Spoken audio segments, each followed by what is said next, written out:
Howdy. Is this working?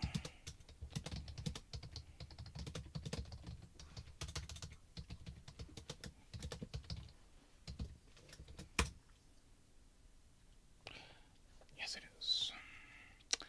Yep.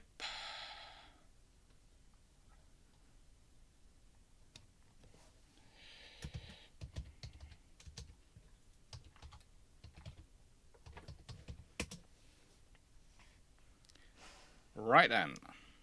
Hello, everyone. Let me just see if I can get this all working, because there's a few bits I have to get this working. Tonight I have a feeling there's going to be could be a fair number of people here, so, you know, I want to make sure this is working right. Hello, everyone. So.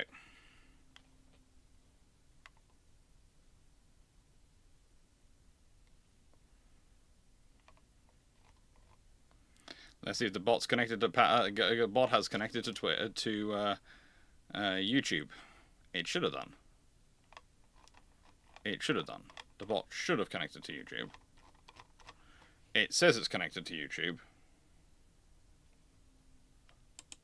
We will see. We will see. It's working on Twitch, I think. But is it working with YouTube? Hello, everyone. So, we're doing the rise and fall of the Constellation class program tonight. And, as you can see, I'm joined by Poodle. Hello. Oh, hello. Oh, hello. He will, of course, be making his normal demands of biscuits, but what can I say? He's a poodle, he's insatiable. He's basically a tummy on legs wrapped in wool.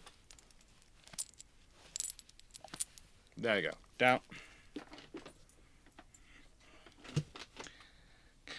Good boy.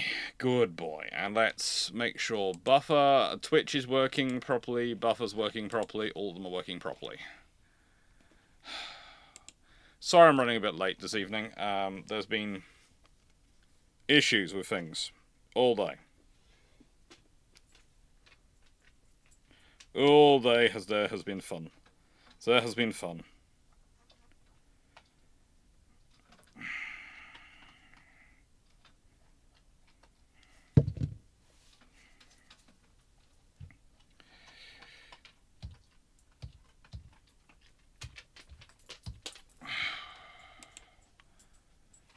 And yeah. Got that open.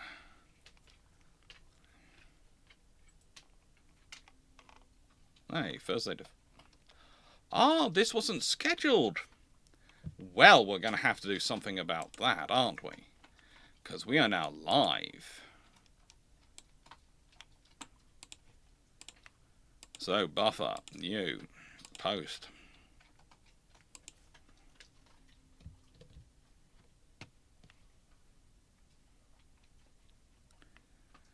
Well.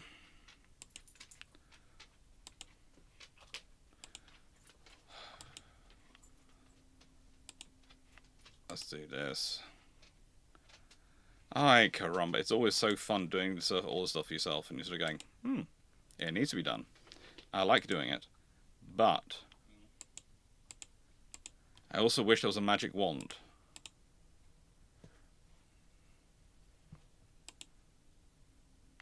If that makes sense. I wish there was a magic wand which would just do it for me and I go, yes, it's all done. All the bump stuff is done and I can just go and talk to everyone. But if I don't do this stuff, and it's, you know, it's important to do it. It's important to tell people you're live. It's important to tell people where they can come and watch you if they want to watch you. Especially on the topics which, like this, which is a patron topic. Well, you know, it's kind of different.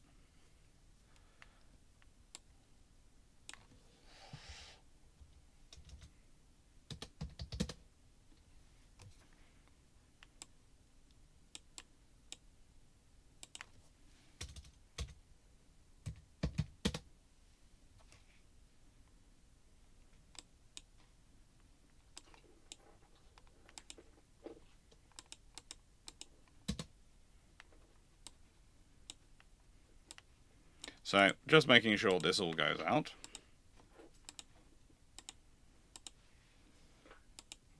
And checking this all works.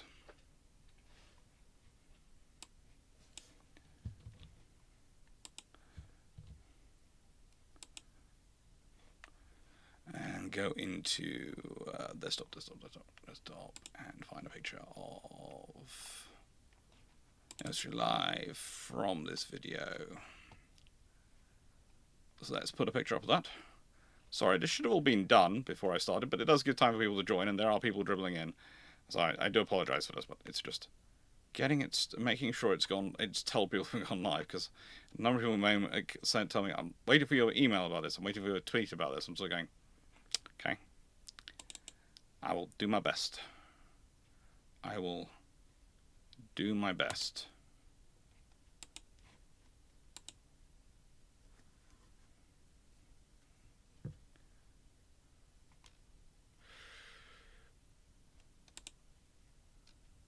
Now,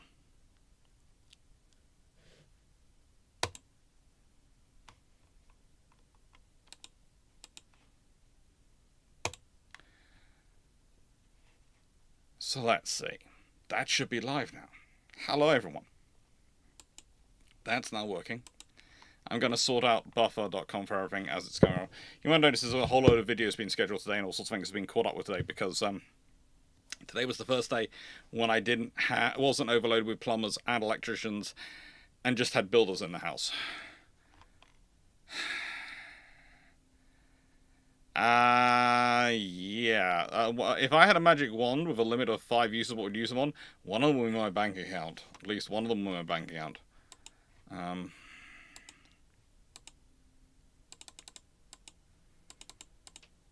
That would seem sensible.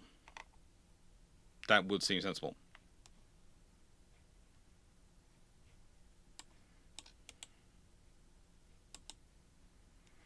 But you never know.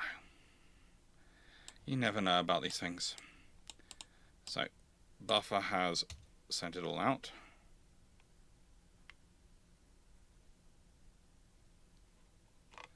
Thank you, Buffer. Buffer's published them.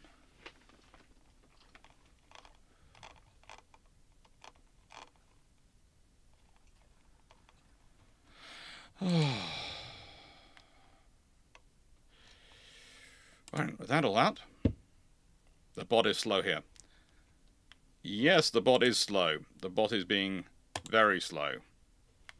But the thing is, it's not so slow I haven't been able to catch up with it. And that's sometimes the use of it. Sometimes the use of it is I can catch up with it.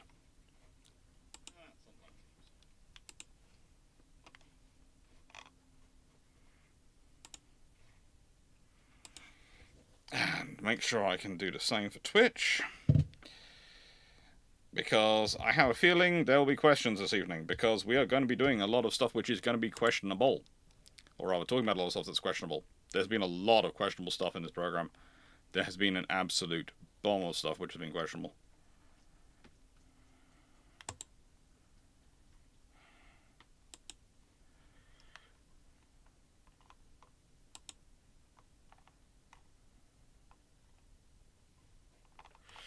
There we go. Right then, that is all done, and all set up, and all working. Hello everyone, how are we all doing today? So, tonight we're doing the rise and fall of the Constellation class program. And I know I spent the first 10 minutes doing a bit of admin, and setting things up and chatting with you, but getting these things right is sometimes important. And sometimes, well, you have a choice. You either don't do them, and then you can start straight into the program, and you can look really good because you've gone straight into the program, but you've not got everyone involved that you need to be. You've not got all the information you need to be, and you've not shared it like you need to share it. So you actually haven't done it properly. And that's actually quite a good metaphor for this whole problem and this whole program. Because, and it was not an intended one, but it is an accurate one. You see, what they did is at several points they've launched into full programs without really thinking what they were doing. And it's been more important they've been seen to start the program than they have actually to do the things properly. It's been more important that they're doing something than that they're doing the thing they should be doing. That has been a continual problem. And it starts realistically with the OHPs. But before I get too far into this, I'm already running on dry, and I haven't had any Iron Brew today. And so I'm going to treat myself, because tonight is going to be a big night. So tonight, I'm going to the emergency reserve. Because tonight I'm going to be talking a lot. I'm going to be talking a lot.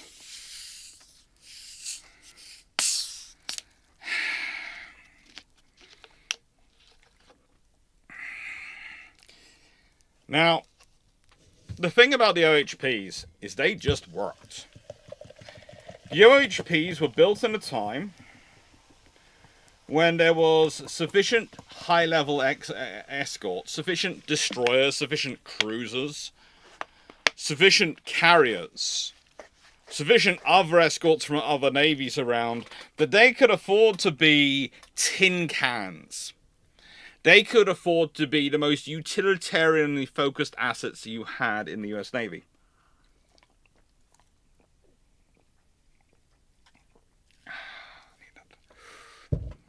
They're good.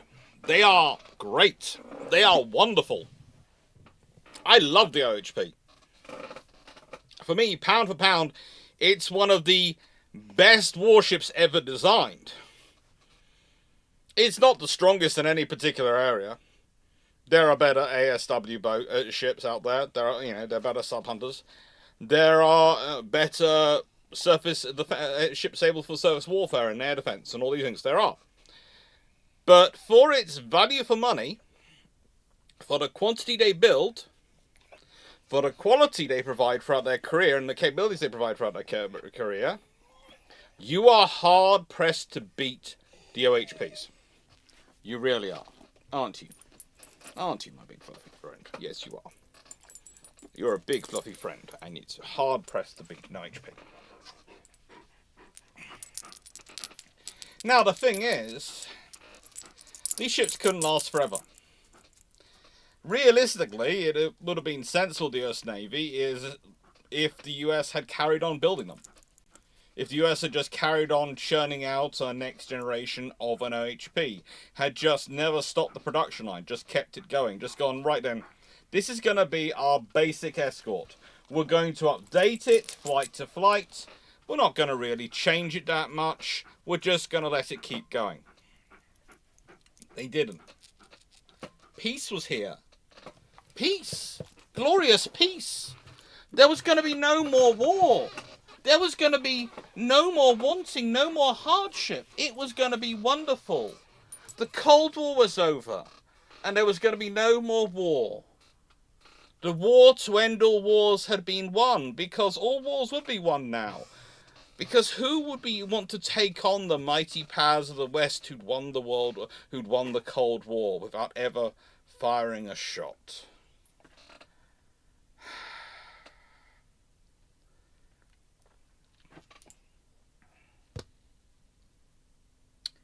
Yeah. The trouble is, humans. We're terrible. We are. If anything can ruin it for humans, it's humans. If anything can ruin it for humanity, it's humanity. And the idea that it was an end of history, that we were going to have peace, that humans were entering a golden age when it would just take a sternly worded letter and the moral high ground, the moral superiority, the brand presence to win an argument, to make people see sense. Well, that was all a mirage. That was all a phantom. That was Fugazi.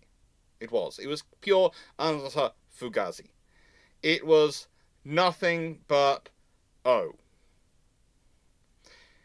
And you see, the problem here is you now shot yourself in the foot. Because if you start believing in peace as being the permanence, if you believe war is no more, does it really matter what you build as long as it shows off your technological superiority? Because after all, technological superiority equals moral superiority equals guaranteed victory, so equals no more war. So what you do is you build something to show off your technological superiority.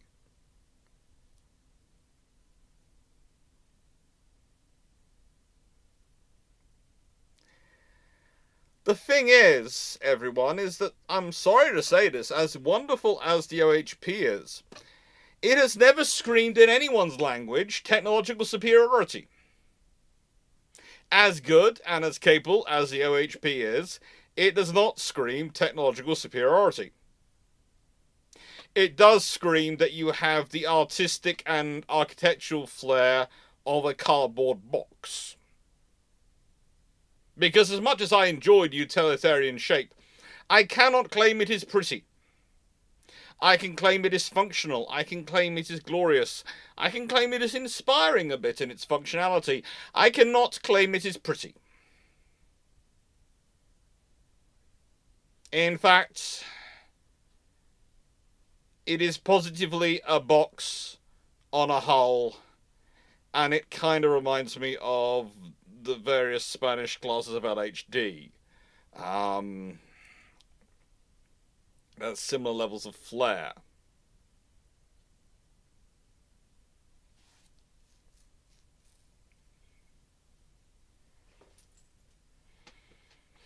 And this is the point here. Now, the trouble is, in modern politics, it's very rare we correct. It's usually we overcorrect. Okay? Doesn't matter whether you're America, whether you're Britain, whether you're anywhere in the Western democratic world, governments don't correct, they overcorrect, because to correct is to be seen doing nothing. You have to show the people you are doing something. You have to show them you are doing, they voted for people who are doers. And so you have to go, whoomp. Which is one of the reasons why we started swinging around so crazy, so crazy like that. We're starting to lose focus on the world around us. They are.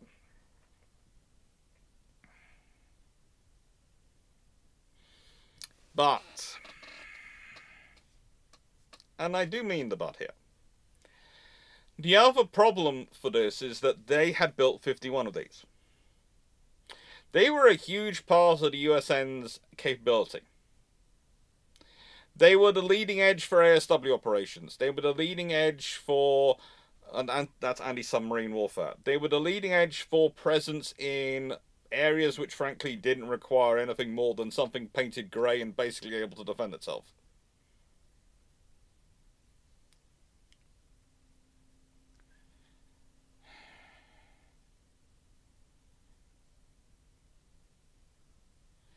And I can already see some people are jumping on the Mogamis and all these things.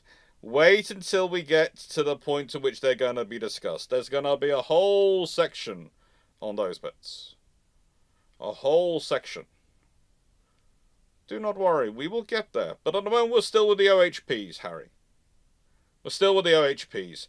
We're going to get to the whole selection process. You have to understand the hull these ships leave.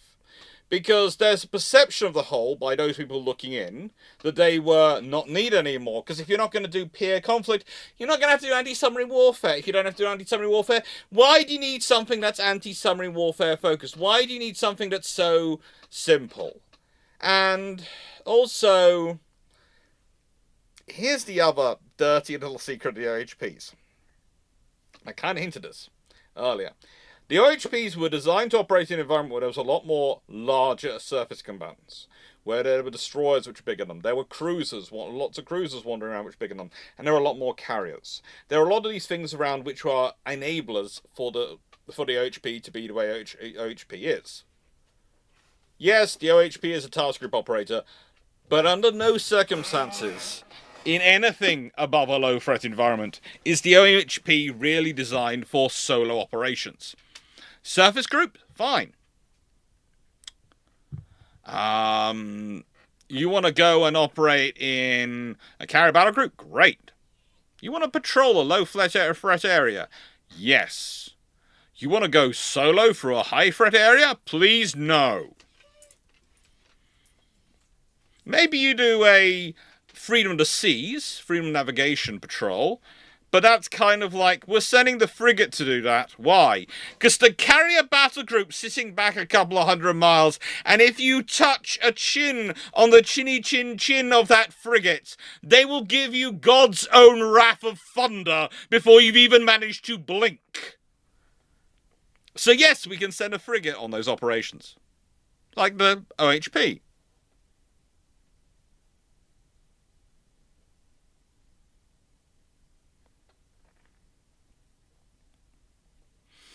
Now, I have to admit, this is before we get too far in this, when I was first asked to do this as a patron question, I was looking at going, well, it's kind of modern.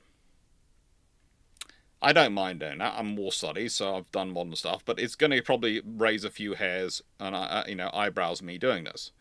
But then I thought, it could be fun. And it's been programmed in the books for quite a while now, long before the Trump battleship and all those, even the whole frigate, a lot of other stuff happened. And I've basically gone through this program like I would analysing any historical program. And that's why I'm starting off with the OHPs. Because the hole they left was they lost the ASW escort. They lost the ASW escort and the mass of the fleet. What happened after that? Well, you see, now comes this gentleman. And I really need to take a drink before I talk about him.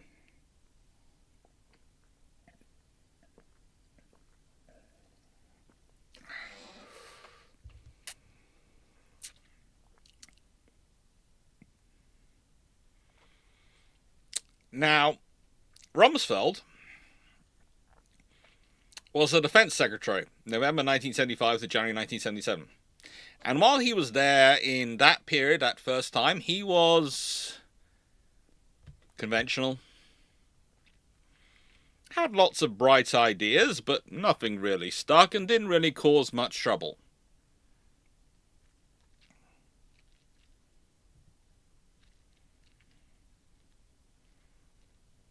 The thing is, when George Bush is looking for a defense secretary in December 2000, well, first of all, he's looking at the chairman of the FedEx. Yeah, literally the parcel company. And well, he indicates he's busy. He doesn't want to do it.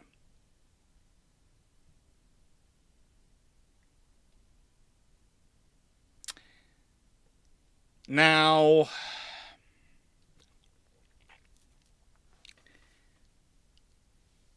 the thing is, that left Bush in a bit of a trouble. So he goes to Dick Cheney. And he goes, who do you think we should get? And they decide Donald Rumsfeld is a safe pair of hands. Unfortunately, there's a problem here. He's been a man who has been, by this point, out of the Pentagon for 23 years. He's a man who is obsessed with what he might have done, with the impact he might have had, who burns to have an impact, to go down in history as a revolutionary, inspirational defense secretary. And because of his previous experience, and therefore his supposed status in the role, considered by Cheney and Bush, who really weren't that good at defense, he has power. In fact, he has been declared by many to have been the most powerful defense secretary since McNamara. Now, I don't know about you, but as far as I remember, McNamara's career, time as defense secretary, is remembered at best as being problematic and variable, to at worst being absolutely terrible. that kind of tells you a problem here. You see, the Pentagon system doesn't have any way to deal with an overmighty lord. There is so much power concentrated in the Secretary of State for Defense, and the Defense Secretary's position, or now the Secretary of War, why they've restored the army, the person who used to run the army, and not restored the person who used to run navy. I do not know, but they have.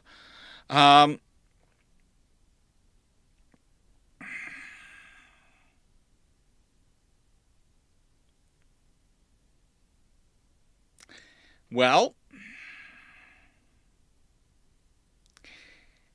they don't have any ability to influence him. He gets in there. He has power. He can do what he likes. And he does. And he wants to be transformative. And then it gets really bad for him because, well, September 11th, 2001 is the Twin Towers. It's the day the world watches New York. It's the day I come home from school. I see the news. My family's already watching it. And then I phone my friend and find out his father had been visiting New York, but actually hadn't had meetings in the Twin Towers the next day. Didn't have meetings that day.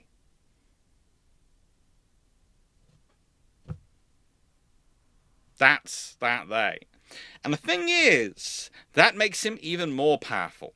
But also, it gives him even less scrutiny. Because now everyone's obsessing about the war on terror. Everything is obsessing about what's going on in Afghanistan and Iraq. Everyone's obsessing about land wars. No one's taking any notice of the Navy.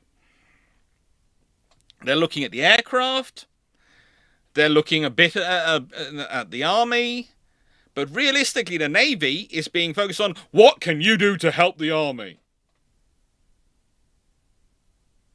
It's at this point that realistically ASW warfare takes a nosedive in the US Navy in terms of funding and support. And which really starts to cause problems for various things like the Littoral combat ship program. Now, when I say technology, because of today we are going to be talking about the Littoral combat ship program as its own thing, I'm going to give you an example of the Zumwalt class. Okay, the Zumwalt class starts out as a very nice, sensible program. It's a next-generation destroyer. It's going to have land attack capability. It's going to have some command capabilities. It's going to be stealth to an extent. And it's going to be designed with the capacity to take weapons which are going to come in available as time. It's going to be able to take in things like railguns. It's going to be able to take larger missiles as they come in. It's being designed with all these things so long term. But originally, it was going to just about get the VLS launched, the Mark 57 VLS. And that was going to be fine. That wasn't enough for Rumsfeld. No. That wasn't transformational enough. That wasn't enough. It had to have the railguns from the get-go. It had to have lasers. It had to have everything from the get-go. He wasn't a man who wanted to have partial transformation. He wasn't a man who wanted to be prepared for transformation. He wanted to have instantaneous transformation now. We have the world's largest defense budget. Why can't we have it now?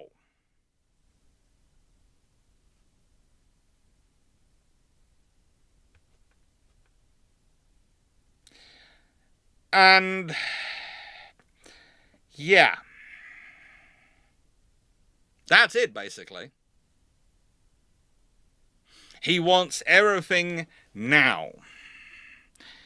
He has perhaps not bad ideas. I will concede that at the conceptual stage, the idea of some of the ideas is not bad. You want to have very fast ships. You want to have very powerful ships with the best weapons you can fit on them. You want to have the most capable platforms you can afford. You do. But you also want to have platforms which work and are in service. And that means sometimes you have to design platforms to be easy to upgrade later, and you put them into service with the capabilities they can have now, while prepared for the capabilities they can get tomorrow. Not demanding they have the capabilities that aren't going to be ready till tomorrow now.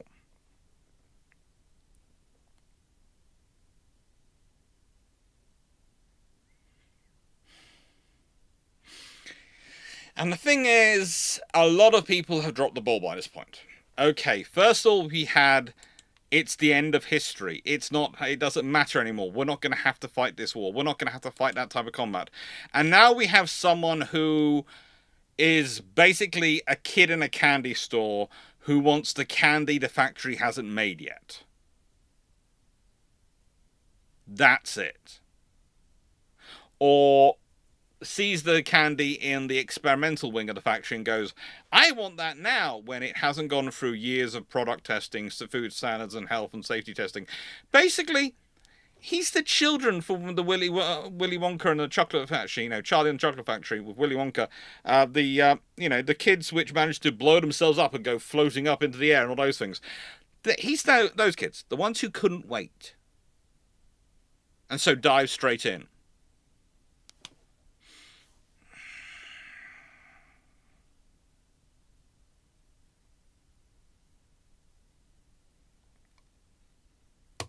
And that's the problem. Now again, here's the sad thing about this. I can actually understand where Rumsfeld is coming from. Of course, the technology, again, we go back to it. The idea is having the greatest technology gives you the greatest moral authority. Moral authority gives you the ability to stop wars, means you'll never have to fight wars. So all you have to do is pursue his technological superiority. Okay, yeah, I can see that, but in the nicest way, when has that ever actually worked out as a long-run thing? Ongoing thing. We talk about the warrior moment in the 1860s for Britain and France. Yeah, it stops war between Britain and France. The Junocole then comes along and that stops it for even longer. Because that's the thing. The French get sent into a spiral by the warrior, by the fact that she's launched with the Black Prince, and so the Royal Navy has these two big ships which are big and are building a lot more. And they then start spiraling. That's the case study. That's the case study which backs up the technological theory. And they're missing out the fact that that happens in part because the French do something stupid. We've talked about the Junocole enough on this channel. Everyone looks at it and goes, it's a lovely theory. Then start looking at it in practice and in reality, and soon it starts to fall apart. That's the problem. And this stuff would only have provided that ongoing peace if you could guarantee your opponents are going to fall into some sort of death spiral of the Junocole.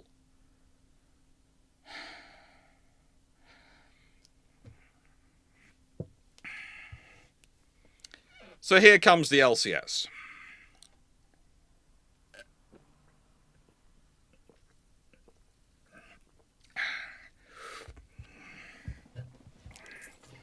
Now this is supposed to be about replacing not just the OHPs, but minesweeping capability, cruiser capability, in terms of the ships which provide the nuclear cruisers which have provided rapid movement, rapid support for carriers when they're moving, because these ships will be able to do 40 plus knots.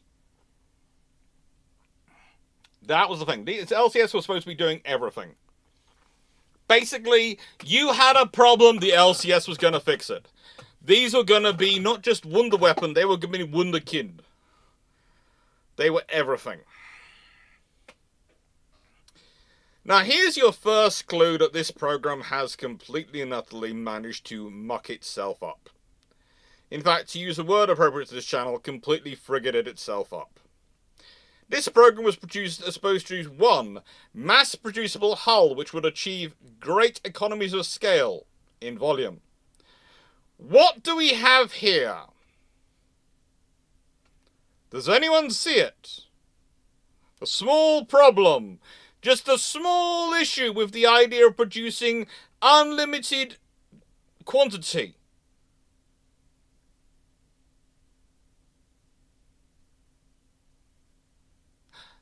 Yes, there are two of them.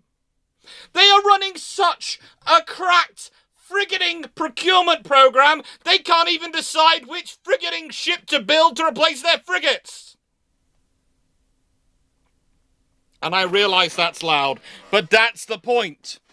They are running such a bad procurement program. They are so overwhelmed with different criteria and situations and different precedents of legal ease, because let's be honest, the defence contractors will sue you if they think they can get away with suing you to force them to buy their equipment in America.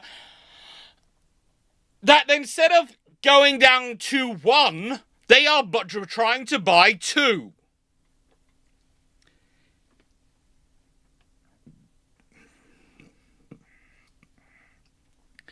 There is no way you can achieve the economies of scale if you are buying two different types of something.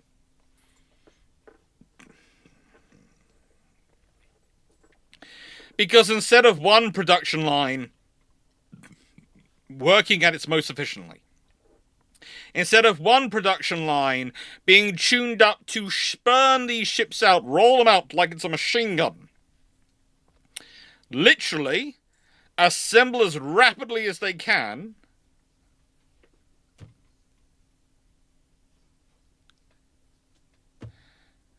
you have two. You have two production lines competing for training space. Two production lines competing for parts procurement. Two production lines competing for systems procurement. Two production lines competing for systems integration. You have, if you want to achieve commonality between the two, you have to achieve commonality now between two production lines. You have just increased the cost of everything by a factor of 10. This is probably one of the most asinine decisions ever taken in the history of procurement since the Cold War, and that is saying something. Because there are some pretty stupid ones up there. My favourite, of course, to bring up is the Type 45 procurement, but there is also the various decisions on the Horizon frigate program, which has led to lots of things being called destroyers. There is the various decisions about aircraft carriers made by various powers in the Western world. There is the Australian frigate program, which can be as fun as anything. And don't get me started on their submarine procurement. In fact, anyone's submarine procurement. I've got a whole video coming out tomorrow about how big fleets should be. And it is literally not, it is not anything like Fantasy Fleet. It's literally going, these are the missions. Work it out by the number of ships you need to have available to cover those missions. Then work out how many ships you need to generate that number of ships available. And that is how many ships you should have. It is not silly. If you don't want to have that number of sizes of fleet, then you have to cut the missions. If you don't want to cut the missions, then you have to increase the fleet. It is that simple. It is not fantasy. The LCS... Do you know what's worse? Someone actually suggested making them into a frigate multiple times. Expanding them up into a frigate. And the trouble is, that looks like it's possible, the Freedom class. It really does, versus the Independence. It looks really possible to do, the Freedom class. Until you start to realise just how much these hulls were structured internally around achieving a speed of 40 knots. And around carrying all the modules and all the systems they were built around. And then you realise that pretty much if you want to make that into a decent frigate, you have to redesign the entire ship.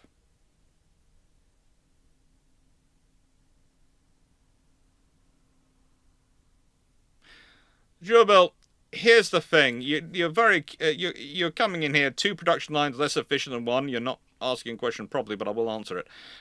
There's an actual system set up for taking questions. How significant is it? Given both shafts are still supposed to have 15 per class? The thing is, they are supposed to replace a class of 50 units, plus the minesweepers lost. So, realistically, you shouldn't be talking about 15 per class. You think about making an order of 60. 50, 60 units is what you should have been ordering of a single class. Now that's going to be a lot more efficient if it's one production line, because that's 50 interchangeable hulls. That's 50 hulls to generate from, your force structure from. Not 2 sets of 15 or 2 sets of 25, it's 50. And that can provide a lot of... how do I put this? That can provide a lot of coverage. Because if I've got 50 of the same hulls and I want to do force generation, then usually I'm going to use the rough rule of 2 and 5. So I'm going to have at least 20 of those available / operational at any one time. And I'm probably going to have a further 15 available. Okay? So I'm going to have 35 plus available out of the 50 for my operations if I have 50. If I have 2 sets of 25, well, from 25, the maximum I've got is 10 operational.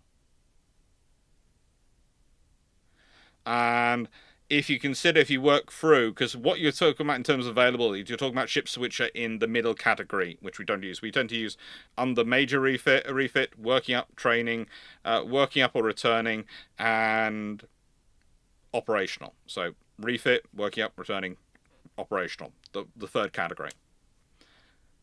Now, if your third category is one solid lump of roughly 20 vessels, you can probably generate 10 to 15 from there, which you can borrow if you need to.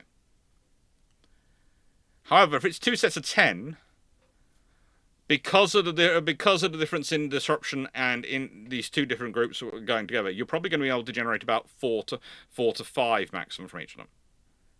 So that means you go from having about 35 available to probably having about 28 available for operational needs. And that's a loss in 7. And that adds up over time. So that's just in utility, in service utility. In terms of construction, again, if I'm ordering more for one, I can build up a mass. I'm not ordering one of something, I'm ordering 50 of something. So that also lowers the cost of it for the producers and also gets other producers interested, which lowers the cost even more because there's more chance of orders of that thing. So that introduces more competition in the market, which introduces a greater economy of scale. So this is the point. It's about the economy factor. And to me, both these classes had potential. If they'd had their sacrificial anodes, if they'd had a little bit more put into their hull strengthening, were designed to possibly be a little bit slower or a little bit bigger, so they had more space. They could have gone places. They could have been useful. Would I have personally been getting them to replace a frigate? No, but they could have been made useful, but they weren't able to be.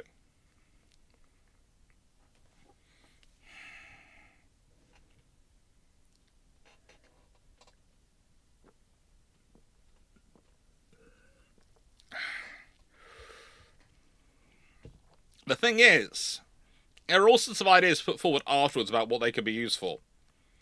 And a lot of space has been, a lot of lines of discussion, a lot of arguments and conferences, a lot of very, very intelligent people have spent a lot of time trying to figure out how to make them useful. And the reality is, I was told by someone, you either needed to get 100 of them or none of them. If you had 100 of them, you could spread them around the world enough that you would have them, they would be useful, they'd be everywhere you needed, and you can maintain enough available for your capability. But if you can't afford to buy 100 of them, then you're better off buying none of them.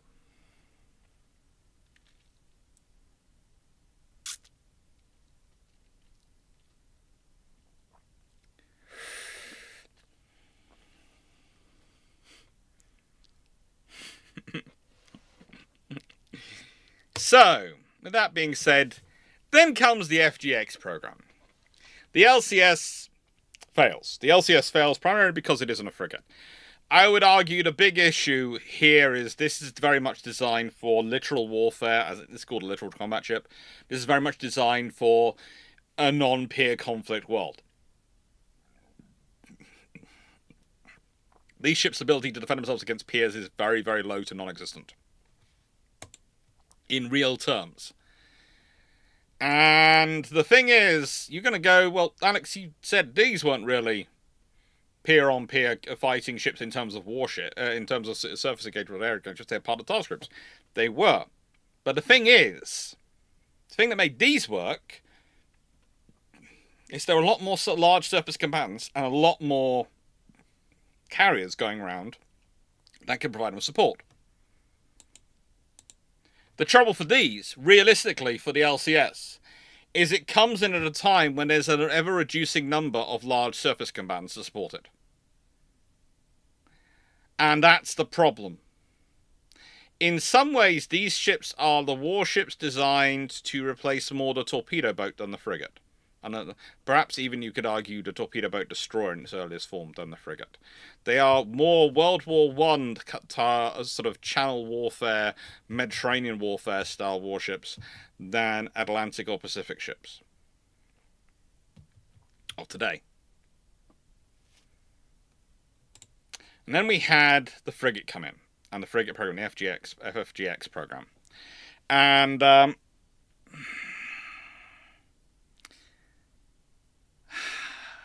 can I put this? Okay. So, there is an article, and I've been trying to hunt down the definition of requirements for this, and it's been fun to go through all the various articles. And you might notice there are links and all sorts of things down in the description of this on YouTube. Description of this on YouTube, there are links to various files that I'm going to be talking about, various stuff which is going to come after the shameless book plug. There isn't a link to this article, but it's by David B. Larter, and the reason I haven't put a link to this is because I know that they don't really, that from what I've been told by people who worked with them, they only count links which reach them from Google. So if you want to go read the whole article written by Larter, who was one of the best naval warfare correspondents that there was at the time, and I know people don't agree with what he always said. They don't agree with everything I say, so I don't mind that. That's not something to hold against someone. I didn't always agree with what David said. He didn't always agree with what I said. But I always knew he did his research, and he usually came from a position of what the information he had. And he did a very good article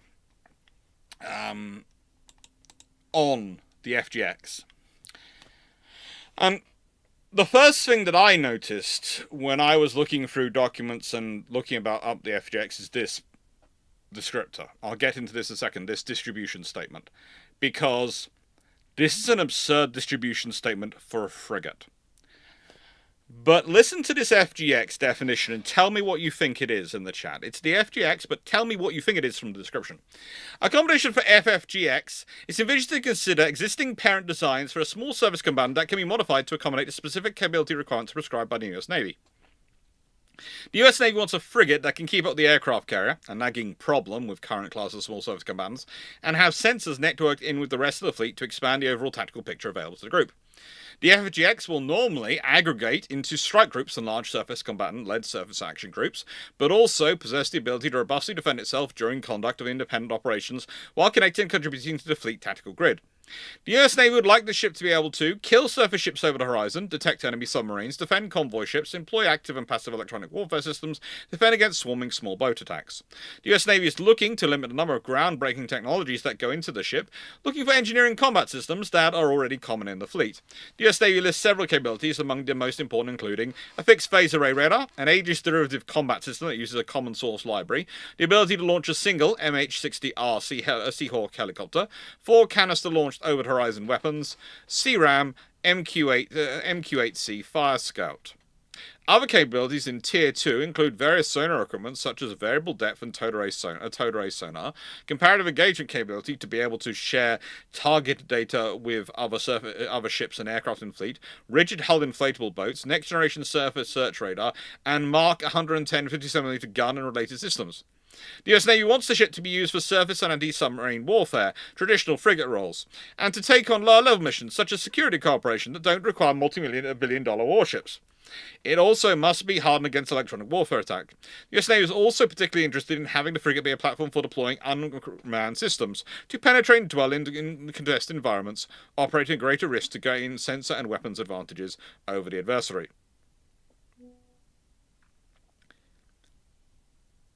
That's not an Oliver Hazard Perry. I'm going to now look back in, and I've finished saying I'm now going to actually look at the chat again just to see what the chat is saying and what the chat think that says so. It's Baby Buck.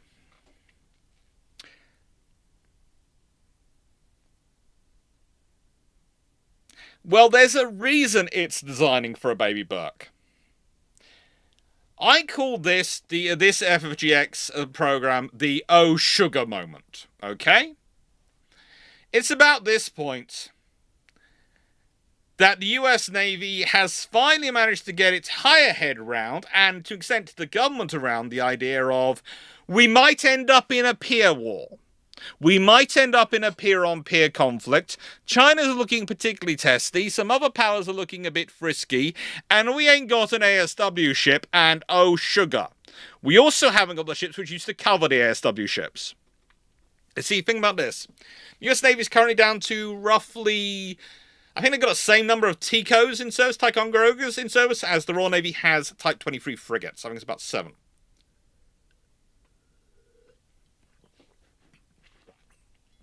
Now, yes, they've got a lot of Burkes, but if you watch the video tomorrow, you'll find they've got a lot of missions for the Burkes to do. A lot of missions for the Burkes to do. So the thing is, you haven't got the coverage that used to exist when the OHP was viable. The Oliver Hazard Perry was quite so good at its job, it's quite so useful, because it had lots of assets to slot into. Lots of other assets to slot into. This isn't going to have it. So basically, they have to go for a mini Burke, because if you have only got what we would call medium platforms, and the Burke's good, the Burke is very good, but it is a upper-end medium platform, it's not a large surface combatant, it's an upper medium surface combatant.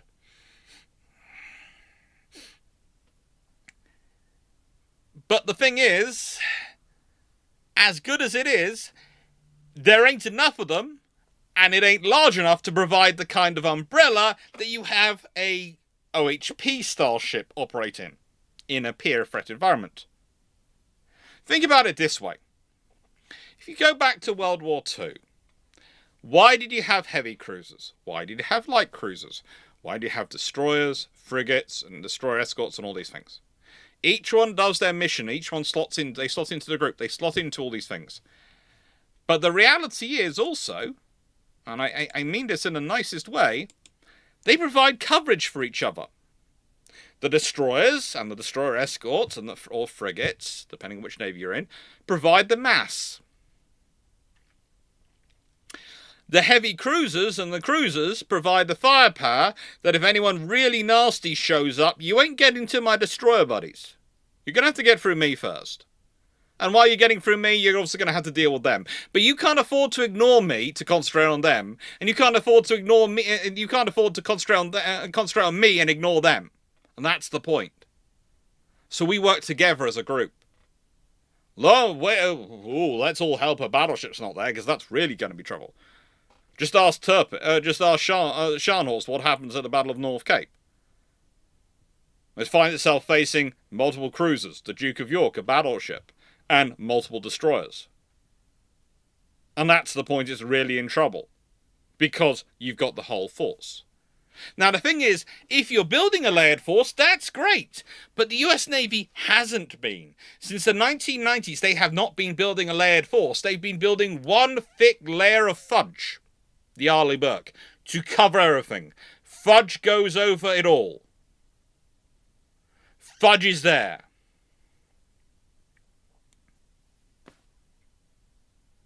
Fine. You like fudge, you got plenty of fudge. But the trouble is, that means you can't design this to be a part of the frigate to be a layer in a multi-layered cake. It's got to go into the fudge, which means it's got to be a fudge itself. Which is why you end up with this ship. Why you end up with a ship with this much green in it. Honestly, I looked at this and it's been a while since I looked at it for the first time, and I was looking at it earlier today to prep myself before I did this live, and I was going, oh my lord. And you know what's most disturbing here? This is an ASW frigate. And Toda Ray sonar doesn't even make the lowest tier. The lower tier is the primary requirement, and Toda Ray sonar is second tier. Think about that. This is your anti-submarine warfare frigate, and towed array flipping sonar doesn't make your most primary criteria.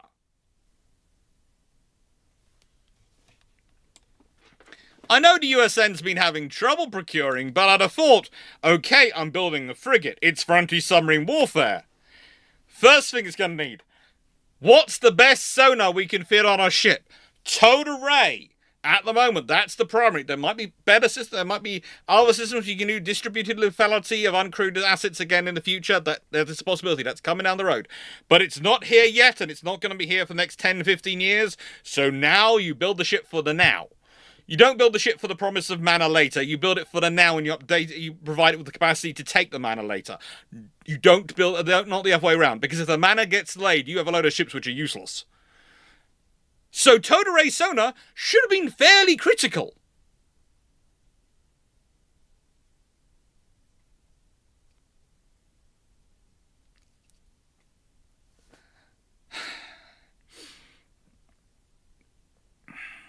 And the thing is, Walderborough, I'm not pining for CGNs. Please note, I do make the case for them quite regularly, but I'm not pining for them in terms of wanting hundreds of them or anything like that. I can make the case for them, but it's not a case of pining for them. It's a case of, if you don't have those kind of cruisers, or basically strike cruisers or something like that, larger surface escorts to balance on one end, you can't go down the other end. Basically, imagine that you're balancing your cake out, okay, of your different layers. Your Burks would be your middle layer. So it's a 3-tier cake. Then you'd want to sort of jam and all the other sort of things in the middle, sort of systems like your helicopters, your fighter jets, all these things. All that stuff. Well, your carriers are going to be one layer. If you want to have another 4 layers, if you want to have the very, very low end of escorts, like the LCS was aiming for, you need something in the middle between the destroyers and the carriers to balance them out. Otherwise, you don't. Cake doesn't look right. Now, Mitchell Oates, we're getting into this whole design saga. We will get to design saga.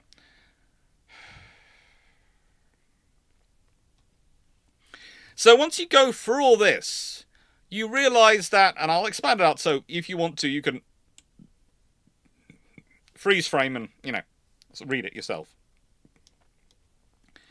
Once you go through all that, you start to realise that they were looking for something which was not just a frigate. Not just a frigate. Really not just a frigate. And then before we start getting on what I want to discuss some sources coming up, because there are sources. I'm going to be talking about a lot of these sources after the Shames book plug. But before we get to discussing even the frigates coming up and the design program for and selection progress for the S.Hrg, want to quickly talk about these. You can find this paper. There is links down to all these 3 is down below on the YouTube site. You will find links to all these documents. They are worth reading through. But I will warn you now. They are full of a lot of behind covering. They spend a lot of the time making excuses for themselves.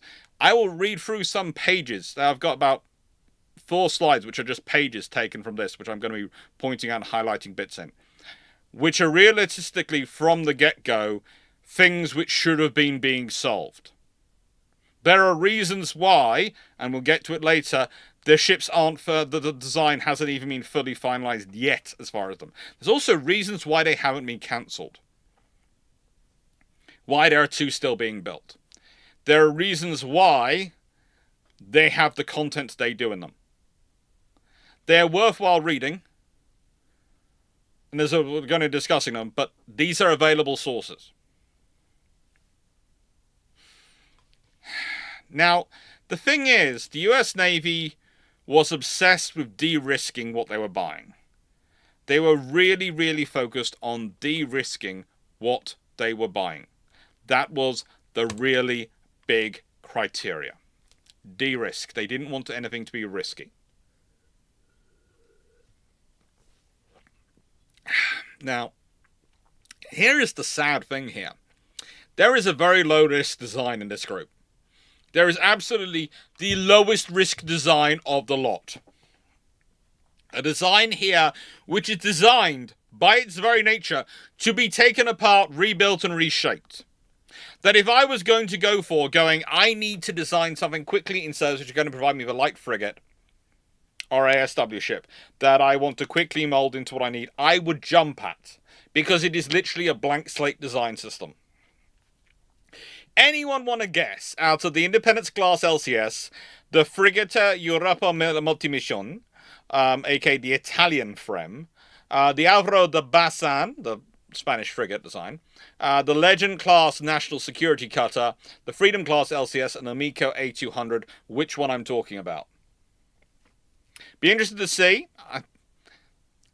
I'd be really interested to see which do you think in here is the most bare bones design, which is already designed from the get-go to be wrapped around, modified, and changed to its design to its buyer's wishes.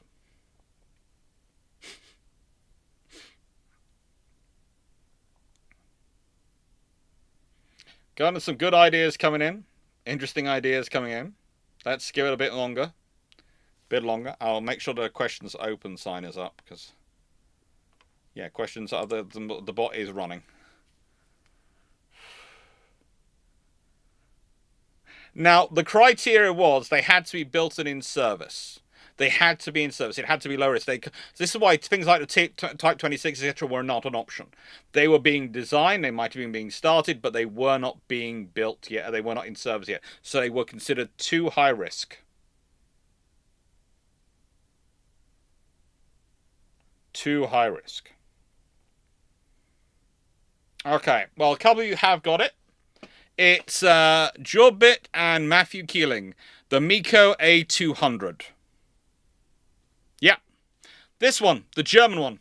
Literally, it's designed so it can be built and shipped and changed to the requirements of the buyer. Currently, I think the German Navy is looking at procuring them as an air defense frigate.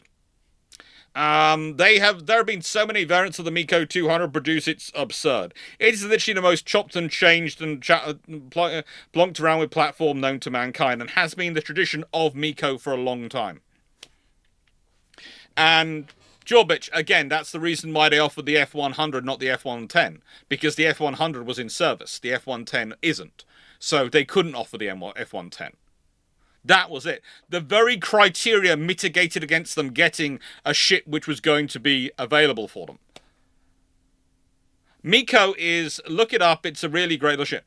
By the way, they didn't get even a design contract awarded. They were got rid of straight away. Now that tells me something. Here's the thing. If you want the most changeable, flexible system, barring buying Danish Stanflex and going entirely down the Type 31 style route, or what are the either Hutzfelder route as it would be at that point, your best option is going MECO 200 for a flexible European platform to adapt to your needs. They don't do it. They don't get it. They don't want it. Not even given a design offer. By the way, they give the Legend class a design offer. And sorry, this I've just realised this has completely mucked itself up. Let me just redo this slide a little bit, because bits have gone around. I didn't realise they had. I should have noticed that when I checked it earlier. I really didn't. That's rude of me. I should have checked that. Okay, let's just take this down and take it down to that. Oh, make it a bit wider maybe.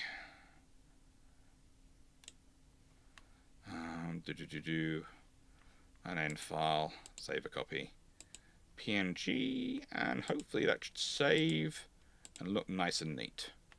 Hopefully it should.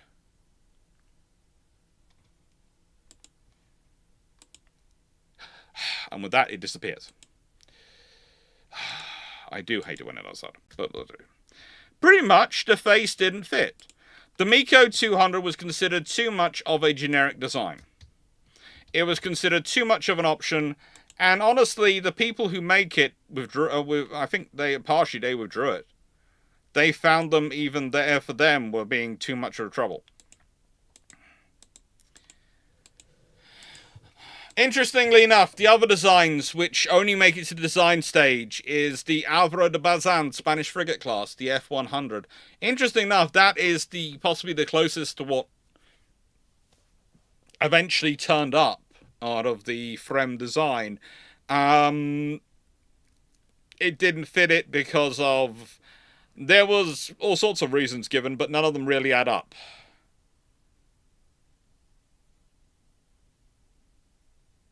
Gallagher, of the reserve options, which is the most reserve electric power for any upgrades? I know. Here's the thing, Calendar. If I was doing that, you build that into your design. If you're going to make that modification, you can build in power construction. But literally, here's another dirty little secret. That thing, the one at the top center, the Miko 200, and to extent the Frem, both of them are designed to be cut in the middle and have bits added in. So you could actually, in the design stage, rather easier than later, could have added in a section in the middle, which was literally a power supply module, to add in more power generation. But literally, as Matthew King put it, they didn't want the generic design off-the-shelf frigate for their generic design off-the-shelf frigate. They didn't want the Miko 200. And so the options come down to Fincantieri Marine, Fincantieri Marine Group and their Frem, and Lockheed Martin's Freedom Class frigate, which is an adaptation of the Freedom Class LCS. And the thing is, to me, that's that one up there, the one on top, more conventional hulled vessel. That was never going to be an option. In fact, that was almost a token option of, we are looking at two options. They were never going to get one of these things.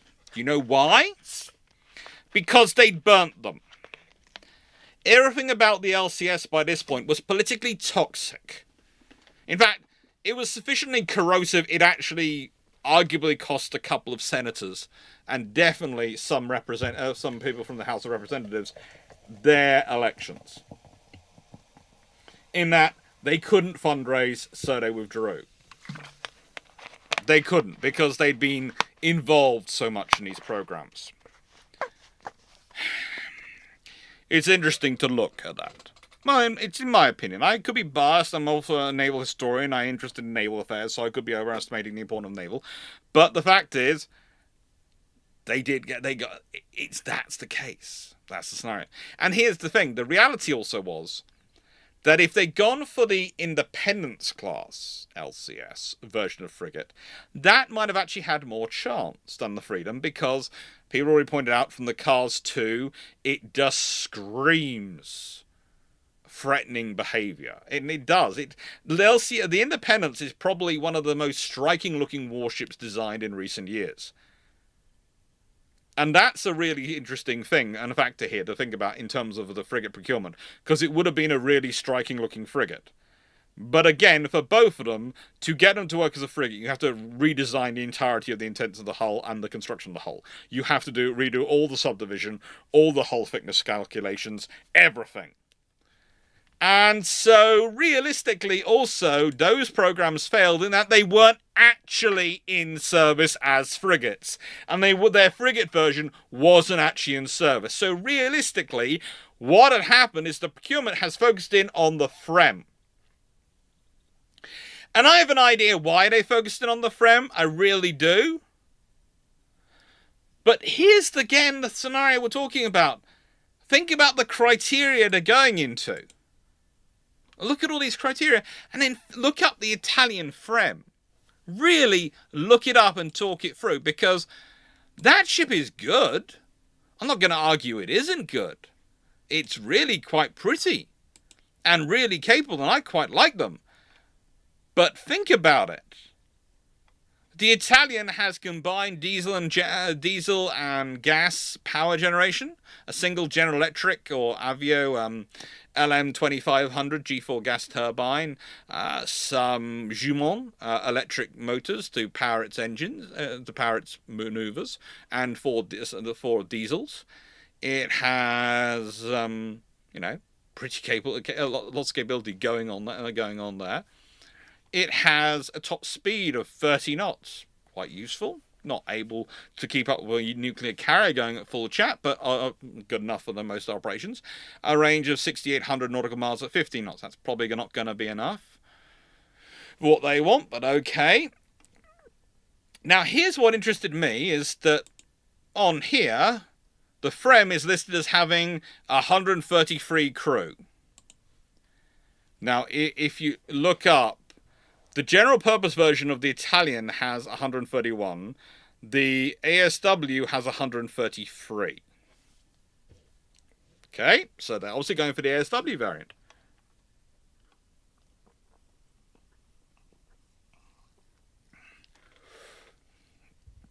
Now, the trouble is that only has 16 cells. Silver, A50s. And that's not the proper... That's not the strike length cell, okay? Strike length silver is the A70. The A50 is the slightly cheaper cell, which only takes your air defence missiles that the British government copped out by putting on Type 45 destroyers and was put on the Horizon class frigates, which then became, of course, the destroyers in the French and Italian service. They all went with the A50 because it's fast to launch, instead of just going for the A70. And British went with the A50, and we're going to fit it for the Mark 41 VLS, but not fit it with, but fit it for, but not with the Mark 41 for its strategic length cells. Yeah, that never happened. But you go down the capabilities of the ASW version of the Italian FREMM, and you look at what the Americans are requiring, and you're going, what has made you honestly select this? It's a good frigate. It is a good frigate. But what makes it stand out against your criteria? What really makes it stand out against your criteria? And that's a problem. I would argue the vessel which most stands closest to the American criteria, if you go to this frigating diagram here, by the way, is the Canadian River-class destroyers. They're variants of the Type 26 that they're building. Go and look it up. You'll see what I mean. It's the thing which looks closest to this criteria. But realistically, this is a problem. You've set it up to not win. This is what we're talking about. This frigate. And actually, I have to admit, I have been naughty here. I have been slightly naughty because, well,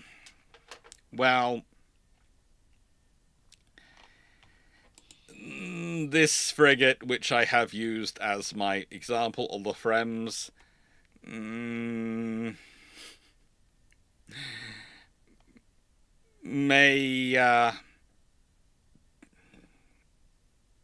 be more of a general purpose variant than a ASW variant, but you know, it still works. It works as a capability. It's a good looking ship. It really is. It is definitely the general purpose variant. It's being transferred in 2029 to the Greek Navy, along with the Virginia Fasan, which is an ASW variant, but you know, it's a good ship. And what's really funny is the Italians have kept up on a production line of these things. I don't think the French have, but the Italians have kept up a very solid production line and are still building them. They're still launching. They've got two FREMM Evo general purpose and ASW sort of combined being produced, Bersaglio and Naval, which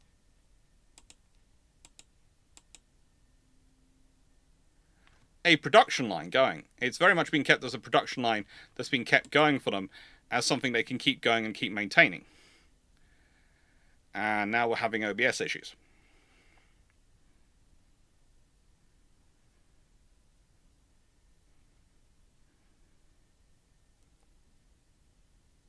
Now, I'm not sure why we're having issues with OBS at the moment, but we were, but hopefully it's going to be okay now.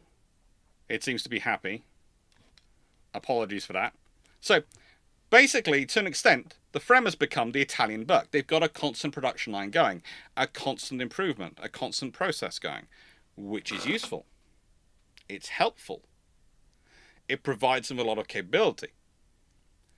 And this is what I think also, to an extent, the Americans were buying into. My theory is the actual, when the process was going for, why did they go for them? Why did they go for these? They were looking for something which was in production, which was an active production line they could get from. And so they went for the Italian frame. There's a reason I went for specifically for the Italian frame. Not because it necessarily fitted their criteria, but because it was in existing production. So therefore,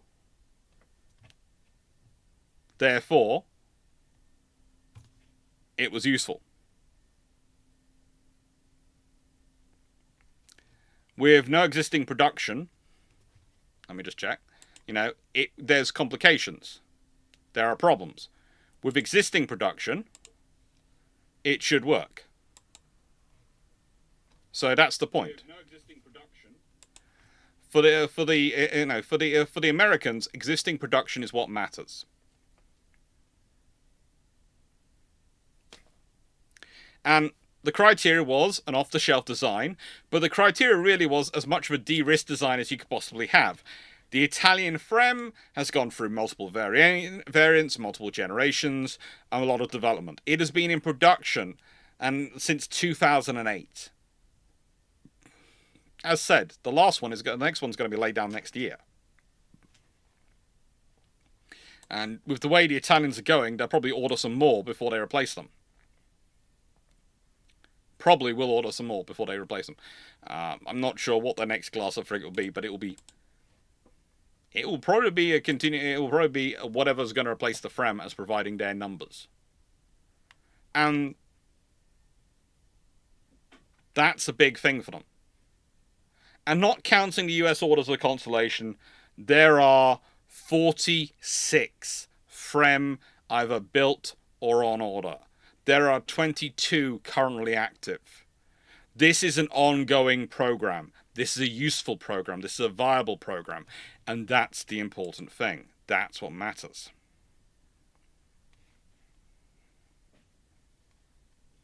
But you're not going to get all these capabilities on a Frem unless you do a lot of work. And that's the problem. This might have won that solution, but it is not. The Frem is not what is required by all this. The Frem is a good frigate. It fits the criteria of being in service, of being de-risked. But when it might, capability, it's not enough. So now I've reached the Shameless Book Blog. I'm going to say thank you for liking, sharing, subscribing, supporting the channel, helping grow, all those things, and all that. And thank you for doing all that. I'm now going to answer some of the questions which have come in. So I've got Discord. I'll get Discord up, and I'll answer the questions some of the questions which have come in, and then we'll get on with the second half. But I realise some of you have got questions, and I don't want to lose them, so that's why I have them stored in Discord.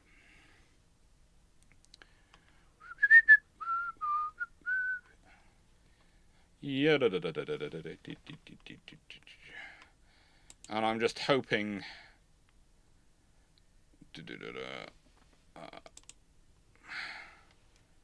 Thank you.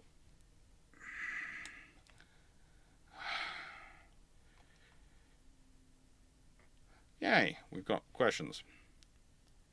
But we'll check that on. That. There you go. And then we'll do this. Audio is finally in sync with the video. Goodness gracious me, sorry about that. Don't know what happened there.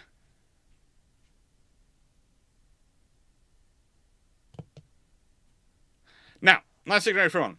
If the Constellations started building around the same time as the second Freedom Independence class, meaning 31 were in service by the start of 2026, would the earliest ships go into reserve? Probably not. Probably not.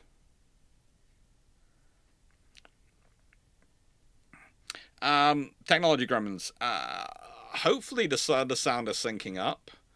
Let me just check on my own system if the sound is in sync. Technology gremlins. Hopefully the sound is syncing up. Let me just check on my own system if the sound is in sync. On my own system, the sound's in sync, so I'd hope it is in sync. But I'll answer the questions. You might need to refresh your screen if it's not working. Let me just do that. Boom, boom, ba. Da, da, da, da.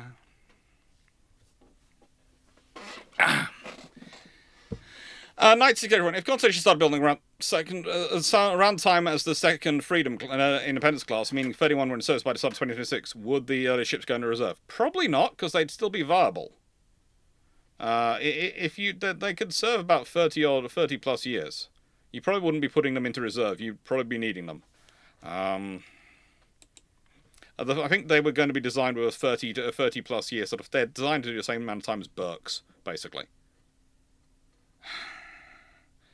Goes, how would a Flight 5 OHP look? No idea. Carl Gasberg. It would depend on when they were building and designing it. But if I was doing it, it would have had some modifications done on it. Probably I would have... They've still got a 3-inch gun, so I would have kept to a 3-inch gun.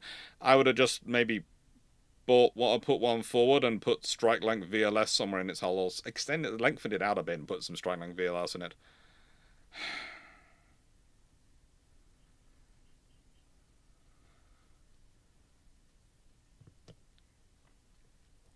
Jorbit, would it make more sense if instead of going from Constellation Legend they went to a vanilla Frem, i.e. beefed up Legend? That's a whole other video, but I would say the thing is, and I'm going to talk about this when we get to the end, realistic for the USN, whatever it's called, they're finally getting their large surface combat, and they think they might. And part of the reasoning I think that the new frigate design works is into their mind is because they're getting that larger surface combatant as well. So they're going to have the Burks in the middle, a larger surface combatant above it, and the small ones to provide numbers and mass down below it. And that works. But the trouble is, if you don't get that top cover, then the little ones in the bottom are not really going to be any help. They're going to be in trouble. Night Security from the Constellation class and the class frigate and the Freedom and Independence class littoral combat ships being such disasters.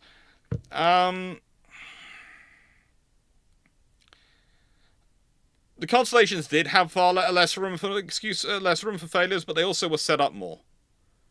I would argue they charged into it because they wanted to be seen to doing something, and they wanted to de-risk everything as much as they could for themselves, and de-risking meant going for an active production line because then that wouldn't be their fault if things went wrong.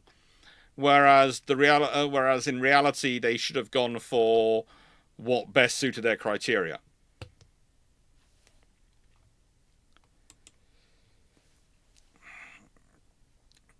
Harry McGong, I preferred Defiant class for it because that's the name they're supposed to be given. But look, I'm going to just say this here. I don't want to get too distracted in them.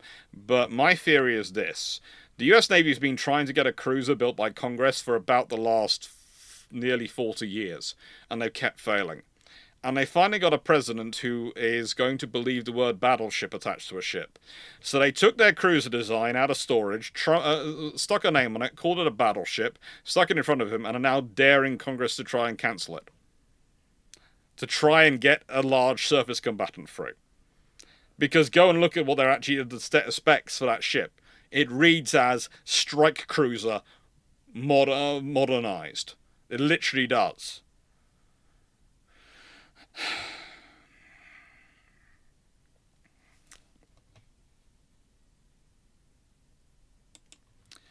Nice. Could we say the Constellation class frigates were not anything to really still?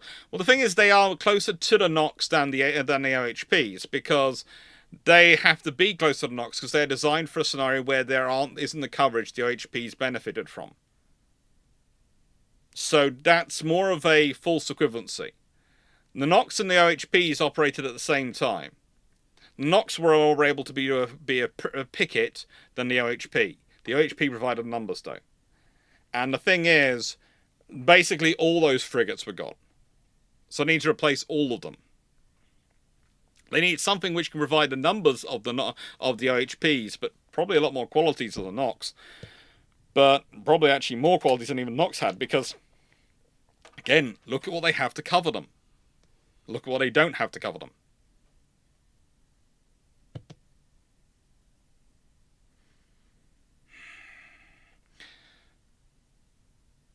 Guys, what about sending a flotilla of HPs to the highest threat area? Why, when you can just send a Burke? Why are you sending a This is the point I often make when people go, well, you know, what if that ship's not good if you want to send it to a high threat area? Why are you sending it to a high threat area? You have other assets to send to a high threat area. You send these assets to the area appropriate to them. And if you don't have a low threat area, then you're in trouble and probably in a war zone, in which case those assets, your OHBs, should probably be part of your task groups. In which case they shouldn't be going out alone, but they are going to be a crucial part of your task groups.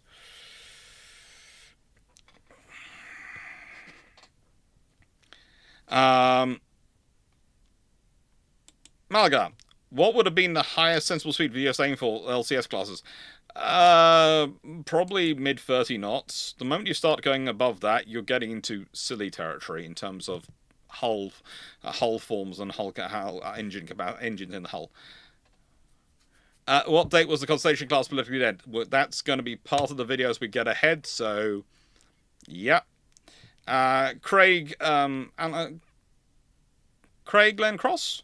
Can the adaptation of Coast Guard cutter keep up with the carriers of a diesel power plant? I'm doubtful. I'm honestly doubtful, but we'll see. We'll see what it ends up getting, because they might change the power plant. I think that is one of the options being put forward for it. But this is the frigate we'll be talking about at the end. It's going to have to be different than it was potentially originally considered. Rommel 3866. Would you call the new frigate design? No. I wouldn't call it a corvette. And I wouldn't take the LCS instead. The difference between a corvette and a frigate these days is a corvette is designed for close operations, a frigate is designed for long distant operations. So if you're going to operate off someone else's shores, you're in a frigate. If you're going to only operate off your shores and the locality, i.e. your own region, you're in a corvette.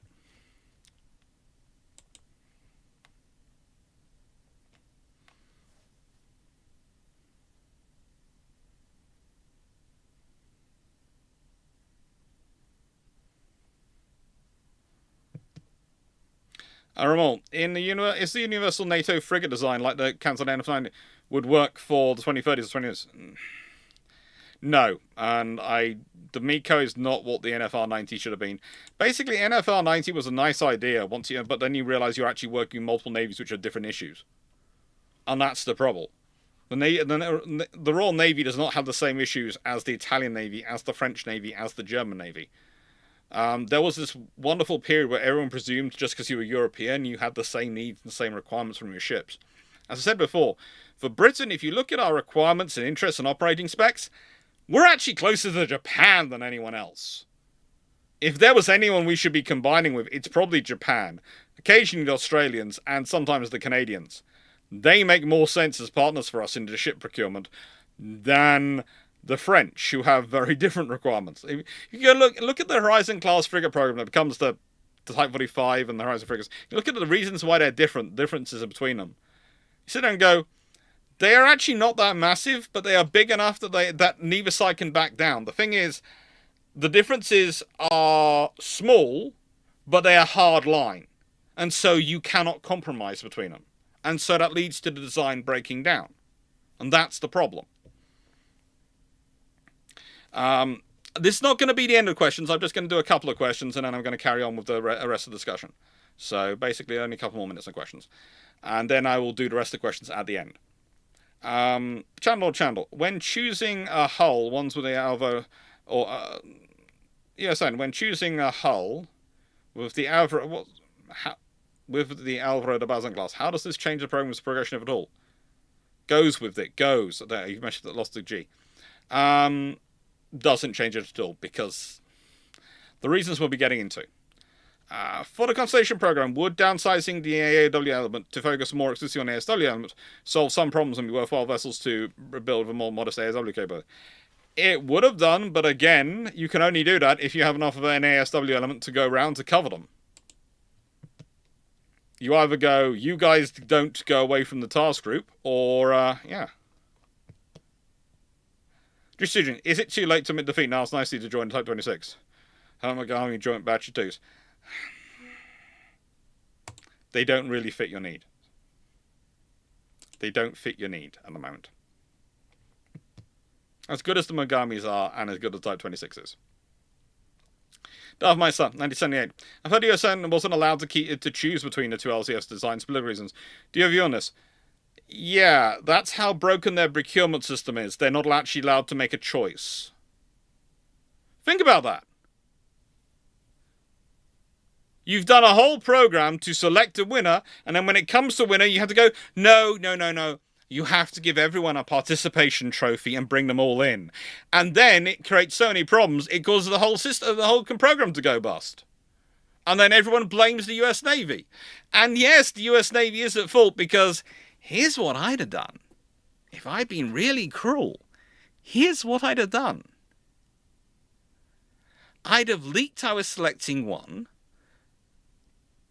and whichever one I wasn't selecting, leaked it quietly, had lots of people on that who were supportive of that go, yay, we won, that's great, that's fine, that's, it's all right, it's right, there should be one winner, and then make the full announcement and actually announce which one I was selecting, the one I was selecting, which would be the other one, and then go, well, hang on, you were so happy when you thought it was for you, why aren't you happy when it's them? They won fair and square, all the arguments you just made, but I am an arsehole. I do admit that. I am an absolute sod. I do admit this.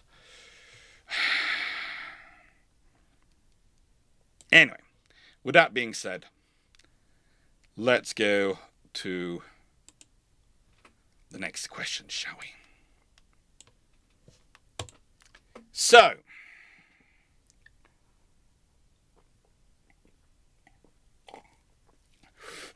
the thing is, at no point did the FREM realistically match all those criteria. It wasn't meant to. It wasn't built to. As I've said, the closest you have to the criteria actually in the world in terms of capability, that beyond just the missile systems, but the actual operational capability and sensors and systems, is the River class Type 26 destroyers of the Canadians. And that doesn't fit the criteria.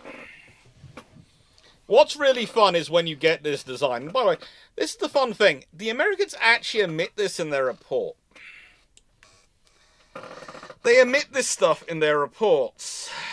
In their congressional reports, it admits that the FREM parent is a very different shape. A very different capability to its counterpart.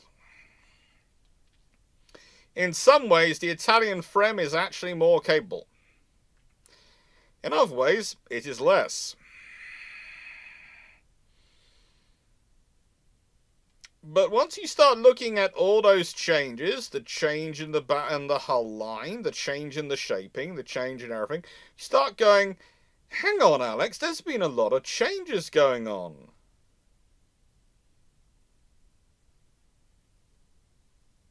A lot of changes. The hull has been lengthened 23.6 feet to accommodate larger power generators. Okay. The bow design has been modified to remove the sonar dome and enclosed dock for stability. Okay, so that's lost the sonar dome, the ASW capability of that. All right, it's got towed array. Propeller change to fixed pitch to improve acoustic performance. Okay. Displacement is increased by 500 tons. And ended up going up by almost 1,000 tons. So this armor. Top sign modified to accommodate USN warfare systems. You can say that again. In fact, realistically, there are a lot of changes.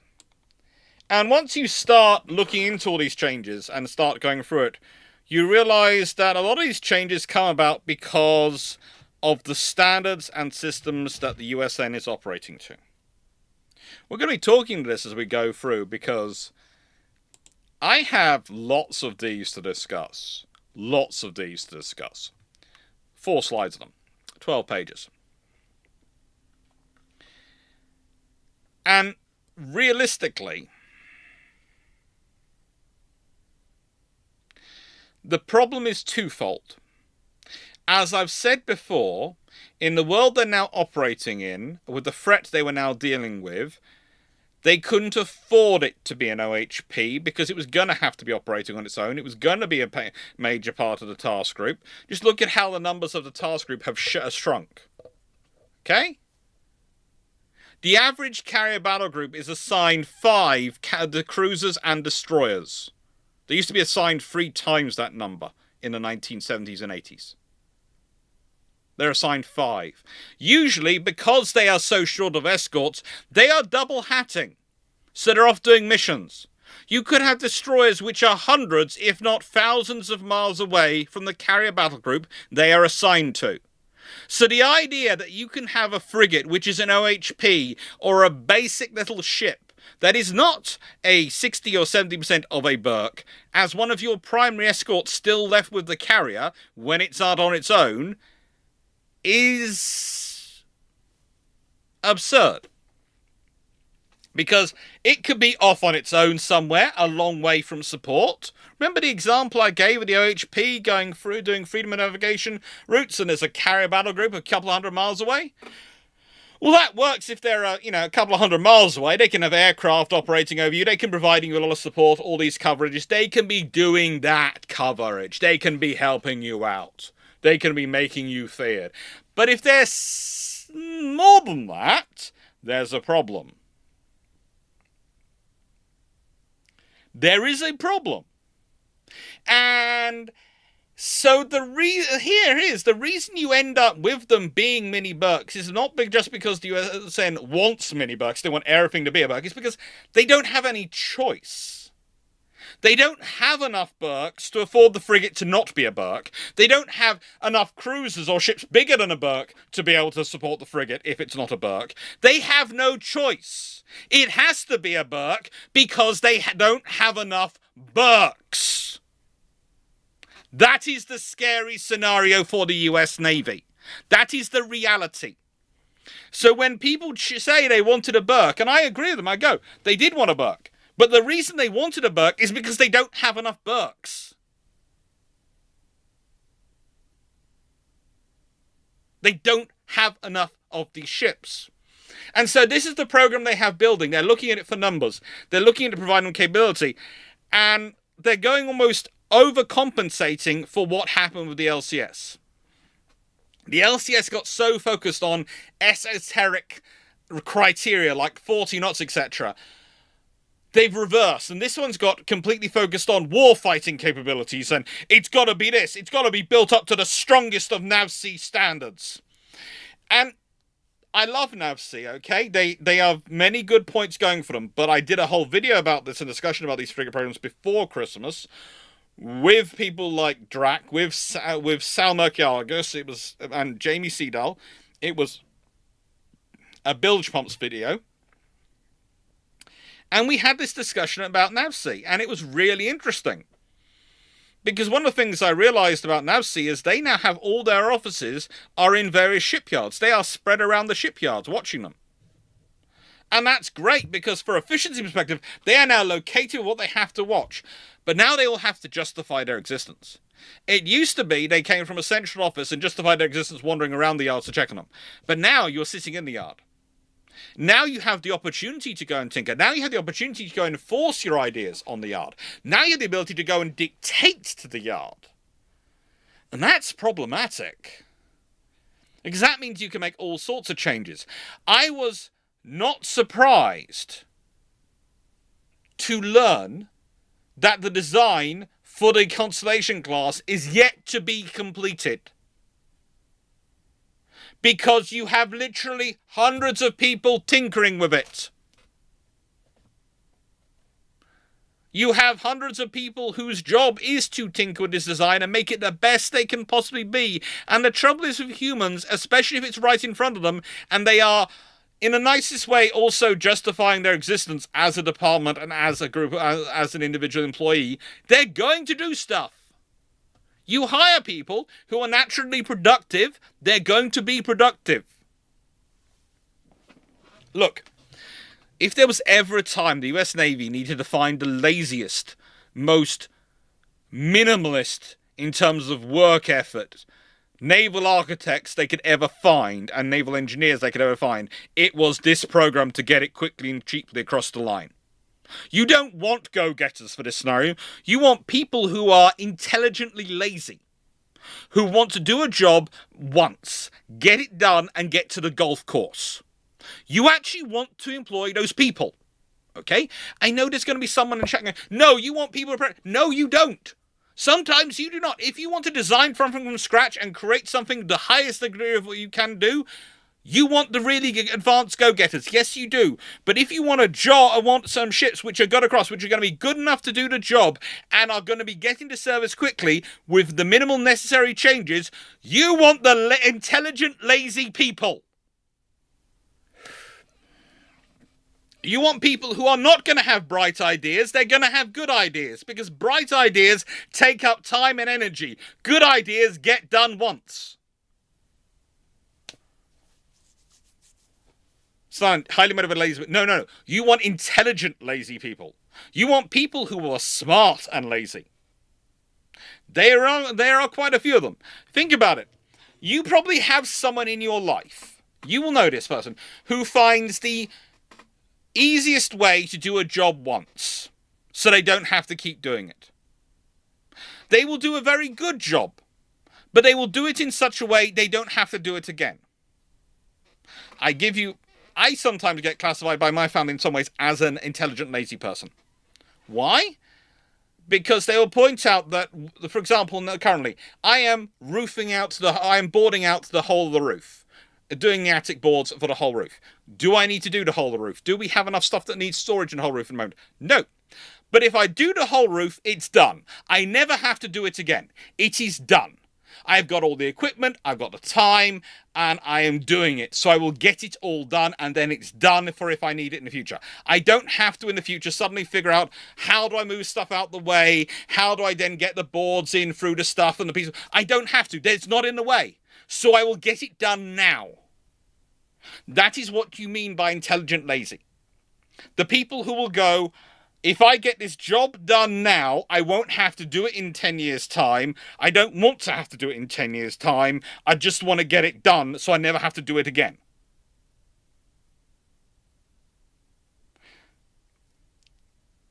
So basically, you want someone who is intelligent lazy, is someone who thinks about a job and goes, do I want to have to keep doing this job for the rest of my life? Nope.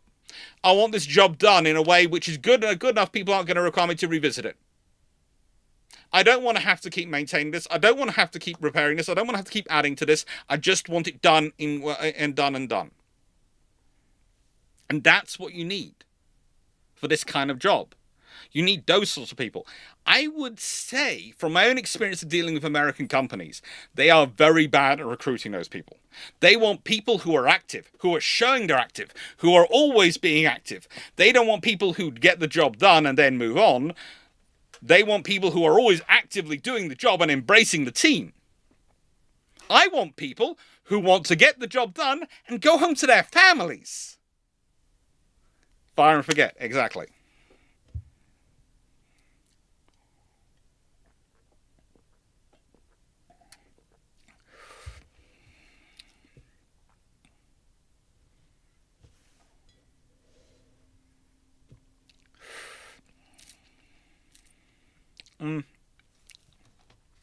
You need someone to figure out the smart way of doing something in a lazy fashion, basically. So here's what we have starting off, and this is where things start to go really quite fun. And I mean really quite fun. Okay. So here's the thing. There is a wonderful couple of pages here which has all sorts of links to documents which are worthwhile going and reading, but realistically what we're interested in is background, small surface combatants, SSCs section, SSCs in general, SSCs in force level goal, SSCs at start of FY financial year 2026, and US Navy frigates in general, okay?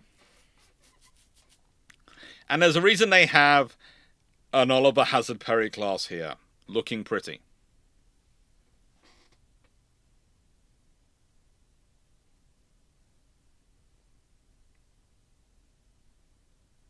Better to pay for the job done than for pay for having a busy team.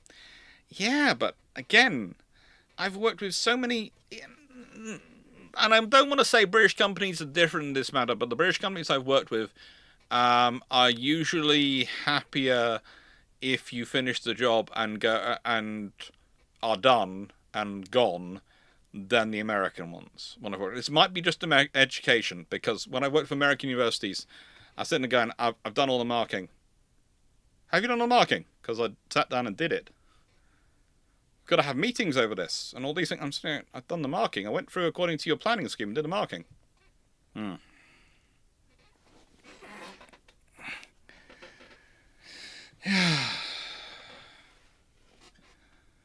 It's fun.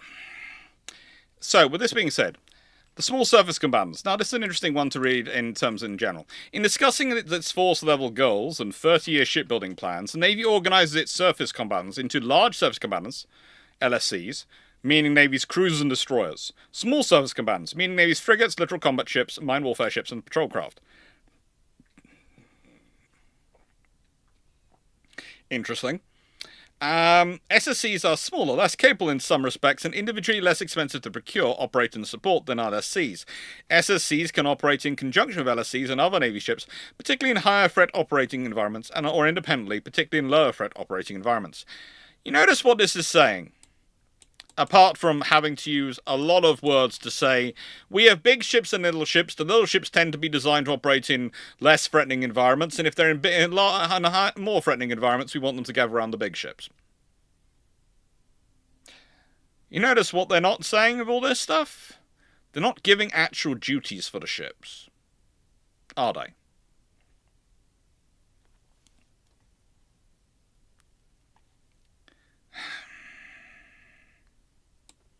Now, SSC force level goal. Oh, this is going to be interesting. So, Navy's FY 2025 30-year shipbuilding plans calls for a future Navy of 381 manned battle force ships, including 73 SSCs, of which 15 are to be LCS, capable of conducting mine war operations, plus 58 frigates, FFG, FG Flight 2 ships, meaning 58 frigates and frigates built to a modified Flight 2 design.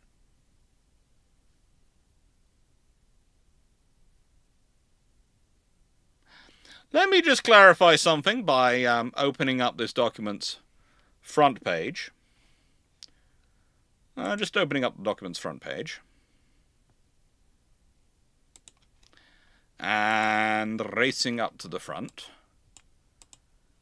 This document was updated as of January 2026. Lovely for it to be updated. And lovely for them to give the background and all these things. It's a wonderful document to read. But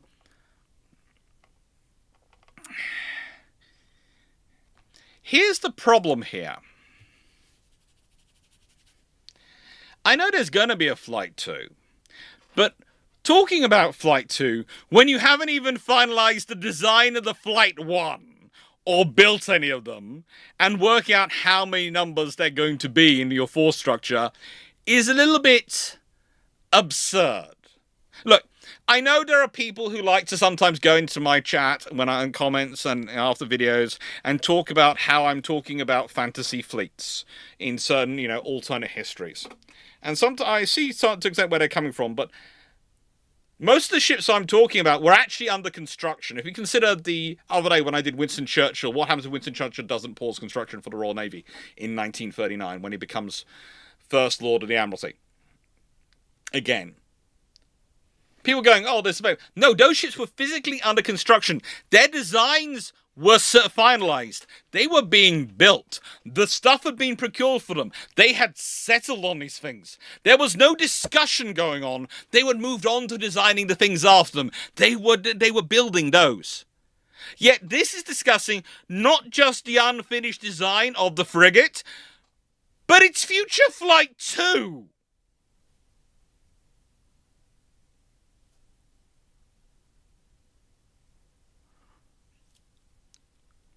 It's just... What? This is vaporware you're talking about. You are making sandcastles in the sky out of I don't know what at this point. part of the problem. The Navy is talking as if it's well into this construction program, based on the previous experience when it had the Perrys, etc., and the other scenarios, and that's not what they have. They have the ongoing Burke saga. They do not have any of this under construction. This is a force level goal, but it's in 2025. They're hoping for this by what? 2055? 2055? That's a very long-term build-up.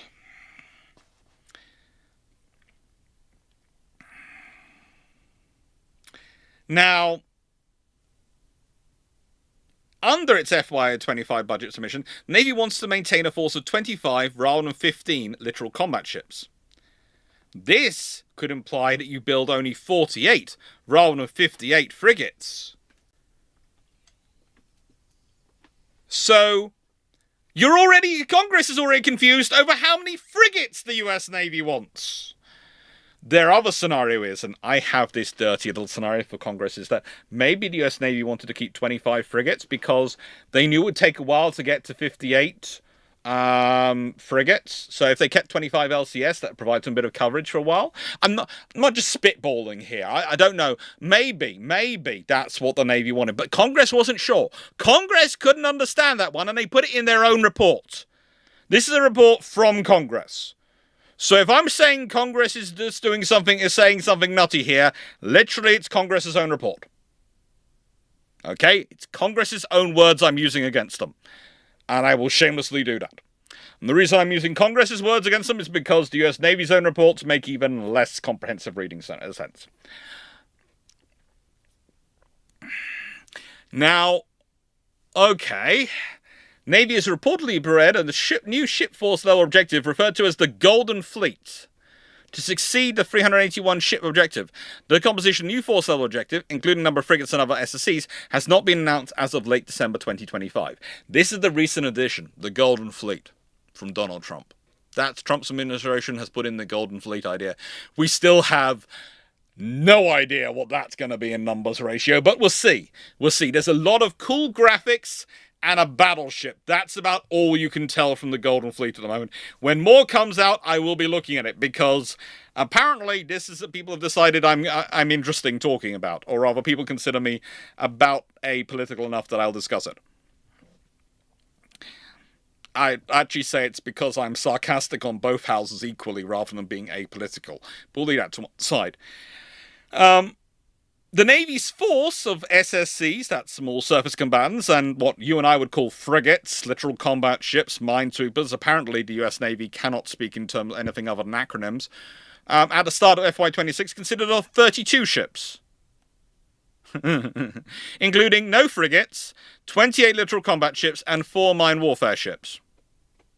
The Navy's been retiring its mine warfare ships as littoral combat ships, some of which are to serve as replacement mine counter ships, have entered service.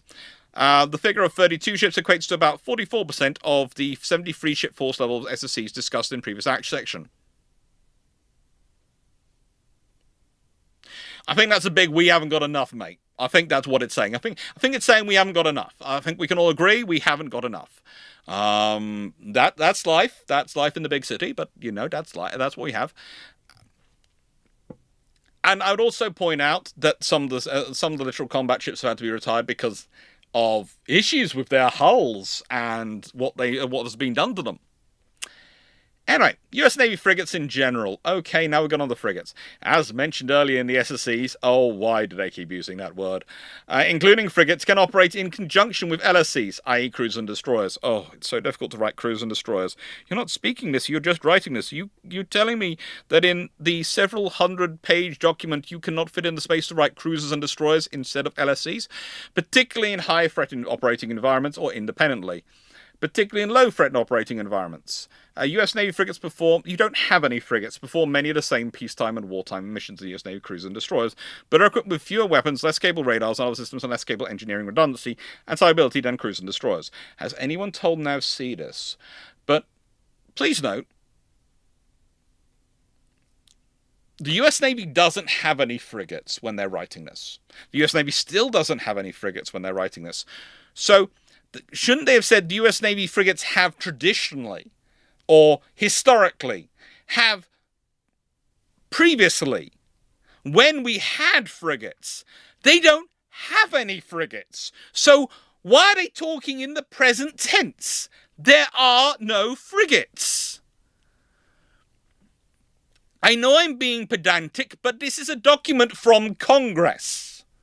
Okay? Excuse me if I expect a certain level of accuracy in my documents produced by a government organization, at least in terms of their use of the word of English. The most recent class of frigates operated by the Navy was the Oliver Hazard Perrier class. A total of 51 FFG-7s were procured between 1973 and 1984. Remember, they stopped production of the Hazard Perriers in 84. If they'd started instead building a batch 2 or something, that would have been quite useful, but they stopped in 84. The ships, and we can carry on because there's more. Oh, good lord, is there more?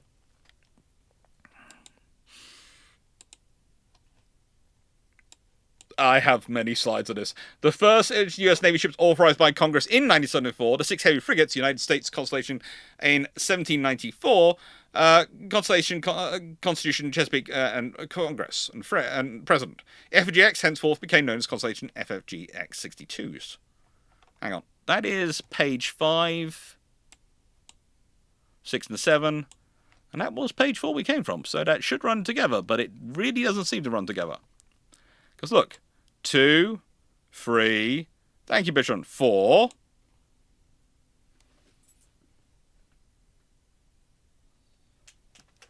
Oh no, I skipped 4, didn't I?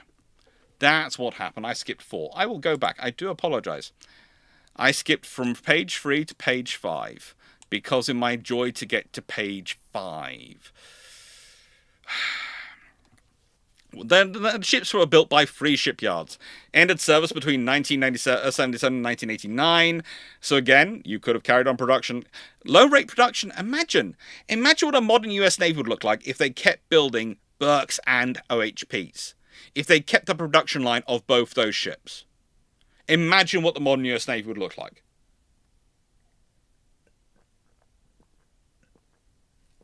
If you want to flight-free Burkes and flight-free OHPs.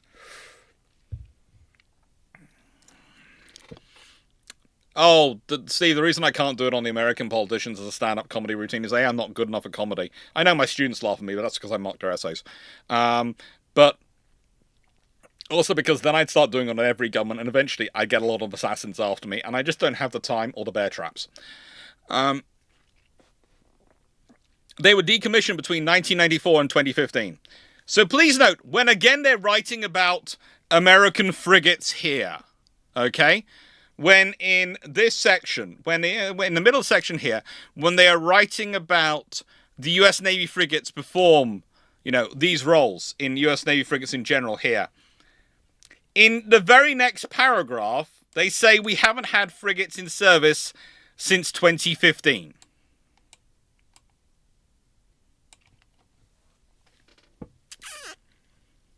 So they're writing this in a year when they've been over a decade without frigates, because it's updated as of January 2026.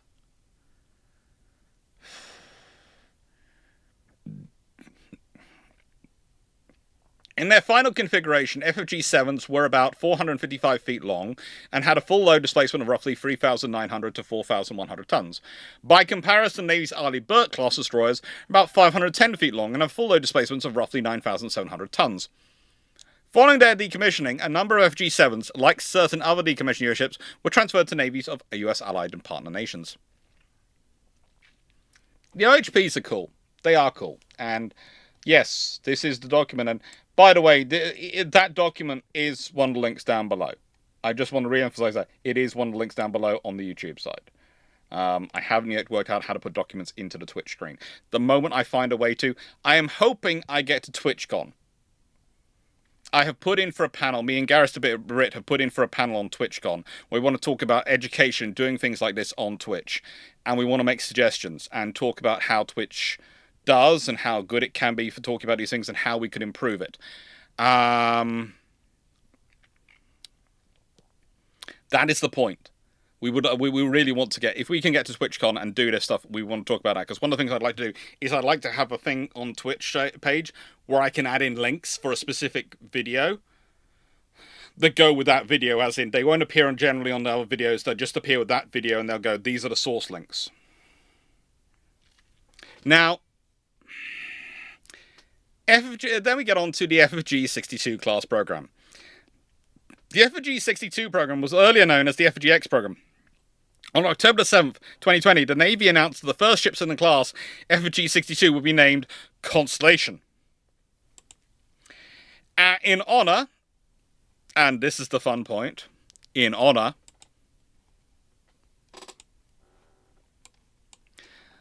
of the first US Navy ships authorized by Congress in 1974, the 6 heavy frigates, United States, Constellation, Constitution, Chesapeake, Congress, and President.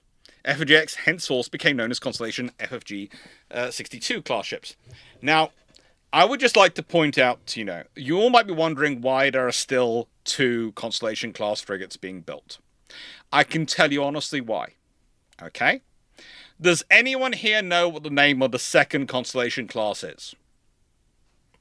Anyone know what is the name of the second Constellation class?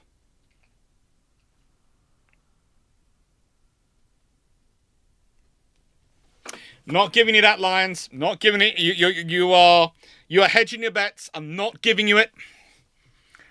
Okay, Bichon. Anyone else want to put in?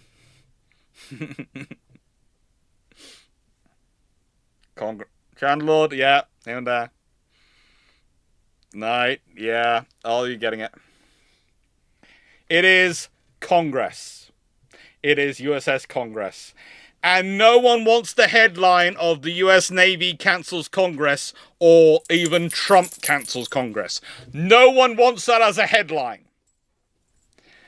Here is the thing. That's the US Navy finally learning from the Royal Navy how to manipulate things. But the real clever thing would have been made Congress number 6 in the class, have made sure all 6 were ordered, and then they could guarantee they got at least 6 of the Constellation class to cover them till eventually whatever's coming next comes into service. But they didn't. But having Congress as your second frigate guarantees 2 of them get built, because no one's going to want to cancel Congress.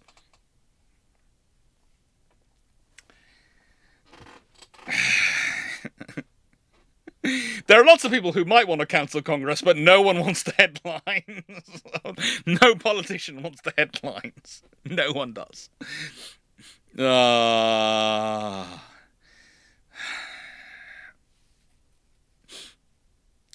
Lions, you mean number 26 Nautics? Well, go and look at the... I've got an article coming about HMS Belfast, and it's going to be funny, but it basically goes into that sort of thing. Very good, writes Stu. How'd the president cancel their own ship? Anyway, so ship design capabilities. The frigate S.Hrg 62s are intended to be multi-mission small warfare surface combatants capable of conducting anti-air warfare, anti-surface warfare, anti-submarine warfare, and electromagnetic warfare operations. Okay, let's be honest here. You have the Burks, which are the lead in the anti-air warfare, and are also the lead in the anti-surface warfare as far as the ships go, but we're going to rely on the subs and the carriers for that role. The electromagnetic warfare, that's fine, you can add that in. But these are frigates. They're being procured to help defend you against submarines for your task group. Surely, the absolute first one should be anti-submarine warfare. And even if you are going to say, well, we're doing it in alphabetical order, ASW should become before ASUW. Realistically. Because he turned 1 into 4 letters. It's just... At a certain point, you start to think of, you've procured an anti-submarine warfare frigate to do what was an anti-submarine warfare mission you were talking about, but you have downrated the role of anti-submarine warfare to the point to which you're practically forgetting it. They're capable of operating in both blue water, i.e. mid-ocean, and littoral, i.e. near-shore areas, capable of operating either independently, when that is appropriate to their assigned missions, or as part of larger Navy formations. Okay, what are the appropriate missions? You keep talking about this low threat areas. Give me some missions. Give me some justification. I know. And that's why, this is the thing. I can list you off those types of missions. I can list you off, patrolling the Philippine Sea, wandering around various parts of the Gulf, wandering through the Straits of Hormuz dealing with when it's counter-piracy operations, off the coast of Africa. I can list out those missions, but I'm not the audience you're supposed to be talking to. I'm a frigating naval historian. If I didn't know those missions, I'd be in trouble.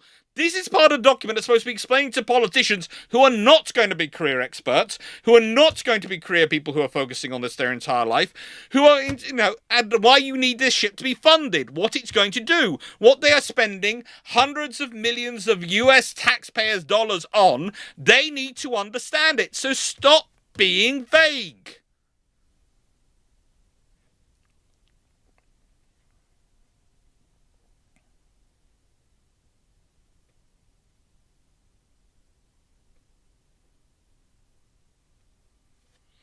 Now,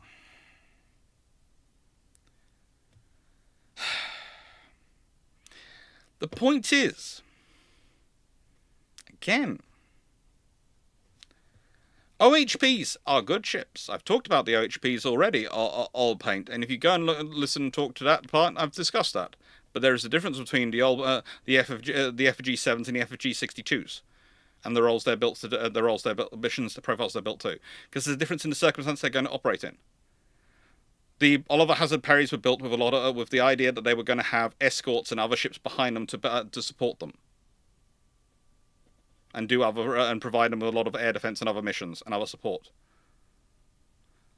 To an extent, the Constellations are not built for that scenario. They're built for a scenario where there are a lot less escorts around, a lot less other ships to be a part of their task groups and support them. It's a different world, so there are differences. It's not a straight line graph. And I would also point out, in some way, the OHP, I like the OHP. But it's a good, one of the reasons it's a good ship is it's built to be literally, it's built to do this role and focus in on it. And everything that's extraneous or not needed is cut. That is one of the most ruthless designs ever made and ever fielded by any Navy. And that makes the OHPs very cool.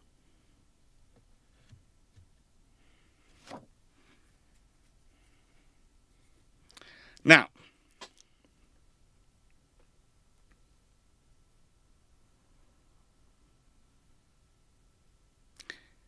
with that all being said, we then move on. I've got this lovely graphic. It's a nice graphic. S.Hrg 62 design is based on the design of Italian-French Frem, the Frigate Europea Multimission. Yeah, mostly more on the Italian than the French one. It's actually been built in more than 2 variants, but we'll leave that to one side. The Frem design is, in other words, served as what is known as the parent design for the S.Hrg 62 design. The use of parent design for the S.Hrg 62 program is discussed further in the section below on the program's acquisition strategy.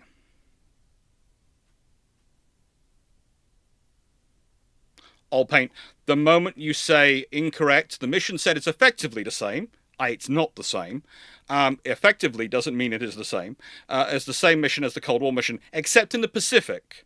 So you said it's effectively, not is the same, it's effectively the same, which means there is differences, and there are. And it's different already massively, and it's a much different operation in the Pacific. Means it is a different mission set. You have answered your own point. I'm sorry to put you down like that, but that's that. When you put that in the thing and you're claiming incorrect, and then you're explaining that, it's kind of easy for me to point that one out for you. Now, take care, Chandler. So, at the time the S.Hrg 62 contract was awarded, the S.Hrg 62 was described as having an estimated full load displacement of about 7,300 or 7,400 tons. As design work on the S.Hrg 62 continued, the ship's estimated full load displacement grew by several hundred tons. That's mostly because they kept adding to it. This is another thing that happened, is when you go to the OHP program, you go to programs like that, They very much stuck to a program, and we have this as a requirement, and it's going to guide.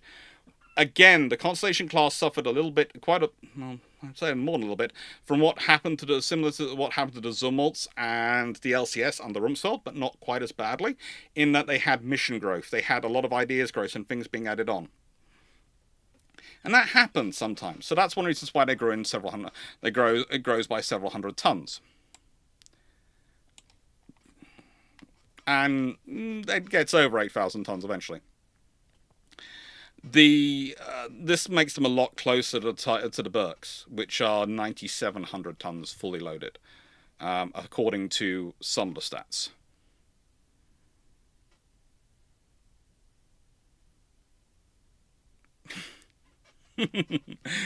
Oh, yeah. No. Old paint. No. Yeah. Procurement quantities and procurement costs.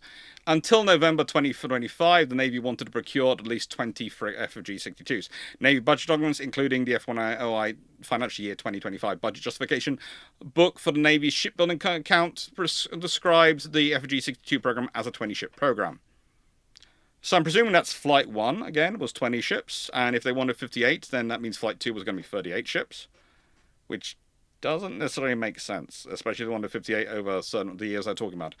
It's, again, this is one of those things of, at times you have them talking about what we're going to be building in 30 years hence, which is, even on the American system of normally having 8-year terms of governance, that's at least 3 presidential governments, but also I would say that's, considering you have midterms and all the other things, how many Congresses away? How many variations of Congress? That's going to be a lot. This is one of the things when you start basing your plans on 30-year projections, when you've got a changing, evolving system, and also you have a world where, as I've said before, risks don't change but threats do. Risks are fundamental factors of geography. They are realities of your system. They are weaknesses and strengths of you as a nation in terms of your geography, your position, your things. I've talked about this before. Threats are nations around other nations and other factors around you, and they can get more aggressive. They can get less aggressive. They can change. Today's friend could be tomorrow's enemy. This is the reality. So this changes your requirements. So once you start planning out procurement over a 30-year basis for a large number of ships, then that's getting a bit. Are you presuming the threats stay the same? Well, the risk is going to, but the threats are not. And that's a problem. That is a problem. Now, as discussed earlier, the Navy's FY financial year 30-year shipbuilding plans calls for a future Navy of 381 manned battle force ships, including 58 FGA Flight 2 ships, meaning 58 frigates and frigates built to a modified Flight 2 design. The reference to a Flight 2 design might be interpreted as referring to a modified version of the F.Hrg 62 design. Such an interpretation would imply a combination of 20 or more F.Hrg was built to the original design, plus 38 or fewer additional for F.Hrg 62s built to a modified design. Yes, but again, you haven't even finalized design of the Flight 1s, and you are all talking about the Flight 2s.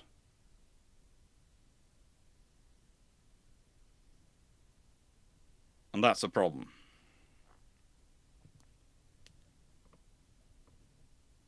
That is a problem. Now, as discussed earlier, under its FY 2025 budget summation, the Navy wants to maintain a force of 25 rather than 15 LCS. Now, the thing is, the US Navy might not be wanting this as a long-term thing. They might mean it's covering until the frigates enter service. But there's all sorts of discussions being drawn into this. This could imply a total of 48 rather than 58 frigates. No, it could require a reply that they reckon that the last 10 frigates are going to replace the first 10 LCS. That could be it. By over 30 years' time. Because, again, if we start to look honestly at the littoral combat ships, and when they enter service, and what they get up to, well, if we start to talk about those ships and their service entrant dates, some of them are already gone. Some of them have already been decommissioned. In fact, a large chunk of them have already been decommissioned. But the oldest one in service is Fort Worth. Right? She's a Freedom class. She was commissioned in 2012. So she's already 13 years old. In 30 years' time, i.e. 2055, when this was being put together mostly, 2055, she would be, 43 years of service? Do we really think a Freedom class is going to be hanging around in service for 43 years? No. So this is one of the problems you see going into this, is there is a misunderstanding of A, the aging of ships, and B, the long-term program. And once you get into this long-term program, when you're talking about so many years hence, it starts to eat itself in a way. Unless you're putting in a lot of information, which is going to make it even longer, that's going to inform the audience.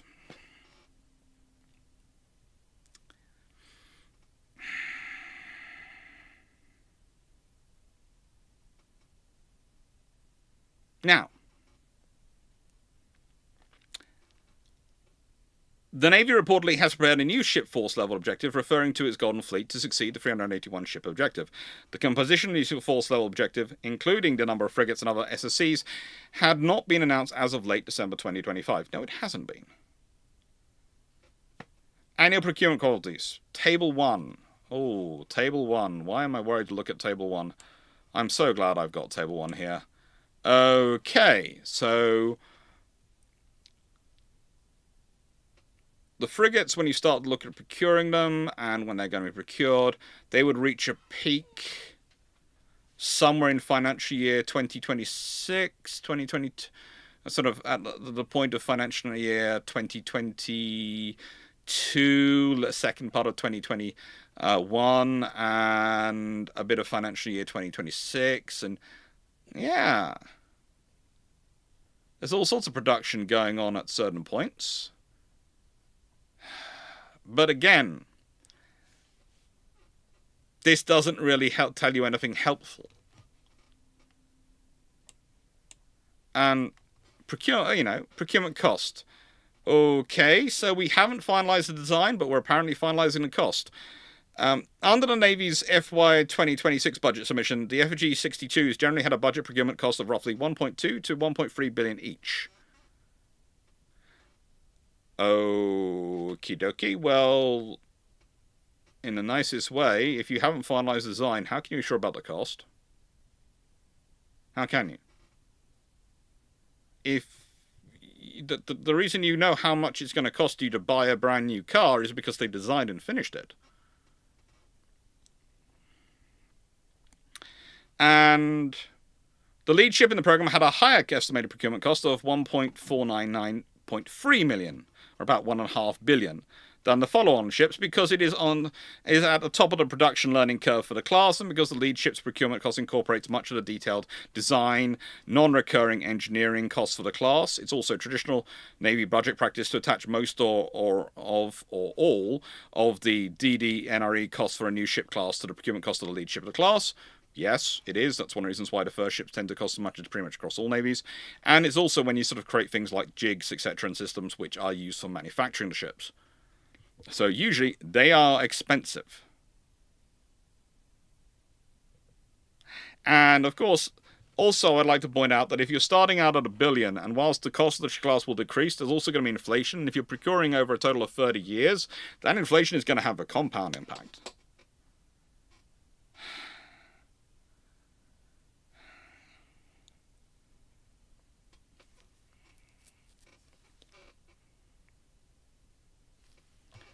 This is getting weird. Okay. Number of builders in the acquisition strategy. Oh, good lord. Navy's baseline plan for the F.G. 62 program envisaged using a single builder at any one time to build F.G. 62s. But Navy officials also spoke about the option of bringing a second shipyard in program at some point, particularly if annual procurement rates for F.G. 62s rose above 2 ships per year. Basically, they're talking about setting up a frigate factory. which would have been sensible.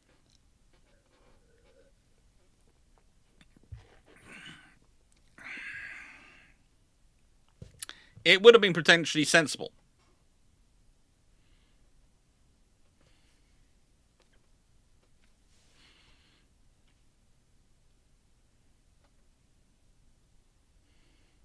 It would have been sensible. Now, parent design approach. As noted earlier, F.Hrg 62s are to be built in a modified version of an existing ship design. An approach called the parent design approach that in theory can reduce design time, design cost, and wait for it. You all know where this is going. Schedule and technical risk in building ships. Industry teams competing for the F.Hrg 62 were required to show that their bid was based on a parent design.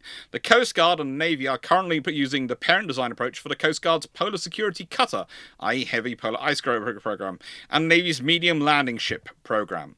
The parent design approach has also been used in the past for other Navy and Coast Guard ships, including Navy mine warfare ships and Coast Guard's newer fast response cutters. However, I would say traditionally, those ships have had more to do with their parents than this one has. There was a lot of adaptation made. A lot of adaptation made.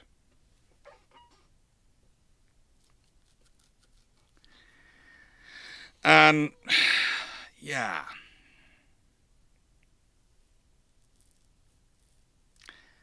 That's what's going on here. Some observers have questioned the value of using parent designs in military shipbuilding program. A 2015 journal article, for example, states the US Navy has experience in many approaches of design and build a ship. Using an existing design as the parent design, also referred to as modified repeat design, is on its face an attractive option. Many acquisition executives, program managers, and some ship design engineers believe that a design based on a parent has fewer technical risks than a new clean sheet of paper design, and therefore the time and cost of design and build-up will be reduced. They assume early in the ship acquisition programs that the design is mature, and because of that, fewer problems will be encountered in completing the design, and savings will thus be accrued. Yet a number of naval ships based on parent design have in fact experienced unanticipated costs and schedule growth during construction, as well as technical problems during their in-service life. The authors will examine some of these ships' designs, which were based on existing design and or prototypes, and highlight the failures of such beliefs and assumptions. Now, having read that article and read other articles, which are based on, broadly speaking, in line, it comes down to this. How much you modify a ship. You see, I would say the Constellations reach a point where they are parent design on paper.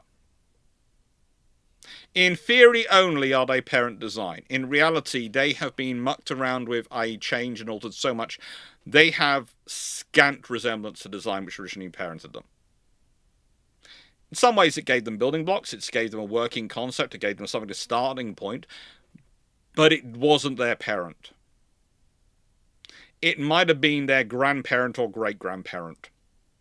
It was not their parent. And this is the reality.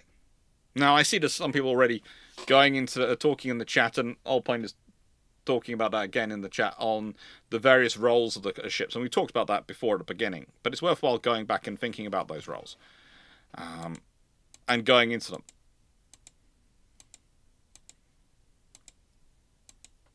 Because once you start looking through this mission set of roles, which we've already talked about, where they're listing all these various missions they're supposed to do, and they're looking at missions, you're looking at something which is, and I want to put this in the nicest way, is closer in profile to an extent to the NOx, as to an extent Knight said earlier. Closer in profile to the NOx class frigate in terms of its picket duties, in terms of its threat environment, in terms of its operational requirements, than the Perrys. The Perrys were making up for in numbers. The NOxes were in many ways the making up for in abilities. And this, in many ways, this design was supposed to square that circle of providing NOx-style level of capabilities for their time with Perry-style numbers. Now, in some ways, the Perry design is better than NOx, and in some other ways, the NOx is better than Perry. I actually prefer the Perry, because the Perry was often used for roles it was actually not strictly speaking designed for, because it could, but also because of the world in the 1990s. Okay, we've talked about it being a special world in history, and that sometimes means it jumps up. And jumps up in capability. Because there really wasn't a peer threat to the US Navy in the 1990s. There really wasn't. But the trouble is now we're dealing with a world which is very different. And this is what again has forced the Constellations to jump up more. Again, Old Paint said earlier, talked about a straight line between the F.G. and the S.Hrg. It's not. It's a curve. Because of the situation, the scenario, it's a curved line. And it comes more from the NOx than it does from the OHPs in terms of capabilities. It comes from the OHPs in terms of numbers they're looking for. But the trouble is, again, you only achieve those things if you're prepared to build large volume. And as said, the problem with the LCS was they didn't build a large volume. They couldn't because they were building two designs. And this one has also had a lot of political problems because the politicians demanded it be as de-risked as possible. But the Navy requirements meant they've picked a de-risked design, but it doesn't have the capabilities they need it to have.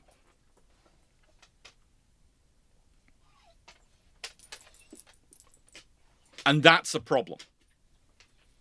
And the reason it's a wannabe destroyer, and as I said earlier, is because it's not a wannabe destroyer. It's a frigate built in a scenario where you don't have enough Burkes, there aren't any cruisers, there aren't any other escorts to go around, so it's got to be it.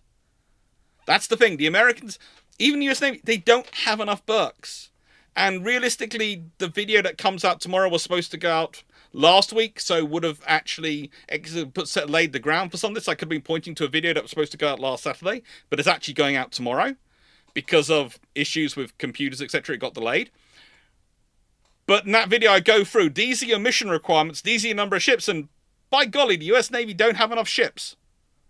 Because everyone decided, hey, it's the end of history, it's going to be peace, they don't have to build as many ships. And that's one of the reasons why the Constellations are not direct line to the F.G.7s, to the Perrys. Because they have to do the same missions, but they have to do it in a very different environment in terms of what's available to support them. So not only have the threats changed, but threats always change and grow, that's the constant in history, but the support and the kind of scenario which was there to support the Perrys isn't there to support the Constellations. So that's why they grew. Yes, the doggo does have a wonderful sweater. Now, the thing is, this is then you get to figure 3. And figure 3 is this middle one, which I showed earlier.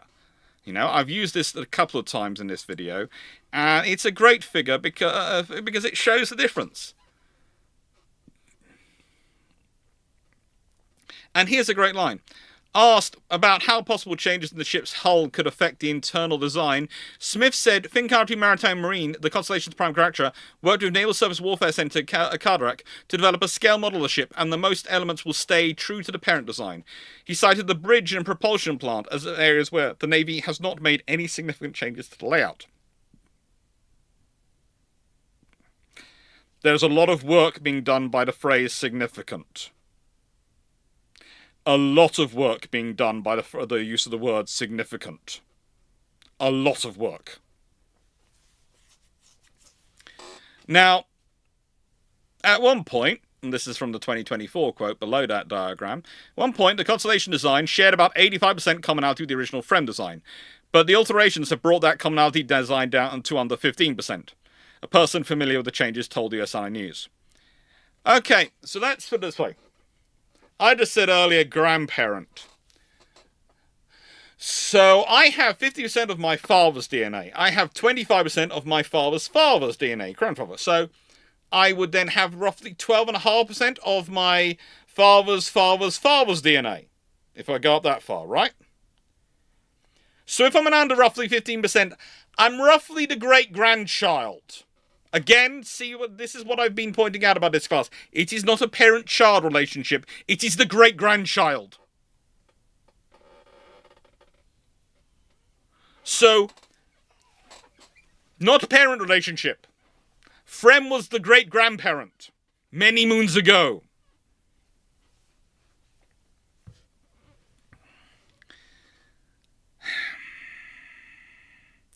If the F.Hrg-62 design shares less than 15% commonality with the FREMM design, then some observers might characterize the F.Hrg-62 program as having moved over time towards what might be termed a parent design in name only, a PDINO approach. Yeah, no, we don't need to come up with PDINO.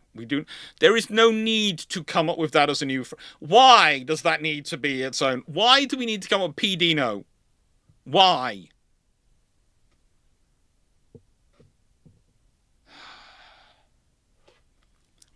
A Navy official commenting on the F.Hrg-62 in February 2025 reportedly stated that it turns out modifying someone else's design is a lot harder than it seems, and that sometimes you're just better off designing a new ship.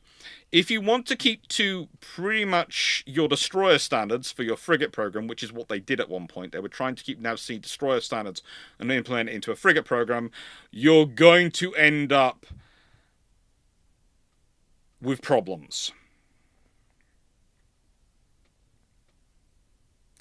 And the thing is, again, as I've pointed out, I don't think they took a design which fitted the requirements. They instead went for a design which fitted the "it's in production." That's the problem. The FFG-62, in terms of the FREMM design, went for this design is not immature, it's in production. We can get the most easily access to the design materials. It is the de-risk, therefore, if we use it. But we're not prepared to use it. So there was no point in it in the first place.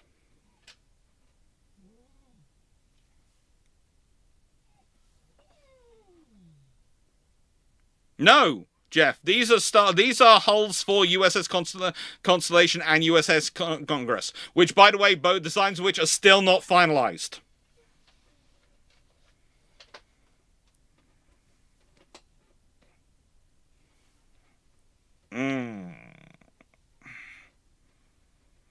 And then we have the no new technologies or systems. Oh, good lord.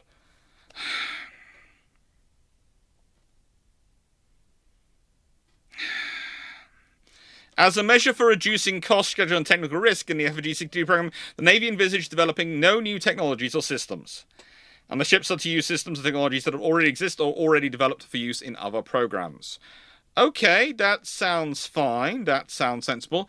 If you had an ongoing ASW program, that would work quite well. But, and you do have some facilities in that regard.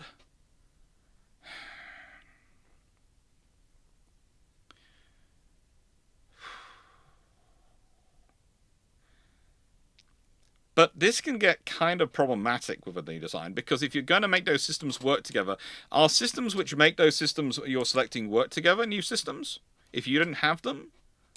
What's going on? And it gets worse the further you go. This is really one of those documents which gets more and more interesting the further you go through them.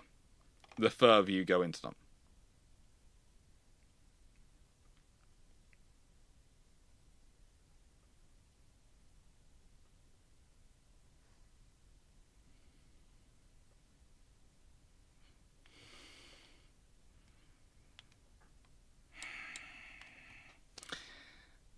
Competition and contract award, and this is an interesting thing. They'd also, by the way, worked out the home ships. June 2021, this is before a ship's even laid down. The press release stated that Naval Station Everett was designated as the Navy's future home port for the initial ships. They haven't finalized design. They hadn't even laid down a ship, and they've designated its future home port. I mean, I know they want to have headlines. I know they want to have news about things, but seriously. That's like me going, I'm going to save a spot in my shelves for a book which a friend is writing. And when it's finished, it'll be there ready for it. I have many friends who are writing books. I will look forward to getting their books. I'm not saving space in my shelves for those books before they get here. Now, I realise it's slightly more complicated with ships because you need to make sure you have the berthing space, etc. But here's a realistic scenario. If you haven't even finished designing the ship, you don't know how much berthing space you're really going to need. You only have a general idea. And you have shipyards. Hopefully you have space. Yes, pretty much designating home port is about politics. It's nothing to do with the actual ship.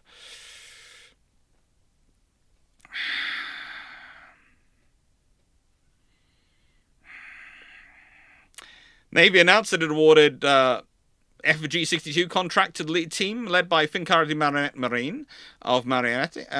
It was awarded a fixed price incentive firm target contract for detailed design and construction for up to 10 F.Hrg 62s. Lead ship plus 9 option ships. Our 3 industry ships reportedly competing for the program were led by Austral and all the others, and they didn't get any of these orders. And so they're ordering 10 ships initially.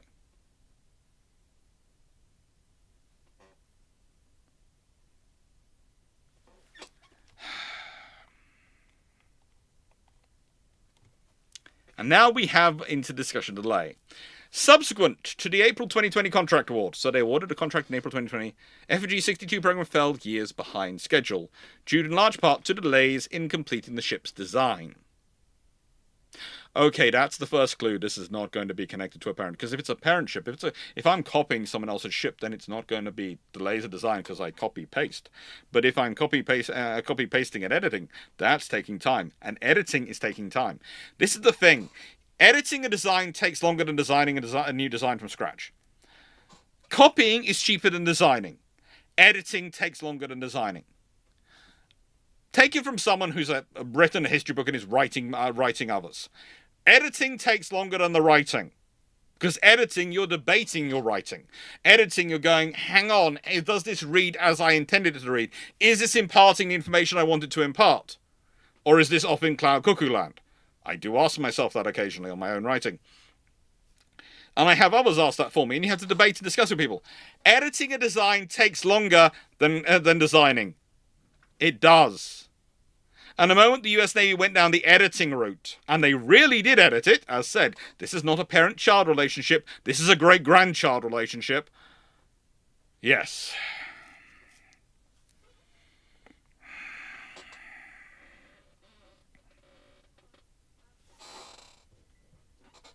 So, on April the 2nd, 2024, as part of an announcement of significant delays to several Navy shipbuilding programs caused by shipbuilder workforce challenges, supply chain issues, and other causes, Navy announced the estimation delay in the delivery of the F.Hrg 62 had grown to 36 months. Yeah, this is just a small issue here, but I'm going to just say this. In America, you have a small problem. There is lots of competition for people who are high-grade welders. There is lots of competition for people who are high-grade welders, who are high-grade metal workers, i.e. the skills of shipbuilders. There's quite a thriving oil rig industry and oil drilling industry and pipeline industry, etc., which needs a lot of those people and is prepared to pay them a lot more. A lot more. Sorry. That's a problem.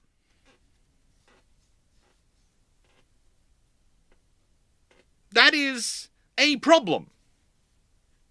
It means you need to pay those workers more. And if you are obsessed with trying to get things at the cheapest price, then you force down the market. Of course, the companies want to make a profit. Again, I will point you out, it's not a dirty word for companies to make a profit. That's what private enterprise exists to do. It's sensible. It's making a profit so it repays investors and all those things. That's what it exists to do. It employs people. If you want to, we've talked about this before with shipyards, etc. If you're considering, for example, like Britain, which has one shipyard which builds submarines, and that shipyard only sells to the British government, there is an argument for making that a state-owned shipyard. Because it's literally a monopoly supplying a monopoly.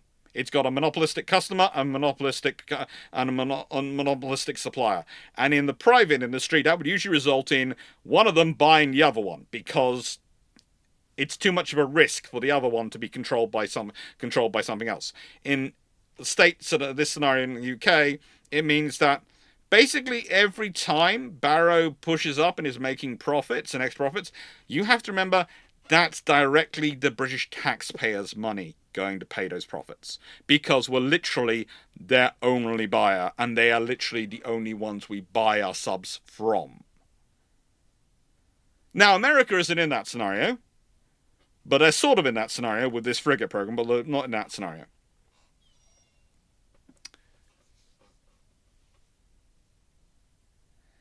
And this is an issue here. Because you are acting as if you have the force of competition, as if you have competition between the various yards. You aren't ordering enough for there to be multiple yards competing for this program, especially if not building the same design. And you aren't paying them enough that they're going to be competing for the workers with the companies which are primarily competing for them. And again, highly skilled shipyard workers with who are very well trained at welding are very attractive to companies which are prepared to offer a lot more money. Now, you do offer more things. You can offer things like you can stay at home. You don't have to live out of a suitcase for X number of days a year. You don't have to be on the road driving everywhere. You can have a 9-to-5 job or at least regular shift hours. You can do all sorts of things which can be compensation for it. But you need to be sensible of the offer you're attracting. If you're having this problem, that even when that you are delaying a procurement of a ship by 3 years because of a lack of workforce, then there are two things going wrong here. Realistically. One, the shipyard workers aren't being paid enough.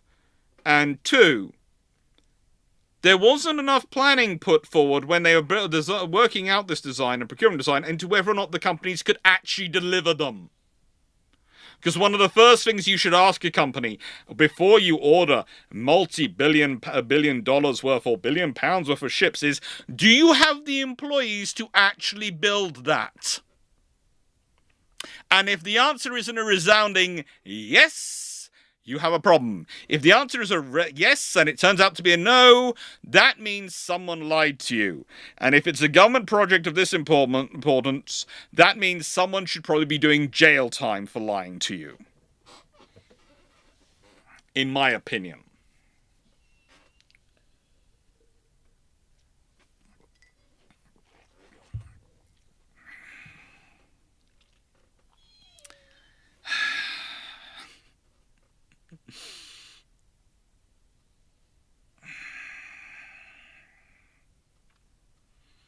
And there's also AI data center boom is hurting. Yes, there are lots of reasons why lots of good workers are going elsewhere rather than shipyards.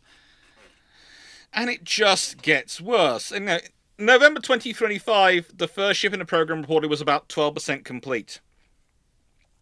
Not sure how it can be valued as being 12% complete, as they still don't have a complete design for it. And it gets more depressing the more you read this document. Realistically, the more you read through it, the more depressed you get. And this is modeling progress by Grand Module as of October 2023. So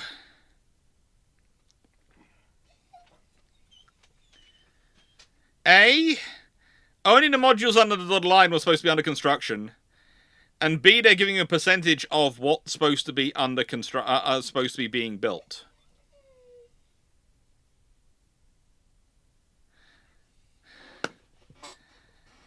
Okay.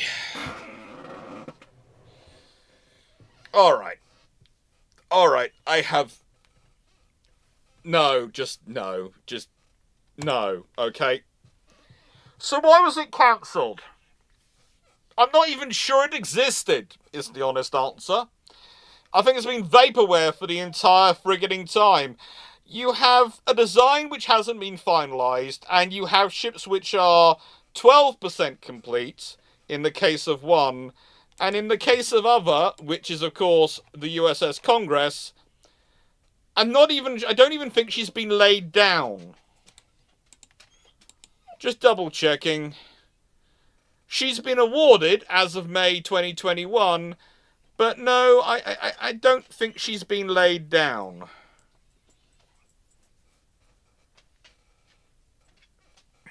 And so, no. Just, no. Okay? Constellation is under construction. She's 12% complete.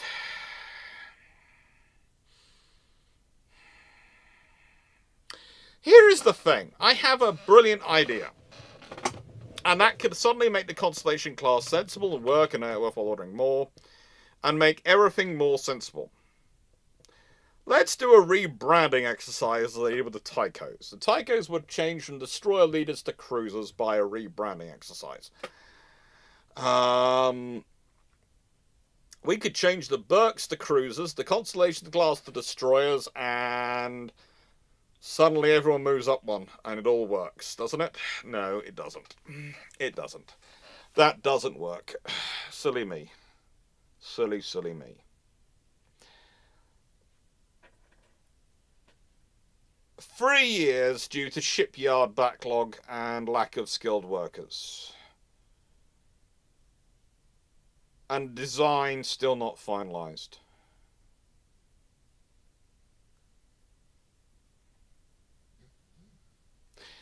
This class not being cancelled now is probably actually sensible.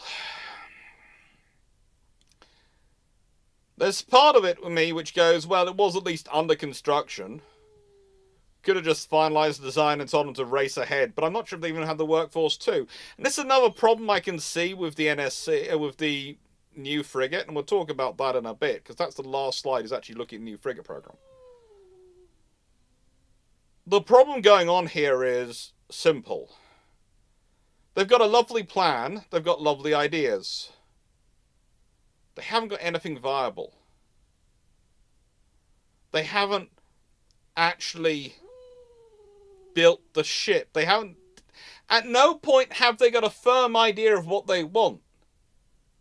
Because what they need the ship for is to cover the anti-submarine warfare, and to backstop the other roles, and to provide numbers, extra numbers, and extra production line of ships to help them bridge eventually the gap between the Burke and whatever replaces the Burke. That is what they needed this class to do. And instead they get a design where it might as well be a blank slate design, and would have probably been better if it had been a blank slate design, because I do wonder if the reasons they still haven't finalized the design is because they're not sure how to break it to Congress that it now has nothing to do with its predecessor.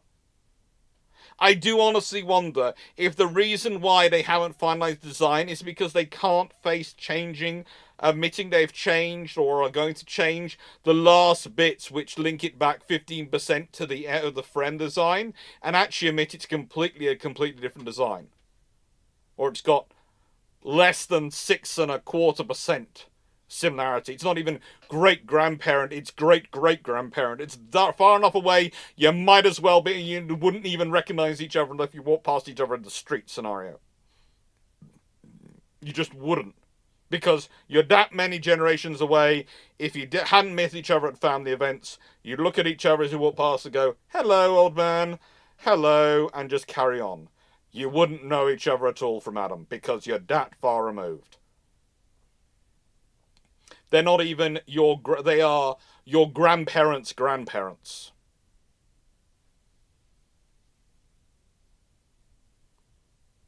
If that.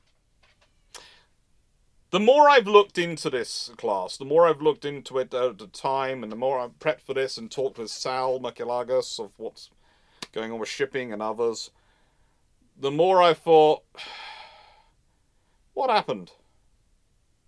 What happened to you? Why? There were options there. I could see a scenario where you could have adapted the Frem quite easily and made it decent.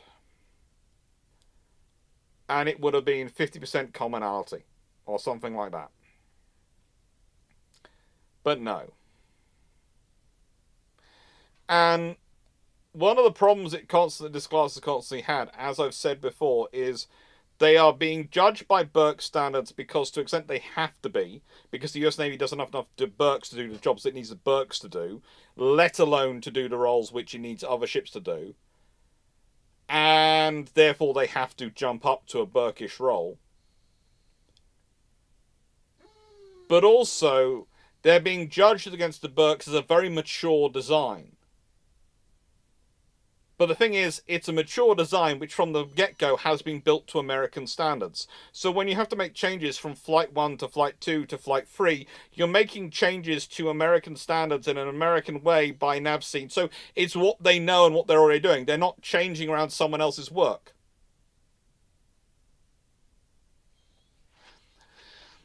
If I give you an example, okay? I have a student who openly admits they like to use AI to write a paper. But there is a reason we don't tell them off, because we've seen them do it methodology-wise. And we can tell it's written by them, because what they do is they get AI to write a paper, then they completely disagree with it on the topic, and then they write their own paper. Literally, instead of using the AI paper as something to base their thing off and to copy or to translate, they use it as something to argue against. They basically have AI generate a paper, and then they spend their whole time writing a paper disagreeing with it. I'd prefer they didn't need to use AI for that, but if that's what they do and what gets their juices flowing, gets them to write papers, I can't really critique that. But that's literally what the Americans have spent a lot of money on the friend design to do, it feels like, with the Constellation class. They didn't use it as a basis of thing. They certainly didn't use it as a parent. They used it as a thing to start off against and then argue against. And nothing fitted it. Nothing fitted it.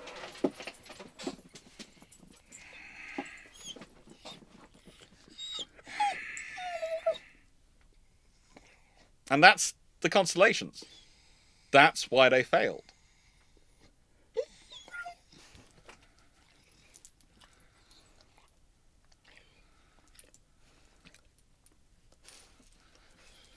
Now, yes, I know you're a good boy. I know, you're very cute. I know. Also, I do realize it is past your bedtime and you're going, I'm awake. But we have more slides to do and no one's come to get you for bed yet because they are staying up. Because the whole family does not run according to the 8-year-old Ralsonian calendar, okay? We've been over this.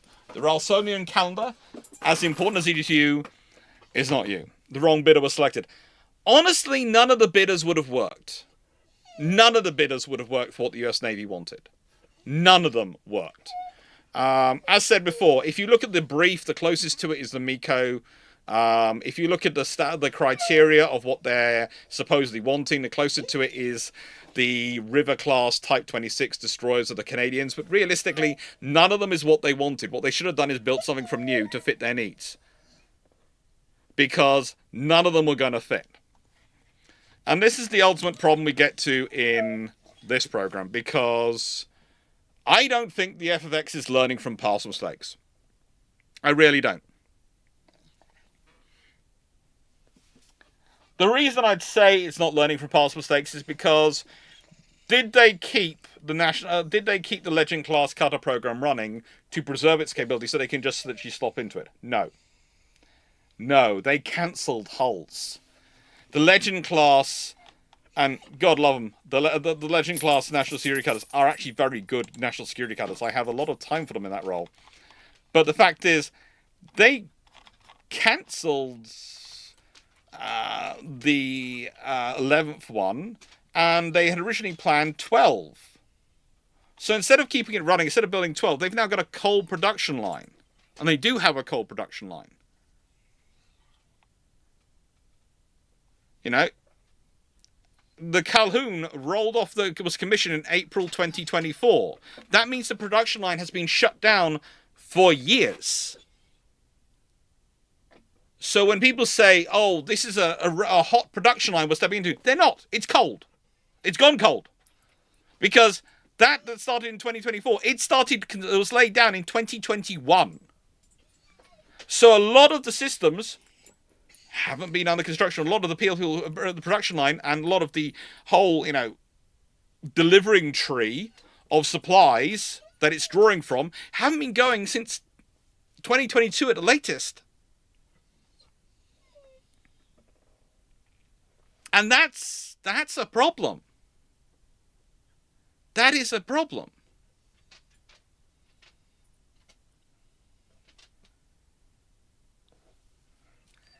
you cancel these things, you stop them working, you don't have them. And yes, Freeman, well, there was some work done on her. You know, she was cancelled technically in June 2025.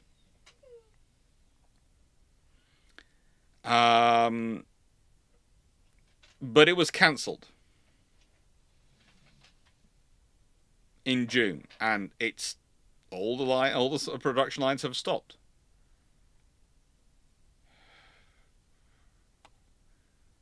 Now, as a frigate, it's going to be a very bare bones frigate. It is going to be a very bare bones frigate from what we understand it.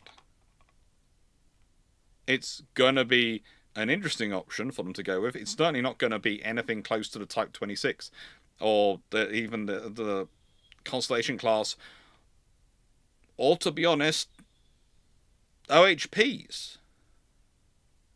You know, I've talked about it already in this time. Realistically, the OHP is designed to be very much a task group ship with low threat environment wandering around.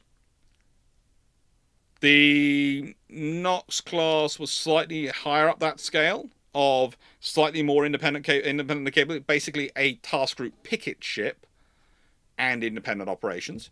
So they could be ASW picket further out from the task group. This has got to operate firmly under the umbrella of the rest of the fleet. It's got to operate firmly. If it's in a high threat environment, it's got to really be firmly under that umbrella. It's not got enough missile depth capacity. It's not got enough capacity in its design. And look, I can understand where they come from with this. I can really understand that.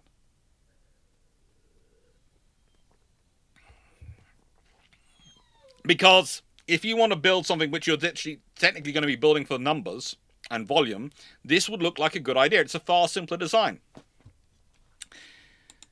But then you look at the actual rate of production for the Legend class cutter. And let's see.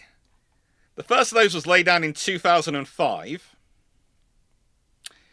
And between 2005 and 2024, when the last one was commissioned, 2, 4, 6, 8, 10.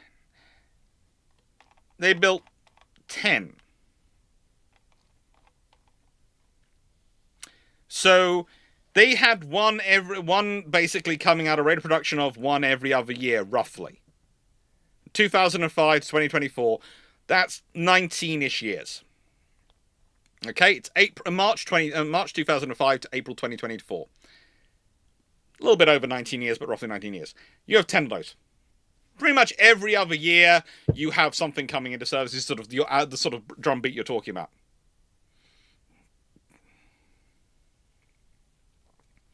That's not really a rapid production rate, is it? That's not really a rapid production rate. I'm not saying they're a bad class. They're not. They're built by Ingalls. They're a good shipyard. They're a good builder. But that's not a rapid production rate. And whilst, yes, it will free up Burks for other missions in terms of low threat environments,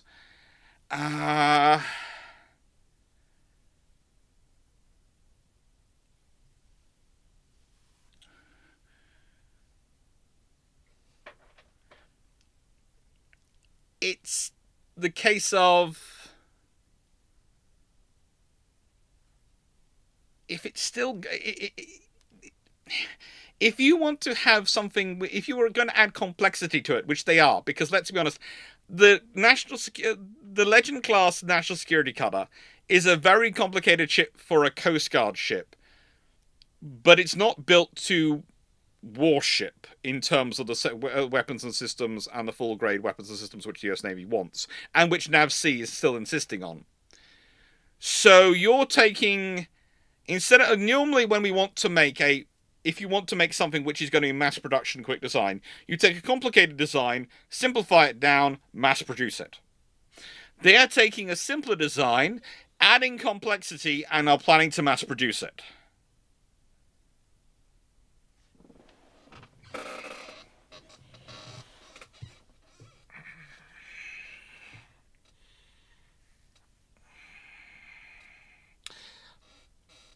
I love the vim and vigor. I love the verve. I love the energy they're putting out there for this, but I'm not sure this is the right way to go. Bishop, they've mentioned building FX ships in South Korea along with BVG. Yeah, they mentioned a lot about building abroad. You know, US is like UK. You might occasionally get... in Britain's case, it caused enough trouble with us building auxiliaries abroad. Building warships abroad in the US is a good way to get yourself into trouble with Congress. And the nicest way, if you are announcing that you are going to be spending a lot of money on ships and it's going to benefit no senators' districts and no members of the House of Representatives districts, that is a good way to find yourself facing endless committee hearings. And I know we've already discussed about how the Democrats might try and will probably possibly try and cancel the battleship, the Defiant class battleship or Trump battleship or whatever you call it, or maybe even cancel the FX or these things. Here's the thing that will happen.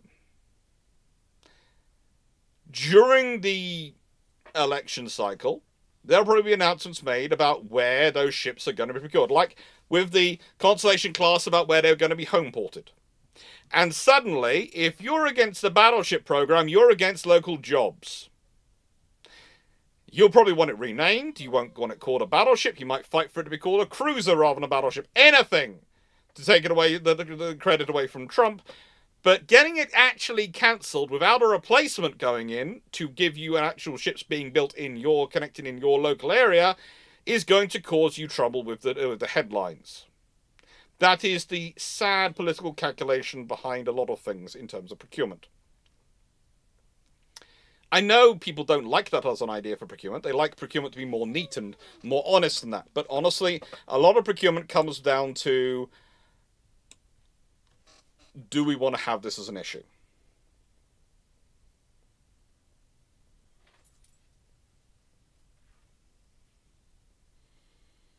And the thing is that can affect a lot of people.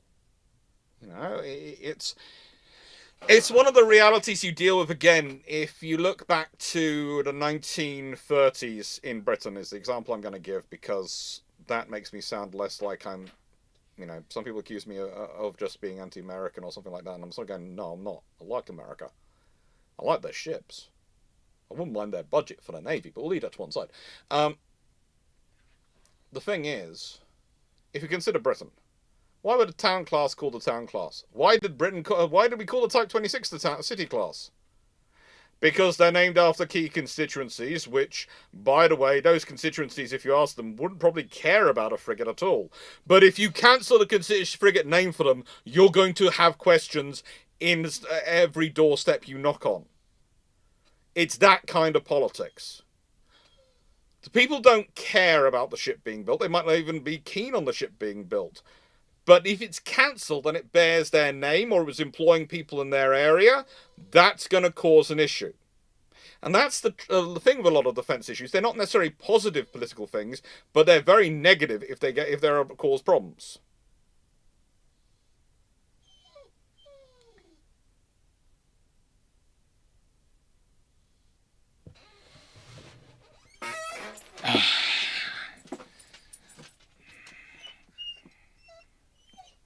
And that's the reality.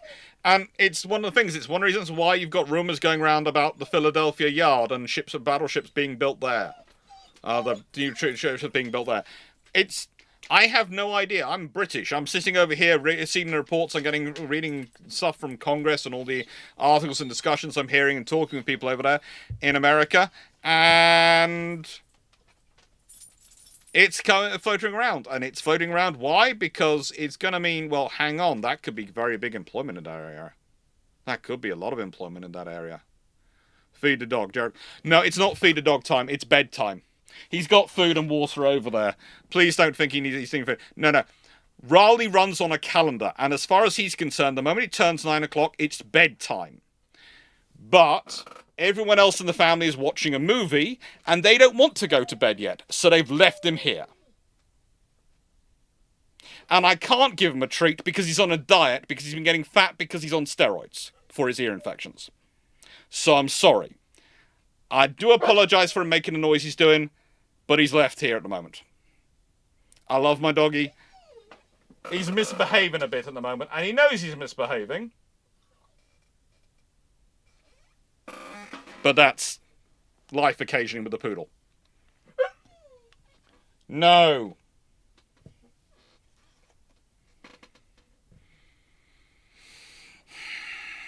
Now,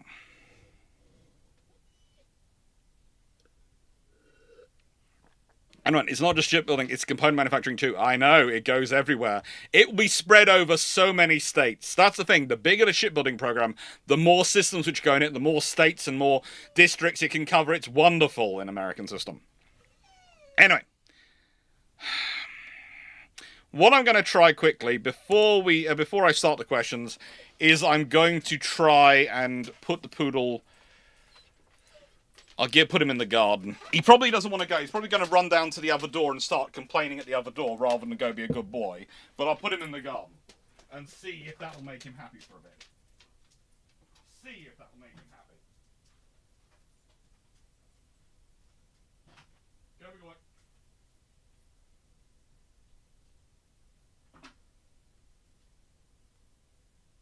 Can the poodle come through?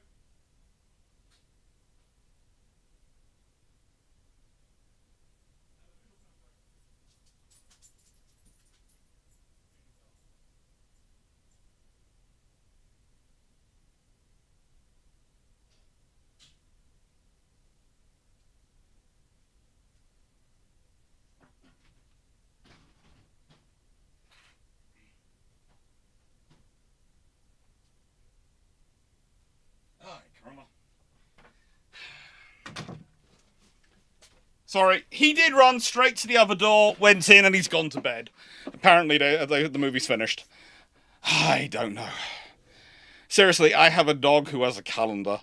He has a daily calendar, and it will go like this. He will have his breakfast at 7:30. He will wake everyone else up in the house if I'm not there to give him his breakfast at 7:30. If the functioning insomniac isn't there, he's not happy. Then he will have his lunch at 1 o'clock. He will have his dinner at 6:30 in the evening, and he will go to bed at 9, no later than 9:05, and if you keep him up, he will complain the whole time about it. Ay, caramba. His clock is incredibly accurate. Doesn't matter where he is, what he's been doing, he expects things by a certain time. He is literally an 80-year-old grumpy old man.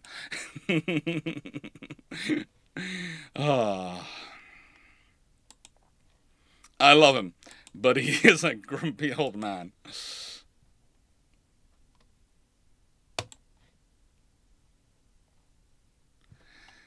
He is such a grumpy old man. Ah, well. Right then. Questions. Let's start doing the questions, shall we? Now, Seneca Nero. Oh, thank you, Bitron. Thank you for that. Super chat. Seneca Nero. If suddenly a perfect clone physical memory act of a good officer showed up, Star Trek transporter, how would different navies would handle it? Have a panic attack, and then work out whether they owe them back pay. Probably that'd be the first thing. After that, then who knows? How quickly can they adapt to modern technology?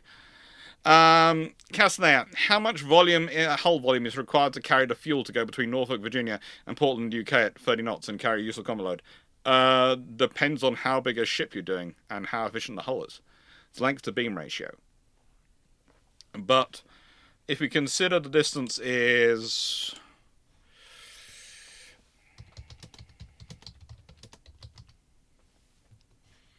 Let's just check the question again.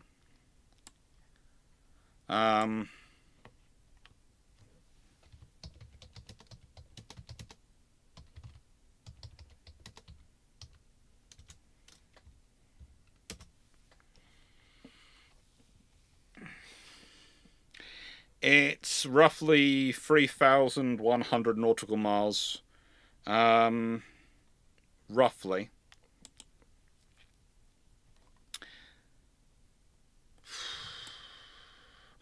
Let's put it this way. If a ship can give you that distance at 15 knots, you're probably trebling the fuel load to get it there in 30 knots.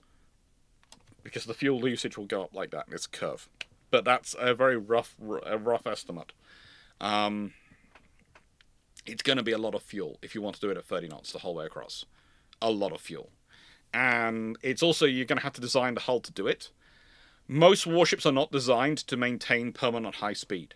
They're designed for cruising because they do a lot of long-range cruising and a lot of constant speed at about 18, 20 knots, 15, 18, 20 knots, that sort of, those sort of bargains. And then they surge to higher speed when they need to for operations. They're not usually designed to keep it up for long periods of time, which is why in wartime ships tend to develop turbinitis, because they tend to do higher speed operations in wartime than they do in peacetime, and their style of operation changes. So often you build a ship for its peacetime operation scenario more than you necessarily build for its wartime scenario. This is actually something which is slightly easier to do with electric drive, in that it's able to adapt it more. It's less likely to direct drive has more of a problem for the engines, because it puts more wear on the engines. But with direct drive, where it's electric drive, and you're basically okay. Just going through deconnecting issues and reconnecting issues with OBS again. It seems to like to do this occasionally. Don't ask me why. About every 90 minutes it has a problem. I'm not sure why it's every 90 minutes it's having a problem, but it is every 90 minutes it's having a problem.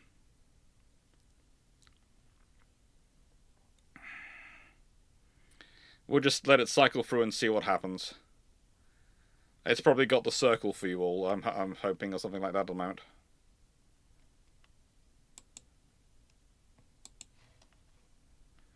I'm hoping it's just a circle. I'm hoping it's just a circle. Come on.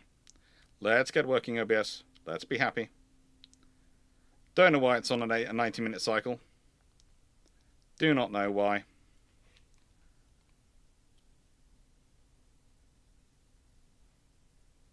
It'll probably reconnect and disconnect again and sort itself out, but... Hey, caramba.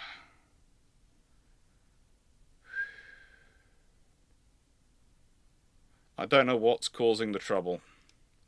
I really don't. I do wonder if it's to do with something we added in the stream bot.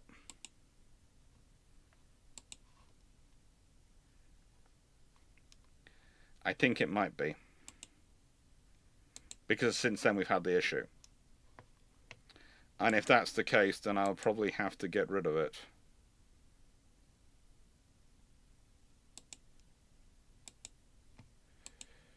Or at least turn it off.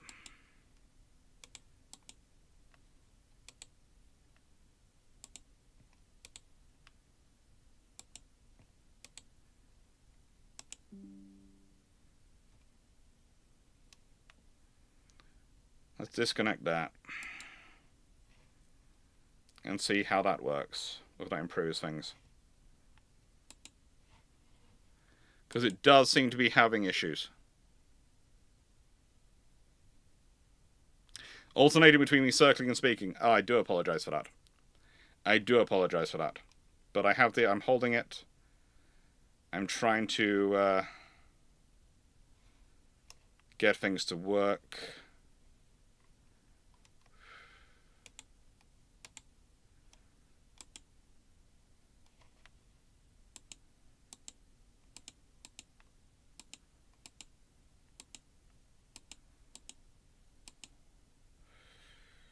Ooh, oh, that's working.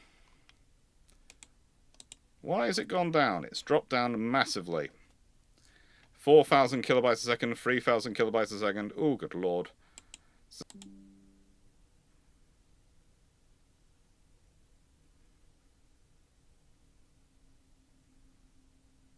Alright, is that better? No, that's not better. That's still down to very, very low connection speed. Gum.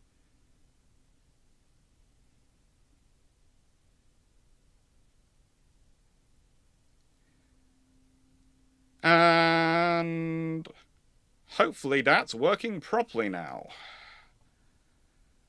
Hopefully that is working properly now. I do apologize for that little interruption. No idea what went wrong with the live then. No idea. OBS has reconnected and it all seems to be fine now, according to my systems. Yes. That is good. So let's get on with the questions while we can.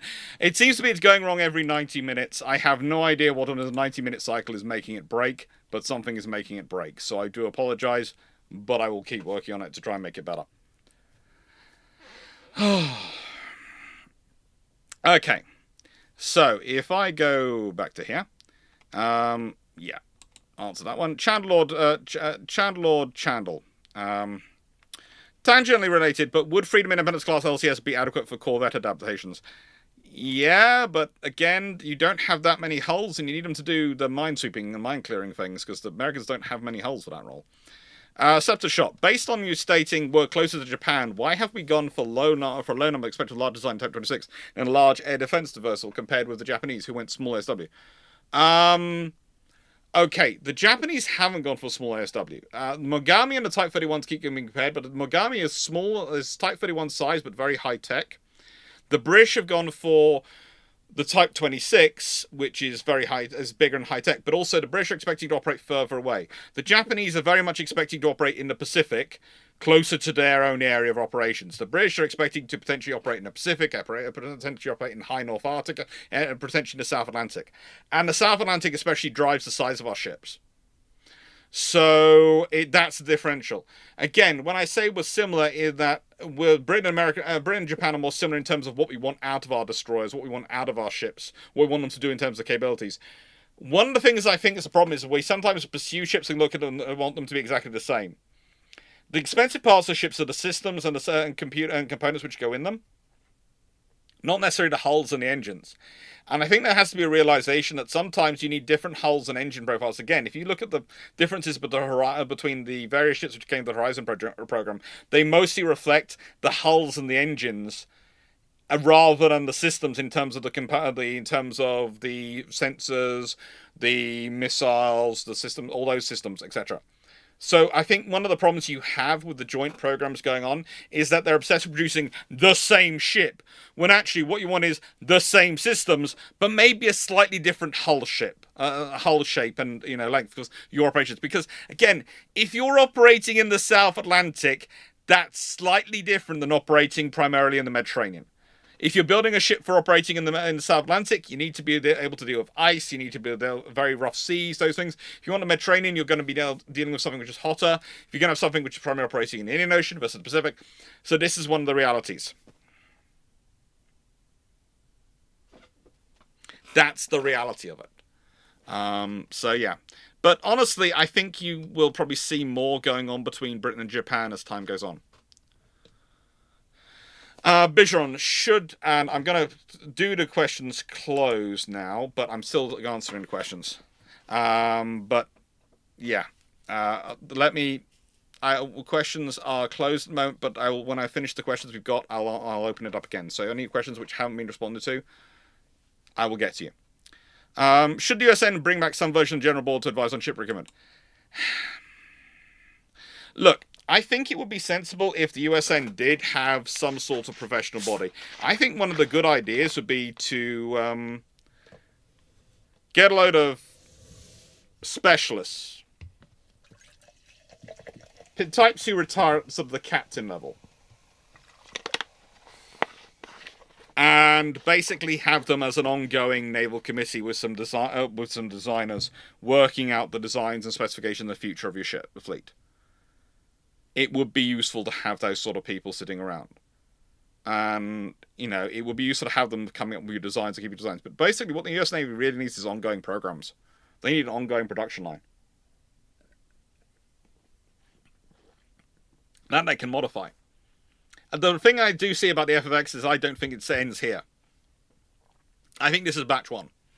And I think maybe you get 10 units like this. And then you'll get a batch 2. Which will be another 10 units. It'll probably be a bigger hull. Probably will be bigger, have more missiles, be better, more fitted to the role, and then you probably get batch 3, etc. And once they build up confidence, that's what I see it going down the line of. Because again, I don't think the US Navy is going to get the big surface combatants that balance these ships out. I don't think they're going to. So these are going to have to grow. No idea. Why does the US Navy call them flights? I've been having this thought for a while. Other navies tend to call them batches, but the US Navy likes to call them flights. It's just the USN terminology, realistically. It's what they do. They call them flights. And it sounds cool. And also, I think, because the US Navy is very much part of the technological era of the US, flight, aircraft, and aviation is often considered the cutting edge of technology. So if you want to sort of appeal that, you go with the flight terminology. They do have some historic reasons they like to bring up as well, but honestly, they also use batches historically. And they just make a whole new class. It would be if you look at some of the destroyers they produce in the interwar year, basically differences from years to year are minimal, but they're whole new classes according to their names. But realistically, they're the next batch long, next evolution long. So in the modern terminology, they'd just be the next flight. Yeah.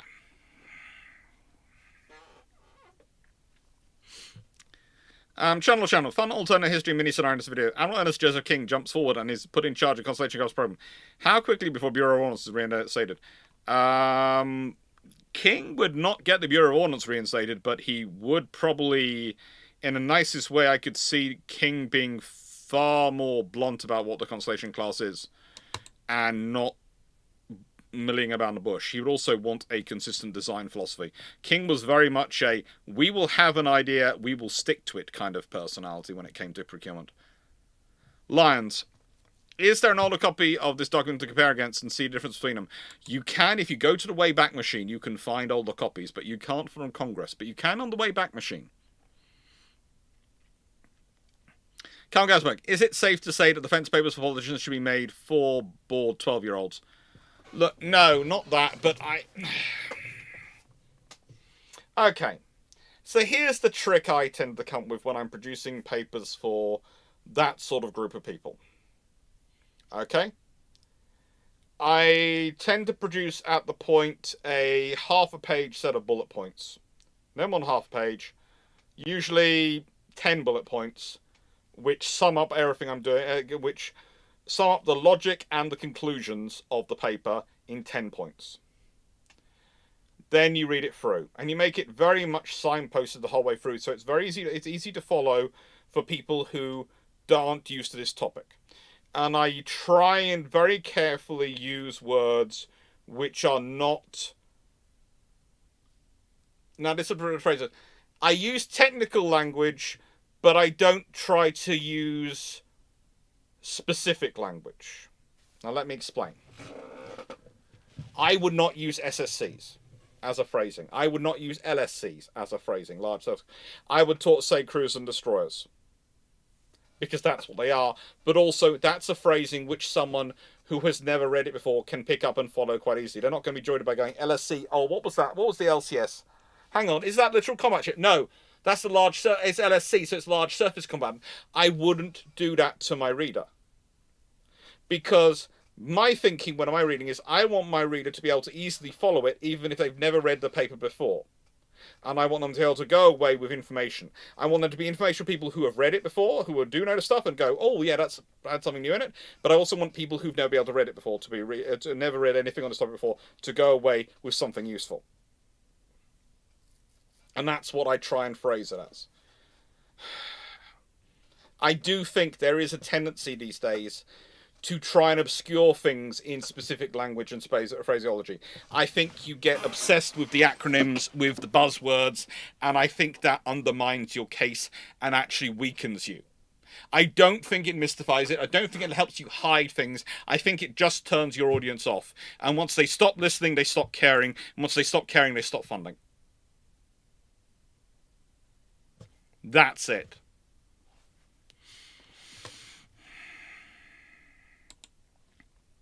Loudwood, what would the Royal Navy, US Navy look like if it decided to abandon a landing capability and focus on just purely blue water power projection with problems benefit would have? The thing is, amphibious warfare is blue water capability. Blue water capability is basically having a navy which can how do I put it? Can project itself across oceans. That means projecting its force capability across oceans. That means landing forces as well as using air forces. Now, if you Britain is already pretty much done away with a large chunk of its amphibious forces through various reasons of saying we're going to rebuild them, but we haven't even finalized realistically the design of what we're selecting to replace them with, and we've got rid of ships. So realistically, we've already done this, and we are finding ourselves in a much weakened position. Because yes, we've got the aviation capability to project forces and use that. It's the Queen Elizabeths. Originally, the Queen Elizabeths were designed, of course, though, it was going to be 2 Queen Elizabeths and 3 LHDs. And they were all going to be able to use F-35Bs, and so it was going to make sense, because that would mean you'd go 5 flight decks, and you'd have 3 large well decks, and so you'd always have at least 1 well deck available, and 2 flight decks, that you could operate F-35Bs off, you could operate the range of helicopters off, and it made sense for Britain. Think about that. From its perspective, that makes the F-35B make a lot of sense. And then all those people going, you should have had a Catabar carrier, would be sitting there going, well, yeah, a Catabar carrier produces the best carrier in terms of the capability of the aircraft you can put on there. But actually, the 3 LHDs, which are being slightly bigger than the Trieste, which is the Italian vessel, which comes from a similar design lineage, but by various means, and the Queen Elizabeth, it would make sense, it would fit. We haven't bought the LHDs. So we've made that muck up, okay? And so we're in the situation we're in. And that's why it looks weird. And no, Defmeister, the reason the Mistrals were turned down was because they couldn't operate the F-35B. That made sense. If you're buying LHDs, you need to buy LHDs that can operate the F-35B to make it make sense for the British procurement. Hey, caramba. And so this is the point. And if I give a recent example, there was some discussions going around, what can we do about Greenland? And it was basically nothing, because we have no ability to get troops there other than by air. Lift size, deck composition and lift size. Basically, the French don't design them for anything other than helicopters.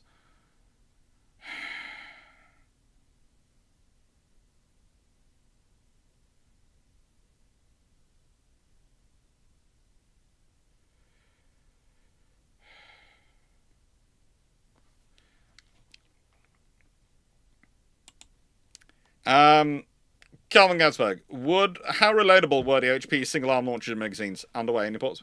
No, they were pretty reloadable. The OHP was a very, as I've said before, and I don't want to go to someone else, the OHP is not a spectacular asset. The OHP is a very useful asset. The OHP is classic of, we're not building something to be the best of the best because we've got other things which are the best of the best. This is built to do the ASW role. This is built down as simplified and as straightforward as you possibly can to do this role. And realistically, I think, honestly, the US Navy should have done the Oliver Hazard Perry 2s. They should basically have gone, okay, here's an OHP, given us a modernized version of this, and that's going to be our design for the Constellations. And that would have got through. Instead of trying to parent, grandparent, all sorts of these things in, actually just start at the OHPs, work your way forward and go, right, and it's going to need more firepower than OHP would have had consistently, so actually give it bigger, bigger virtual launch cells and all those things. Bergeron, yeah. The Trieste is actually a little bit smaller than the British were originally considering, but not that much smaller. Basically, the British wanted it slightly bigger so it could operate slightly more aircraft.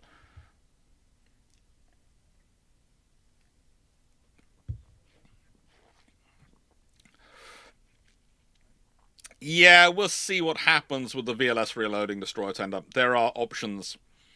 And I'm a bit worried by the system, because currently the system which they're talking about has a system which deposits it on the ship, reloads the VLS, and then you take it off. So it makes reloading at sea very long and complicated. And it makes it possible, but it makes it long and complicated. And I don't think that's probably going to be the end-up system. I think the end-up system is going to be a system which is on the ships already, doesn't have to be taken onto the ships and then removed from the ships, and is going to reload them. And that's originally what they were working down in the Cold War, then they stopped it, and now they're going for a system which basically they've gone for it because it means they don't have to do any changes to the existing designs of the current ships, but I don't think that's long-term going to be fitting. I don't think that's going to work long-term. I could be proved wrong. I hope I am. If I am, I'll be a very happy man. But I don't think I'm going to be.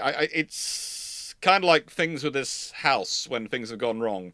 I always, the usual bet between me and my family members over, who's going to be right is a cupcake.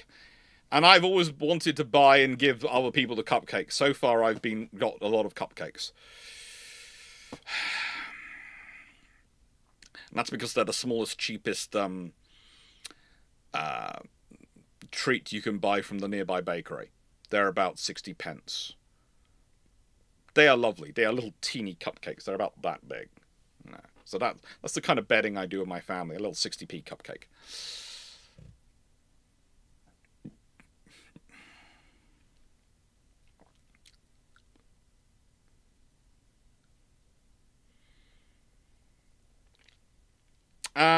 Okay.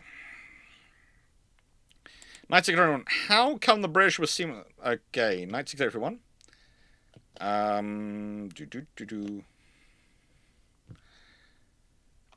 come the British were seemingly smart enough to build a frigate factory, whereas the US hasn't? I would like to point out the British have been planning to build a frigate factory for 30 years. The fact they've finally built one has taken a long time to get to. So, I would say the British aren't smart enough. We're just 30 years further down the line. That's it. The Americans have been talking about building a frigate factory for about 5-10 years. So, the thing is, if they get one running within the next 5-10 years, they're going to beat the British to it. It's just they started later than the British because they had enough other ships on the production. They had enough ships in service. They didn't need to worry about it. They had frigate factories of sorts. No, Knight. The first discussions in the British were not 1996. 1996 is the first time that it started to be signed up to as a government intention. Governments have been discussing a frigate factory in the UK since about 1991. Arguably, Margaret Thatcher got it going in 1989.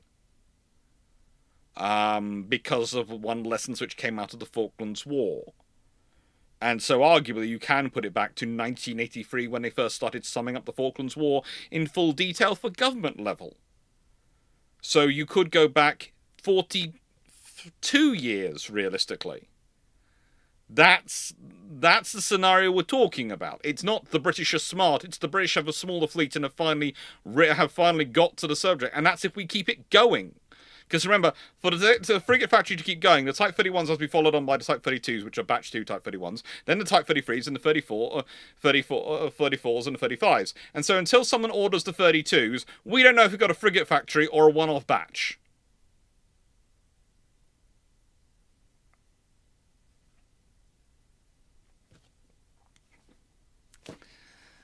It takes a long time to get anyone to do anything in politics about defense.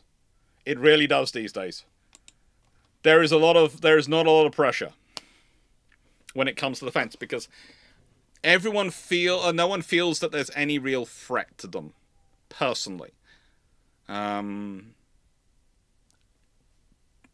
just it.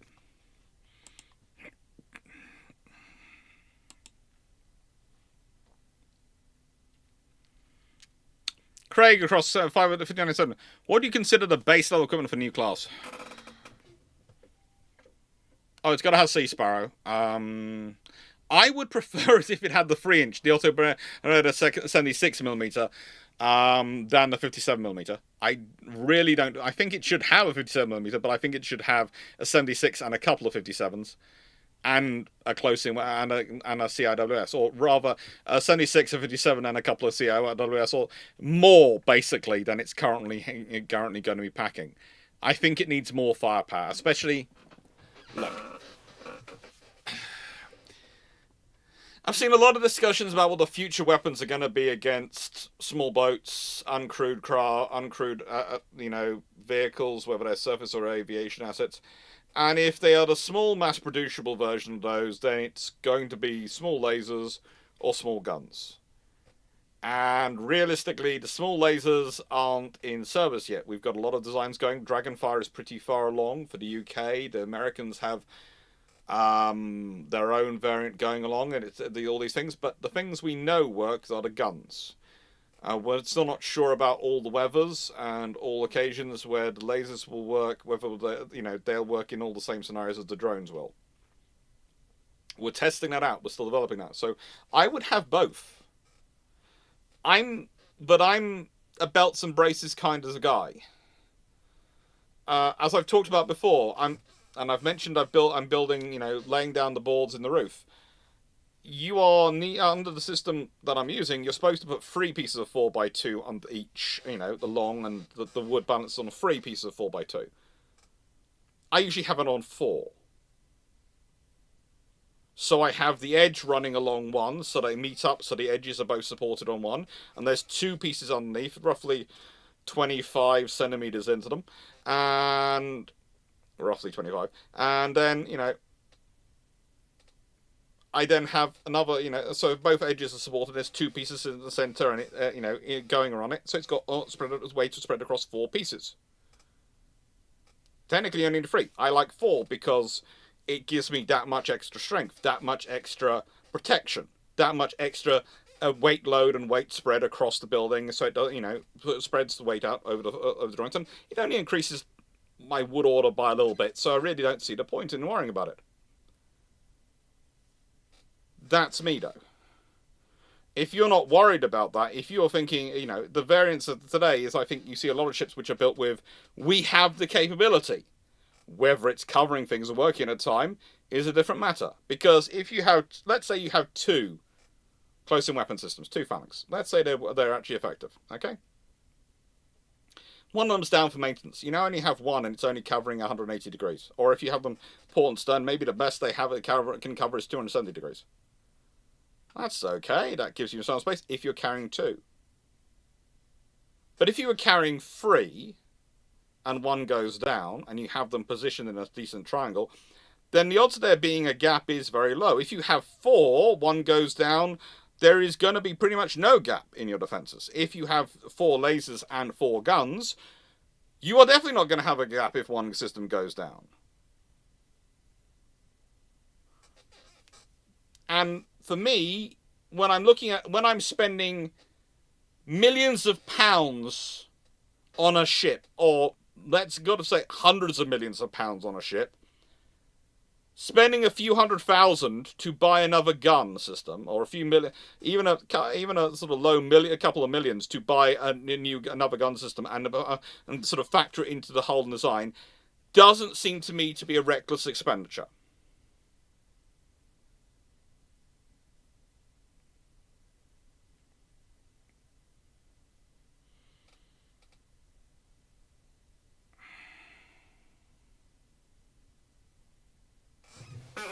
And that's the thing. I like the guns to cover the sort of...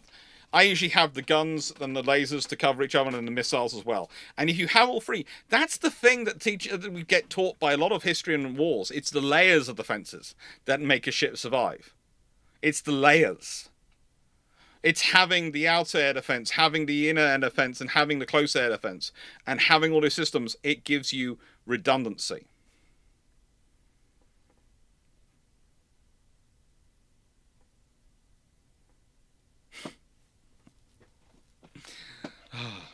And also, I would like to point this out for the Ultrabreda 76mm. The reason, again, it makes a lot of sense is because it's just that bit easier to make variants on the shells in the 3-inch rather than 57mm.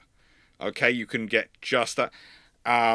Some of the shells I've seen them coming down, they've got anti-swarm shells which explode into a shower of basically very small BB balls and metal balls which just rip into things, and all sorts of ideas coming down. They've even managed to make they're even talking about making the ASW shell, which they've shrunk down to a 4.5-inch or 5-inch guns can be fitted into a 3-inch. And that's, of course, designing basically a shell which drops into the water, goes down to a certain depth, and goes boom. Basically, it's a shell. It's a depth charge shell, and that's to try and deal with underwater drones and sort of scenarios. So there are lots of interesting ideas going on this route.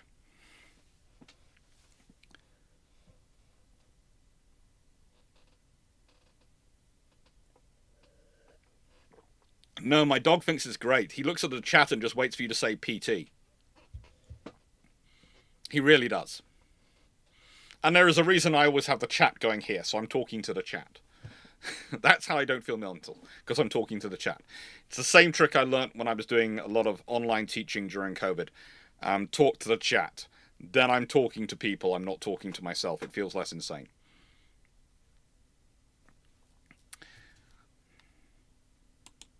Paul Amos, so what can the UK and European nations learn from the US in Constellation class in procurement? Honestly, they're making many of the same mistakes themselves. There isn't the urgency in procurement at the moment. There isn't the desire to specialize.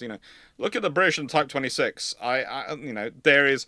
Oh, we're giving some of our options away to the Norwegians. Have we announced when we're going to be building our variants on those ships then, and how much they're getting pushed back? And that's really sensible when you consider the age of the Type 23s and how quickly they're going out of service. And this is the problem. And also, by the way, that's going to the more you muck around with the Type 26, the more that's going to delay the Type 83, which is the replacements for the Type 45s. And realistically, the Type 45s needed more work. Because I love them, but instead of spinning Mark 41 VLS, which could allow you to quad pack, you could have 16 to 24 VLS, depending on how you work it out. I think you can fit 24, but there's some sources say it's only 16, but from my measure, what I know about the measurements of that particular forward gym, it could have been 24 cells for Mark 41.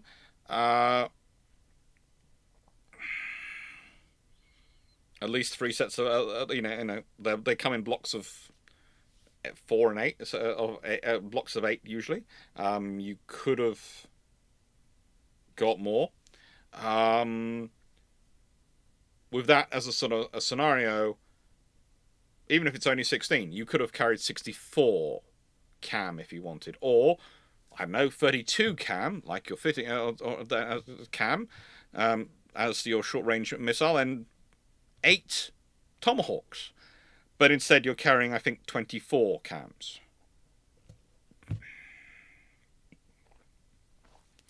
There's a lot of ideas which don't really make sense going on. Basically, if you want to look at probably the best Navy for procurement, and even they aren't perfect, but the best Navy for procurement at the moment, you're talking about the Japanese or the Italians. The Italians have a good running production line, and for what they need, they're not getting realistically enough ships, but they're still getting a good production line. They have a good building program going on, and they have their ships are coming out well balanced to their needs. The Japanese are sort of similar. Also, you're still getting a lot of people producing 2s rather than 3s or 4s of ships, and that's a problem because, as I said before, 2 does not allow you to generate enough capability. It guarantees 1 available, not 1 capable. Kevin 6956. It sounds like Navy is okay with FX being low end because they will have it with 1 to 3 uncrewed vessels that will have VLS sonar act. Why haven't they been more outspoken about that? Because the idea comes up occasionally, but A, those programs haven't been awarded. B, those programs haven't really left the development process yet. And C, and this is the most important thing, is they're not really sure about those programs yet. This is the thing. Uncrewed assets are coming. I'm not going to say they're not. I've been talking about them for a while. I've gone through program force numbers, what they're likely to be, how they're likely to fit into force structures. This is one of the reasons why I say that most crewed assets these days are cruisers. They're filling in the cruiser role. You have ASW cruisers and air warfare cruisers, depending on whether they're frigates or destroyers. They're doing the cruiser role in peacetime. And basically, we're talking about the uncrewed assets. They're going to slip into the destroyer escort, frigate / sloop / corvette role from World War II, providing the numbers and the numbers in the force structure. But the thing is, how do you support those? How do you structure those? What are going to be the legal rules for operating them? And one of the things that scares the US Navy, and a lot of navies, is can uncrewed ships being bullied by crewed ships in peacetime?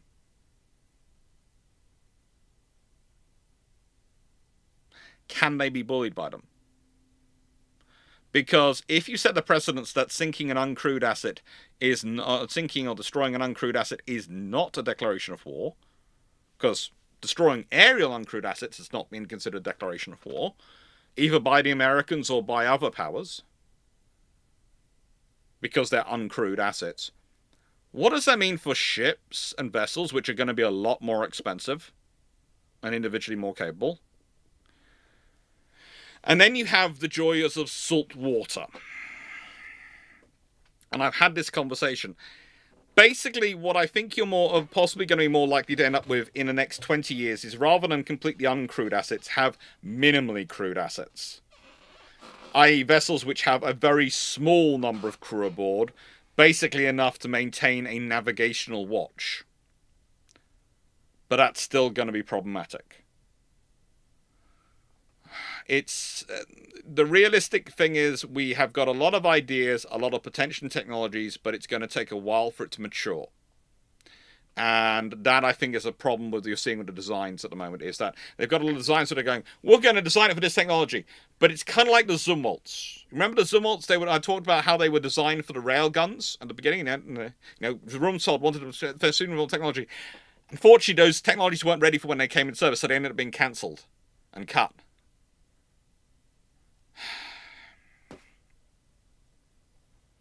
And that's the problem. You have to know what you're getting and be sure you're getting before you really go down that route.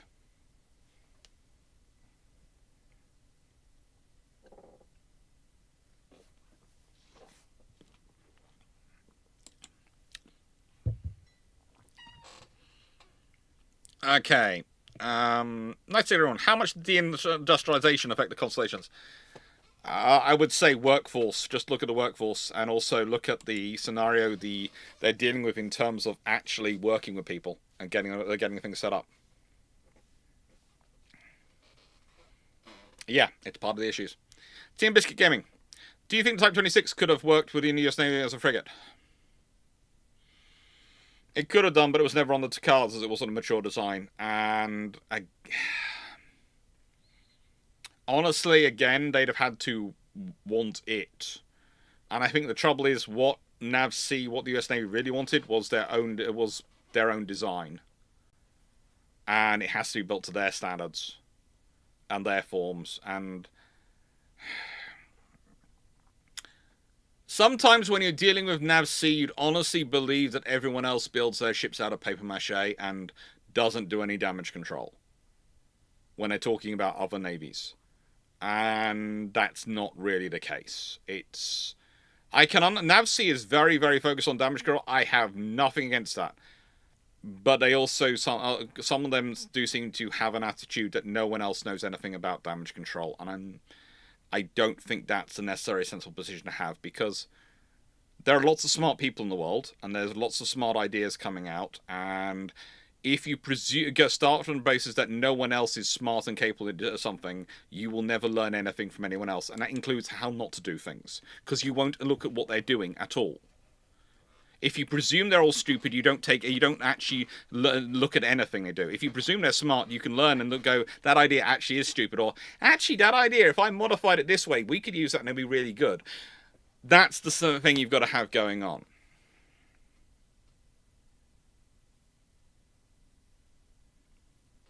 Oh, point. Yes. As I've pointed out several points in this thing, Congress prohibited any parent design that there was an LCS equivalent maturity in 2017, i.e. in operation. So yeah.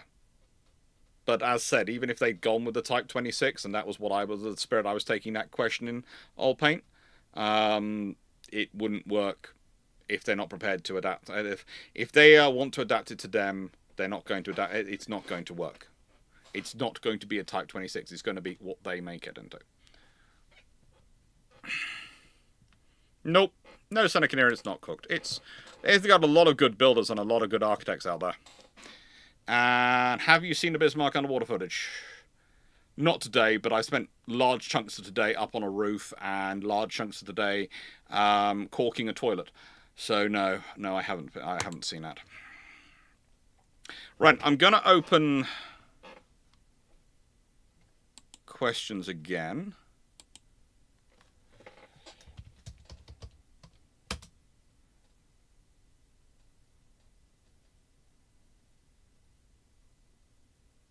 So hopefully that should take in some more questions.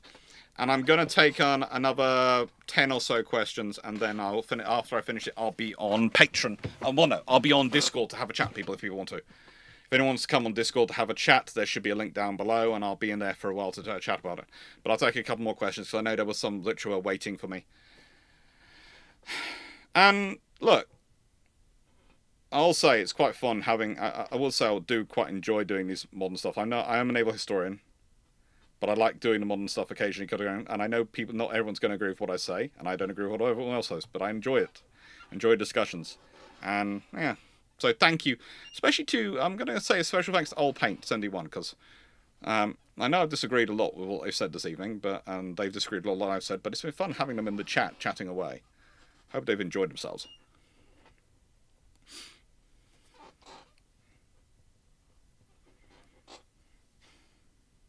Take care, Busting.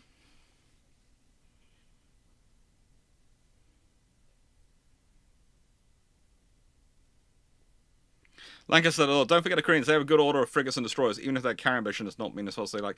Look, the reason I didn't pick on the Koreans, and I do love the Koreans, but I do... the reason I don't pick on them is because Koreans and the Korean procurement, it tends to be a certain company basically turns around to the government and goes, "We want to build this now." So Korean procurement is kind of led by the company building the stuff. Jeff, how long before NavSea adds a warp drive to the US Enterprise? Who knows?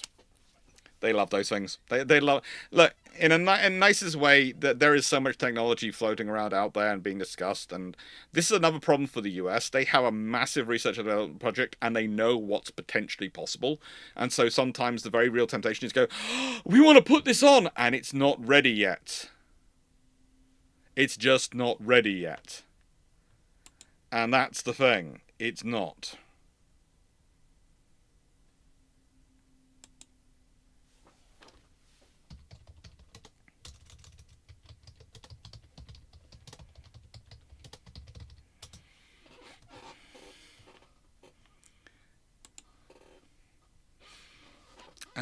So let's go questions. Question come in, and it's not popped up yet, so if I drop that down... Oh, that makes it fair. Nice to hear. So if the Constellation class had worked, how many more beyond the planned number would have been needed to meet all the current likely future commitments? Oh, I'd say they'd at least be leaning towards the 58 and probably into the 60s. They would need. They really would need. And if they were sensible, they'd set up a production line and keep it going almost like they're doing the Burks, but with slightly more ability to modernize going through. Because the poor Burke design... Well, I actually had this discussion with a naval architect recently who is involved in the program, and in a tangential way, I should say, in a tangential way. And he said one of the troubles they keep coming up against is that they're still trying to make everything fit in the Burke design, and they'd really like to start changing some of the things. And they'd like it to be a bit larger and a bit larger, and they'd like to change the superstructure shape, but they're worried if they do, people will realise that they are really starting to work on what it will be son of Tomahawk. But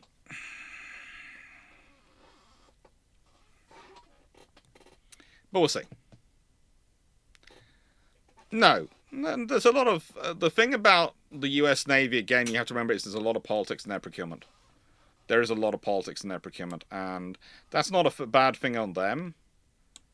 There is just a lot of politics in procurement in general, and it's something the US has to deal with. The US Navy has to deal with a lot. It has to deal with a lot, though. Because there's politics to get the ship procured, to get it designed. You have to make sure you're getting enough senators, enough representatives on side. You have to make sure enough districts to get them on side. You have to spread it out, and that starts to almost the game of the politics to get the procurement done starts to outweigh the actual thing of what you're procuring.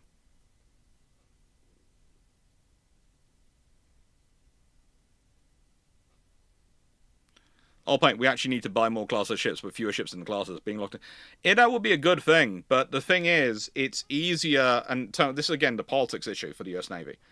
It's very risky for them to order a new ship, because if it doesn't immediately deliver, it gets completely cancelled. Good example is the Sumots. nicest way, the Zumwalt hull and the power system works fine. Okay, the guns didn't work, and there was some other issues. But what you could have done is taken the guns off, replaced them, let's say, with some Mark 41 VLS for the second gun, put a 5-inch gun in the forward bit, and maybe modified the radars a bit, and you've got an air defense destroyer. You could have Burkeized the Zumwalt design, and you could have then built them. And then it would have been ready for future upgrades, and you would have had that production line going. You could build 20 of them, and then you could build 20 of your next design, and you could have done that. But they didn't do that. They went, it's wrong. It got cancelled. They immediately build more Burks. Because Burks are safe. Because Burks are a proven design. And they immediately do the same thing. That's what they were sort of trying to do with this sort of frigate program, is they were trying to go for a proven design, the FREM, which is under construction and viable, and therefore okay. And they didn't get it. That's the issue. It's the politics. No one wants to take the risk of it failing, because if it fails, it's got to be a collective failure, not an individual failure. An individual failure, you can be held to blame. A collective failure will be considered a failure of the system. Therefore, no one is to blame, or everyone is to blame. But either way, your career won't suffer. And I know that sounds very cynical, but that's literally what the world I now live in, it seems to be. That seems to be what I have to deal with in universities even as well, which is just ongoing, no stopping, never-ending committee meetings, which is why I prefer being a contract lecturer.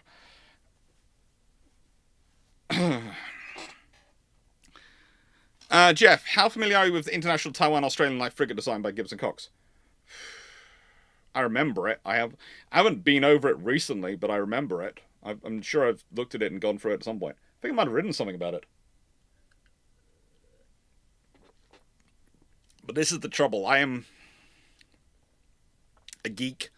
I like to write about history. I like to write about current ships, and some of this stuff gets published. Some of it just gets stored in Word files. Some of it gets used by colleagues to present their own lectures, because they go, "Have you got anything?" I go, "I've got an article on that." And yeah, it wanders around. But yeah, I'm a geek.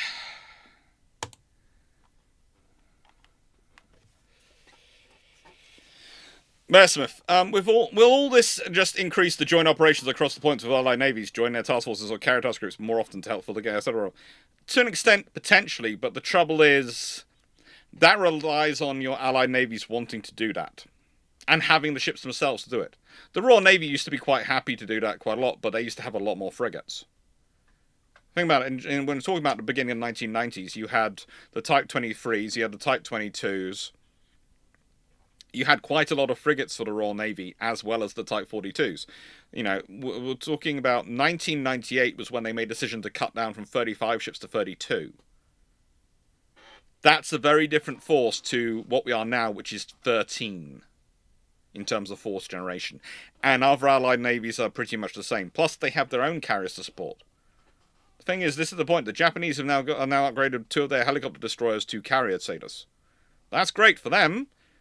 But that means now they need to support them like they are carriers, because they have the target on their back of being carriers. That means they have to protect them. And that means they're not going to have the ships to support you. And this is the trouble, is allies who have enough force to support you might need that force to support themselves. And this is the thing for the US Navy. Yes, they provide a lot to the alliances. They do. They provide a huge amount. America provides a massive amount to alliances. But an ally, there is no ally who's in a position where they can go, well, I will abandon supporting my own stuff to support you, because that's going to be a bad position for them. That's going to make them weak and very dependent on you. It's the issue which comes in. So it's got to be a balance of it. And also, to an extent, allies have got to be encouraged to build up capabilities. One of the things that... Okay, we see there is a lot of rightful criticism coming out from America about allied spending, especially in NATO, and not spending enough. Agreed. I think none of us are spending enough. And have been spending enough for a while. But you have to remember, for a while, it was actually encouraged by by American presidents, who specifically encouraged European governments not to spend more on defense, because it was felt it would make them more dependent on the Americans if they were weaker. and which was considered a good thing. It would give America a stronger position in negotiations and these things. And again, it makes sense from an American perspective short term. Long term, it's caused a problem. Because governments and NATO governments, etc., thought they could, okay, we can rely on America to be doing the maritime policing role, especially. That's also an expensive role. It costs money. Trust me, I'm a Brit. I know about these things, because we used to do it. That was why the British Empire was tolerated to be the world's largest empire. There wasn't a mass uniting of people to destroy us, because we were doing the job of keeping the seas moving, the trade going, the open seas, and all the maritime policing issues. You don't get to be the world's largest empire, the world's dominant power, without a healthy degree of acceptance, if not downright encouragement, by the other powers. Because they can cause you issues of it. They can cause you logistical issues. They can cause you problems. They can be obstropolous about it. They have to be supportive of it. And they want you to, and that's usually because they want you to do the job they don't want to do.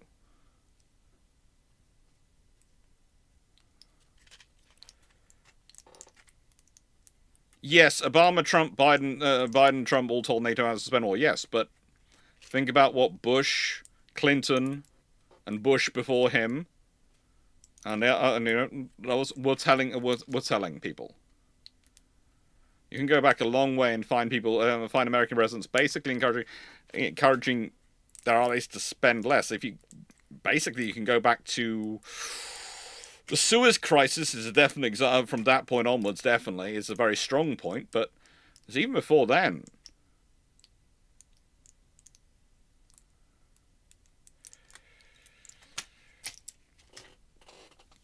and George Bush Jr. really didn't.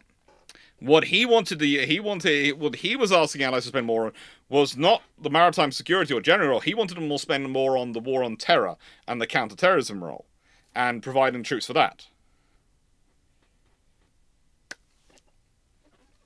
And usually used it in terms of domestic politics way as well. Yeah. That was one of the big things. That it's a big scenario in why the British devalue. One of the phrases which comes out around the British decision to abandon Calabar carriers was that it was considered it would improve the relationship with America. That was literally it. It had been inferred from ambassadors and discussions that it was felt unnecessary for Britain to have that capability in the modern world. The French were also told the same thing.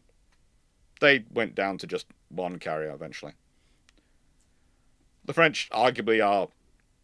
Well, the French for a while weren't even members of NATO. They basically often operate on doing what they want.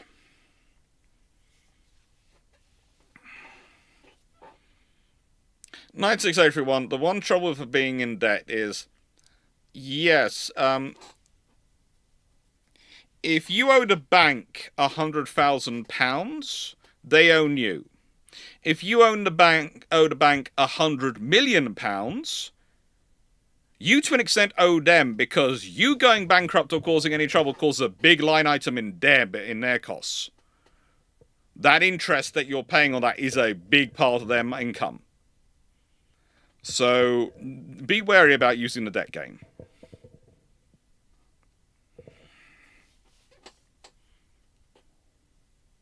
No, it's not in some ways. The Japanese Navy does have more ships than the Royal Navy at the moment. They do. The Japanese Maritime Self-Defense Force does have more ships than the Royal Navy. That's not in some ways. That is an actual fact. The British only exceed them in tonnage of carriers. And that's because our two are bigger by a long way.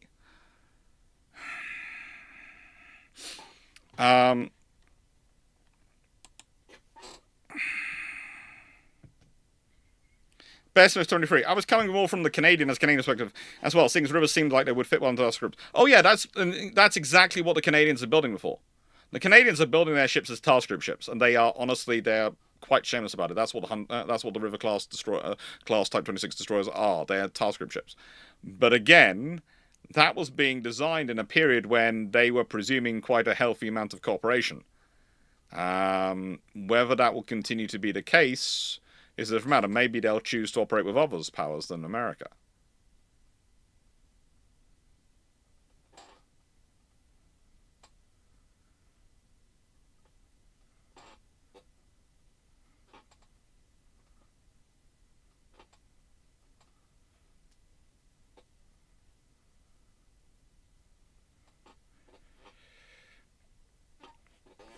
It'll be interesting to see what the Canadians do. They are good ships.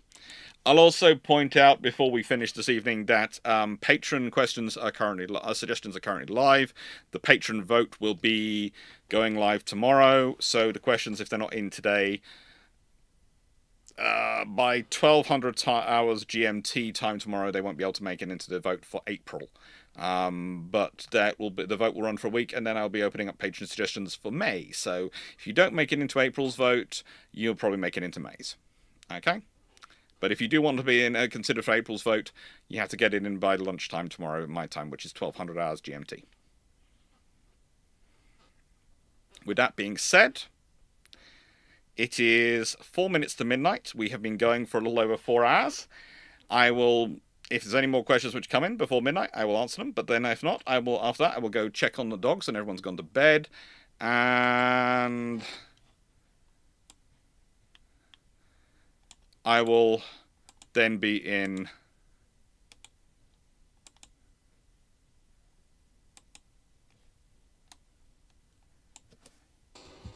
Jeff, I'm just copying a question across. I will then be in, as said, in I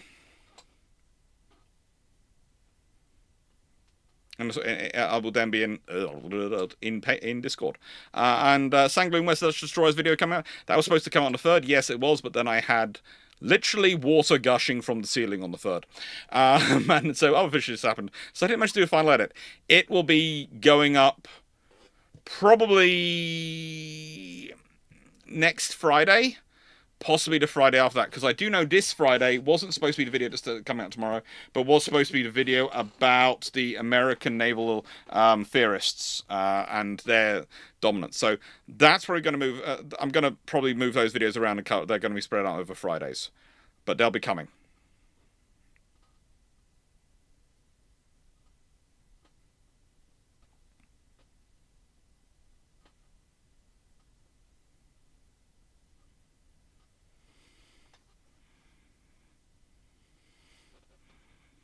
Okay, Jeff. One of the promises of the LCS program was lower crew requirements.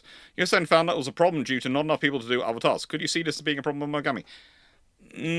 Not really. Mogamis are differently crewed. They have more of a process, and they have more systems involved that are able to manage their crews. But also, their crew numbers are different from the LCS. They are sort of. It's a different structuring, okay?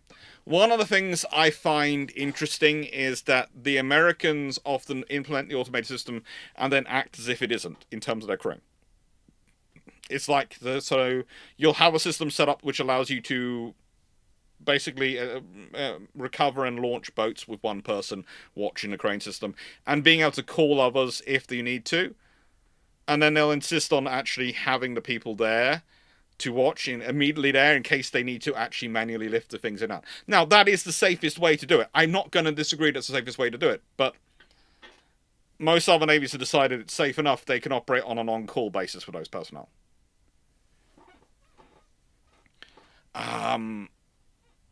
Ramal's question is I'll just talk to that as well. But, you know, these things happen in terms of evolution.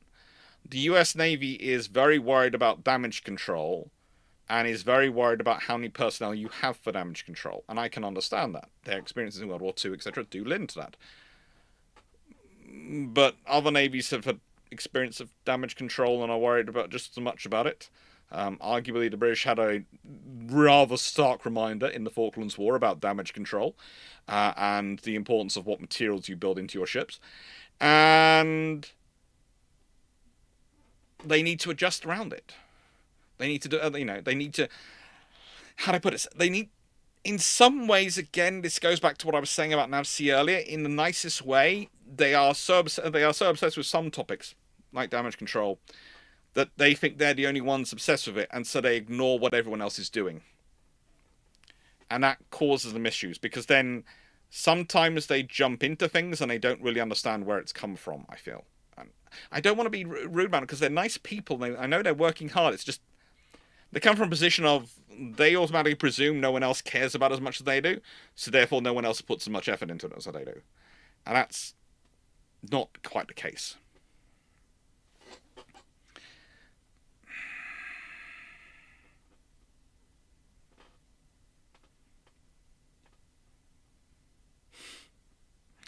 Jeff reminds me of the Vietnam War, where the Air Force had the advantage of long-range fight, and the Congress told them they had to fight in visual range. Yes, because they had to fight in visual range because they had to confirm that what they were targeting were enemies. Yes, it was visual confirmation of their opponents. The Canadian River-class destroyer is just a SW frigate pretending to be a destroyer.